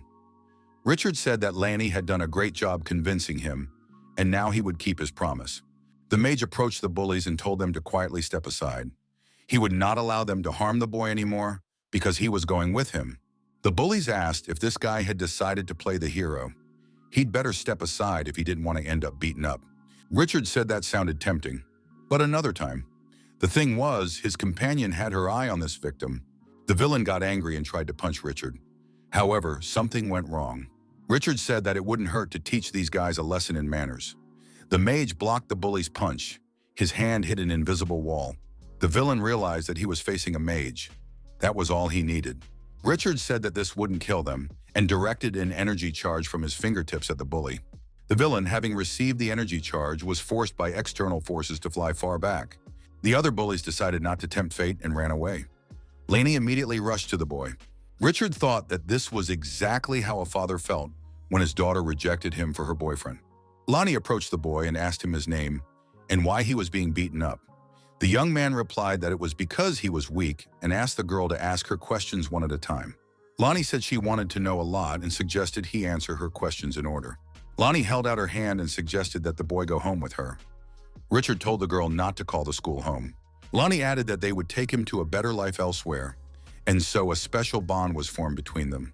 The young people studied various magic techniques and the art of potion making together at school. Despite frequent quarrels, they became close friends. Richard said that they were like an old married couple. The young people demanded that the teacher immediately take back his words. Lonnie once asked if Terrell was only interested in alchemy. Terrell said that he had not realized before how pathetic he was. This happened on the day they first met. Terrell added that he realized something when the teacher stood up for him and saved him. Equality, compassion. None of that matters when you are in the power of those who are stronger. He is not gifted in magic or fencing. Alchemy is all he has. Lonnie, recounting the story, noted that they supported each other's dreams as if they were their own. Once, the young man boasted that he had finally succeeded in clairvoyance. Richard noted that he had predicted earlier that the two would marry.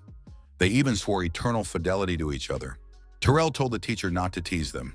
They themselves were surprised by this turn of events. Lonnie remarked that it was all because of his attractive appearance.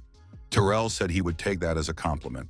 Richard asked if that meant they would be getting married in 3 months. Terrell smiled and said that the teacher was right. They were happy to have the school's blessing. Richard said that if the two of them were happy, then naturally he was too. Richard looked intently at the young people. He hoped that his premonition would not come true this time. However, their happiness did not last long. Terrell committed a serious crime at school. The tragedy struck almost immediately as soon as they had exchanged their wedding vows. Lonnie asked what Terrell had done. The young man told Lanny to rejoice. Now she had the powerful husband she deserved. Lanny screamed at him not to say that. Lonnie asked if Terrell couldn't even see what he had become. The girl said it was not too late to ask Mr. Richard for help.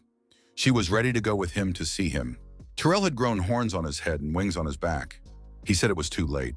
Lonnie concluded her story by saying that Terrell was ultimately consumed by his thirst for power and became a monster who would not hesitate to destroy even his own comrades. Needless to say, he ran away before she could try to capture him. Thus, the mission she entrusted to Lord Leon came about.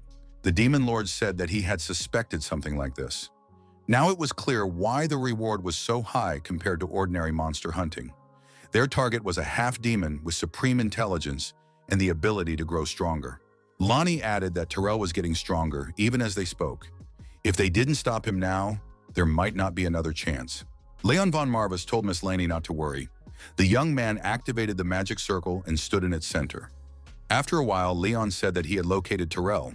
The Demon Lord suggested they hurry up. He added that the stench of this creature was simply unbearable. Leon agreed to leave immediately. Terrell said in surprise that it was simply impossible. How did they do it? After all, this place was a veritable labyrinth of mana, designed to hide him until he gained his full power. A labyrinth of such size was simply impossible to bypass. Terrell looked at the young people and couldn't understand how they had managed to find the right path so quickly. Leon von Marva stopped the girl and said that she was not allowed to go any further. Terrell was surprised, but the mirror through which he was watching the young people suddenly shattered. Terrell did not understand what had happened and what to do next. An image of a demon appeared above Terrell and told the contractor to run away immediately. The demon said that the abyss was approaching the contractor and that it was impossible to defeat it. Terrell was surprised. Was Lord Baal himself telling him to run away? But he had never once chosen the path of a coward in the face of the enemy. The young man decided to prove that he was quite capable of doing so. Lonnie was the woman to whom he had sworn eternal love, but if he had to take her life, he would do so without hesitation. Baal said that the contractor had misunderstood everything. The demon said that the woman was completely unimportant. However, what accompanied her brought inevitable doom. Terrell, frightened, said that the protective barrier had just fallen. Leon von Marva said that he knew he would find this man here. After all, this was Terrell Schurch, the alchemist who sold his soul to the devil. At that moment, Terrell felt it with all his soul. He had to leave without hesitation. His master said that doom was approaching. He was definitely talking about him. Terrell said that now he clearly saw the reason for his anxiety. This guest was surrounded by a rather dense aura of doom. Terrell said that it was an all-consuming darkness, and he could not afford to take any risks. The half-demon activated a demonic spell. Lonnie shouted for Leon to step aside. She would protect him. The fog of darkness was a mid-level spell. A young mage like Leon might not be able to withstand it. Terrell told the young sorceress to be quiet and not interfere. The girl was exposed to the demonic spell. Lord Marvis told the child to look ahead. Terrell believed that the mist of darkness had already engulfed his opponent. Terrell said that this mist limited more than just visibility. The young man's arrogance would be his undoing. Leon von Marvis said he would ask one last time, was he really standing before the alchemist and demon worshipper, Daryl Schurch? Terrell understood that it was too late to run. There was only one thing left to do, although it was somewhat premature. He admitted that it was him and asked who was in front of him. The protagonist said his name was Leon von Marvis and added that he had been promised a generous reward for Terrell's life. Terrell thought he was looking at a greenhorn. He wondered how he had acquired such power. Terrell said that they were not so different from each other. Both had resorted to higher powers to become who they were. Terrell asked if his opponent would deny it. The young men stood facing each other, the tension mounting. Lonnie screamed at Terrell not to do it. It was still possible to fix everything. Terrell said that Lanny had come too soon, but he would get everything he wanted one way or another. Lonnie wondered what Terrell needed that was so great that he turned to a demon. In the end, he would still become the monster he once despised. Terrell asked who Lonnie had become. She had brought some unknown person here for money, and all to destroy the one she had sworn eternal love to. If a monster is defined by the desire to destroy and the thirst for power to achieve that goal, then Lonnie was just as repulsive a monster as he was. Lonnie said she was tired of these double standards. Terrell asked if the world that had turned away from him because of his weakness didn't have double standards. Terrell asked what the child had done wrong to find himself at the center of war and suffering. Even if he was picked up by someone with power, the weak are still forced to dance to the tune of the strong in this rotten world. Terrell added that in order to survive like him, there is only one thing to do. One must strive for unquestionable power by any means necessary. With that, Terrell activated his demonic spears, directing them at his opponent. Leon von Marvis objected to Terrell's statements. Leon confirmed that he had made a contract with a demon, but not for power and supremacy, but for protection. Armed undead warriors appeared around our hero. Leon added that this devilish contract was the smallest sacrifice he was willing to make. The Black Lion thought that the magical dungeon had come at just the right time. The number of undead that the young man summoned at once was impressive. Moreover, all these undead were of excellent quality. This could not be denied, an incredible depth of potential. Terrell asked what the difference was, since in the end his opponent still craved power. Leon replied that the difference was enormous. Leon noted that Terrell destroys and corrupts everything in his path. Only those who crave to take from others resort to such methods. Terrell said he was very interested to see what would happen if all the evil in the world began to sharpen its claws against this guy. Would he be able to remain noble? He was simply justifying himself with the lofty words of the authorities. Leon was surprised. Did Terrell really consider him a powerful lord? The protagonist said that it was precisely because of his weakness that he had to destroy his father with his own hands. Leon added that he had no other choice, so he doesn't dwell on it. But can the same be said about Terrell? With that, the protagonist took out the Necronomicon. Leon said that Terrell betrayed Lonnie and his colleagues from the hermit school. Does he really have no regrets? The undead, having received their orders, took decisive action and headed towards Terrell. Terrell called the undead pathetic puppets and tried to resist them. Terrell couldn't understand what kind of demon was giving the boy follower so much power. Was he being protected by the archdemon himself? But what could he offer in return? Terrell asked what the boy had given in exchange for such power. Deals of this magnitude cannot be made without commensurate payment. The young mage must explain what is so special about him. Leon replied that there was nothing extraordinary about him. He offered the only thing he had. Leon said it was his existence.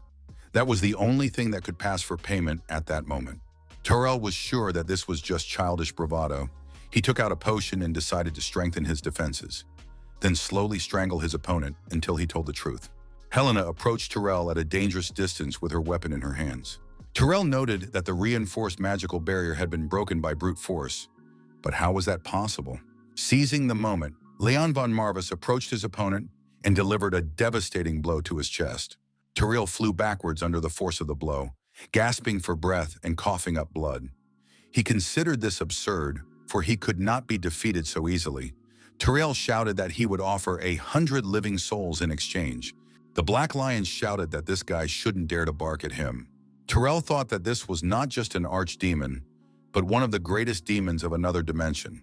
Marvis asked if this puppy knew him. Terrell replied that of course he knew Lord Marvis. But what could the Lord of Demons want from a youngster like him? Marvis said that Terrell could only blame his own limited imagination for his lack of power. Did Terrell seriously believe that his contractor's sacrifice alone had compelled him to endow this boy with such incredible magical potential? The power he had bestowed upon his contractor had been used with the help of his innate mana reserves. Terrell thought this was unfair. The countless lives he was willing to give up to get what he had, compared to this guy who was just lucky to be born talented. Terrell believed that this boy was undeservedly receiving such power. Terrell said that fate was ultimately the cruelest monster. Lonnie wondered in surprise, did he really destroy his own father? The girl remembered hearing about this before. The young head of the family who resorted to the help of a demon to win a territorial war. So he was the direct heir to the dark lineage. A young man who sold himself entirely for power. What had Leon von Marvis done?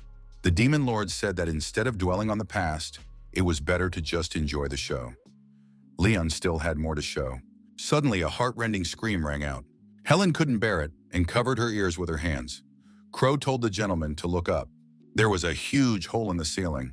Terrell said that this guy was born that way, but he got nothing. His blessings were simply rejected. A huge monster entered the room through the hole in the roof. Terrell said he wanted to introduce his opponent to the power he had developed himself. Leon von Marvis immediately realized that it was a chimera. Lonnie was surprised. Where did Terrell get this? Why does he need this creature? Lonnie screamed that Terrell must not be allowed to approach the chimera. Terrell said it was too late. The people consumed by the chimera screamed that this shouldn't be happening. Why them? Terrell said that they should thank him, because he had given them strength through his body. Terrell ended up on the chimera and began to control it. Lonnie asked why Terrell did this. It was a disgusting abomination. The girl said it was forbidden black magic that cost human lives. The Black Lion said that by feeding this filth with his own soul, he had developed power through pain and despair. It was the most sinister magic in existence. Helen said that this was interesting. Crow noted that this was no joke. The young lord could suffer. Comprehensive support was needed. Terrell said that the battle would be his, even though the lord had urged him to flee. Terrell was going to prove to Bao that he was wrong. Terrell said he would take the soul of the young man, before whom even the archdemon trembled, and add his own. However, at some point, Terrell realized that he could not even move. Leon von Marvis told his assistants to step back. Terrell shouted that he was not hiding his thirst for power. It was not a sin at all. He activated his unique abilities and energetically attacked his opponent. Leon von Marvis was completely unaffected by this attack and told his opponent to remember one thing. At the same time, the protagonist held the Necronomicon in his hand. The Demon Lord thought, is Leon going to use the Necronomicon to its full power? In that case, everyone needs to get away quickly. Helen grabbed the elf and dragged her aside. She said there was no time to think. They had to do what their master had ordered. Leon declared that there was no soul in the whole world that was allowed to destroy without reason. Even he, a representative of the Marvis clan and guardian of the undead, did not dare to do so. Lonnie thought she had read about this spell in books.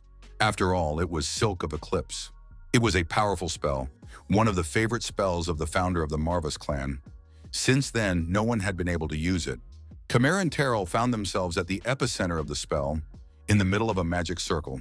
The protagonist's assistants were undoubtedly impressed by the spell's effect on their opponent. After it was over, Lonnie asked the young lord if he was all right. Leon replied that he was feeling much better now. Marvis told the contractor that using so much mana at once was rather unwise. Leon replied to the demon lord that, unlike the undead, mana could be stored up. Leon also asked Miss Laney how she was feeling. At that moment, the elf remembered Terrell and his warm words addressed to her. Leon von Marvis admitted that he was unfamiliar with the hardships of love. At best, he struggled to understand joy, sadness, and other emotions of the heart. Leon added that nevertheless, he understood how Lonnie was suffering at that moment. It was obvious to him. Lonnie did not understand what had prompted Terrell to commit this madness. She never asked for a genius wizard by her side. Let him not stand out in any way. Lonnie loved him just the way he was. The Demon Lord said that it wasn't the worst attempt at consolation. Leon von Marvis replied that he was merely stating the facts. Crow noted that the young gentleman had reduced the girl to tears. Was he not a gentleman? Helen admitted that she liked bad boys. The Demon Lord asked if Leon had anything to add.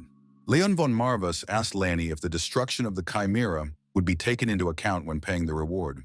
Lonnie smiled and said that, judging by the destruction caused, the reward would be increased, but first they had to return home. Upon returning home, it was announced that his lordship, Lord Leon von Marvis, had arrived. Walter greeted the lord and Pullen expressed his hope that the lord was not injured anywhere. Leon von Marvis said he was perfectly fine. Walter admitted that rumors of the mission had reached them before he returned. Walter had heard that even the bearer of the golden token would have struggled with such a trial. The gentleman had accomplished it at the age of 14. Pullen noted that it was very risky. The gentleman had almost exhausted his mana supply in one go, and now they had to worry about his mental state. Leon von Marvis thanked him for his concern and said that the mission had been straightforward and that he was worried about something else. Leon added that one thing annoyed him, just like when he met Alicia and Helen. The young man explained that this particular thing was driving him crazy. Pullen suggested moving on to more pressing matters and handed Leon a letter with a wax seal on the envelope. Pullen said that the letter contained good news. The young man had been accepted into the prestigious Elfante Academy. Pullen added that the young lord had grown up to be worthy of this educational institution. It even made him want to cry. The Elfante Academy was the most prestigious academy in the entire Arkham Empire. All the future heroes of the continent gather there to learn swordplay or magic. Leon remembered how his father told him that Elfante would help him develop his potential. Rune told his son that he had a talent as boundless as the sky itself, and that this talent would take Leon far. In Elfante, the young man would be able to meet peers. Their talent might even surpass his own. Rune advised his son to stay strong, as he might not be there for him at that moment. Leon remembered his father's words, boundless as the sky itself. Pullen suggested that the young lord cast aside the burden of managing the estate and immerse himself in student life. Pullen added that he would make sure that nothing would burden his lord. The demon lord remarked that Elfante was just a sandbox for the offspring of aristocrats who understood nothing about life and saw no reason for the contractor to linger there. Leon replied that he would do as he pleased. The demon lord added that the academy was a place where people studied from books. Given his complete and utter lack of knowledge on most subjects, he doubted that the young man was suited to an academic environment. Leon von Marvis said that he understood everything, but wanted to meet a young man there. Besides, he had a feeling that his father would have wanted him to. He didn't want to let him down. Pullen noted that this was well said. Under the guidance of the best mentors on the continent, it would not be difficult for the young man to restore the reputation of the Marvis family. The maid asked the young man if he was nervous. After all, this was the famous Elefante Academy. The young man said it was no big deal. He had the misfortune of moving into the body of the final boss. He just had to do everything possible to get through. Even with this sick body, he could still rely on Reinhofer's reputation. He would have to pretend until he achieved his goal. In other words, he would play the villain of the prophetic dream and fight against time itself. He will play Knox von Reinhofer until the very end.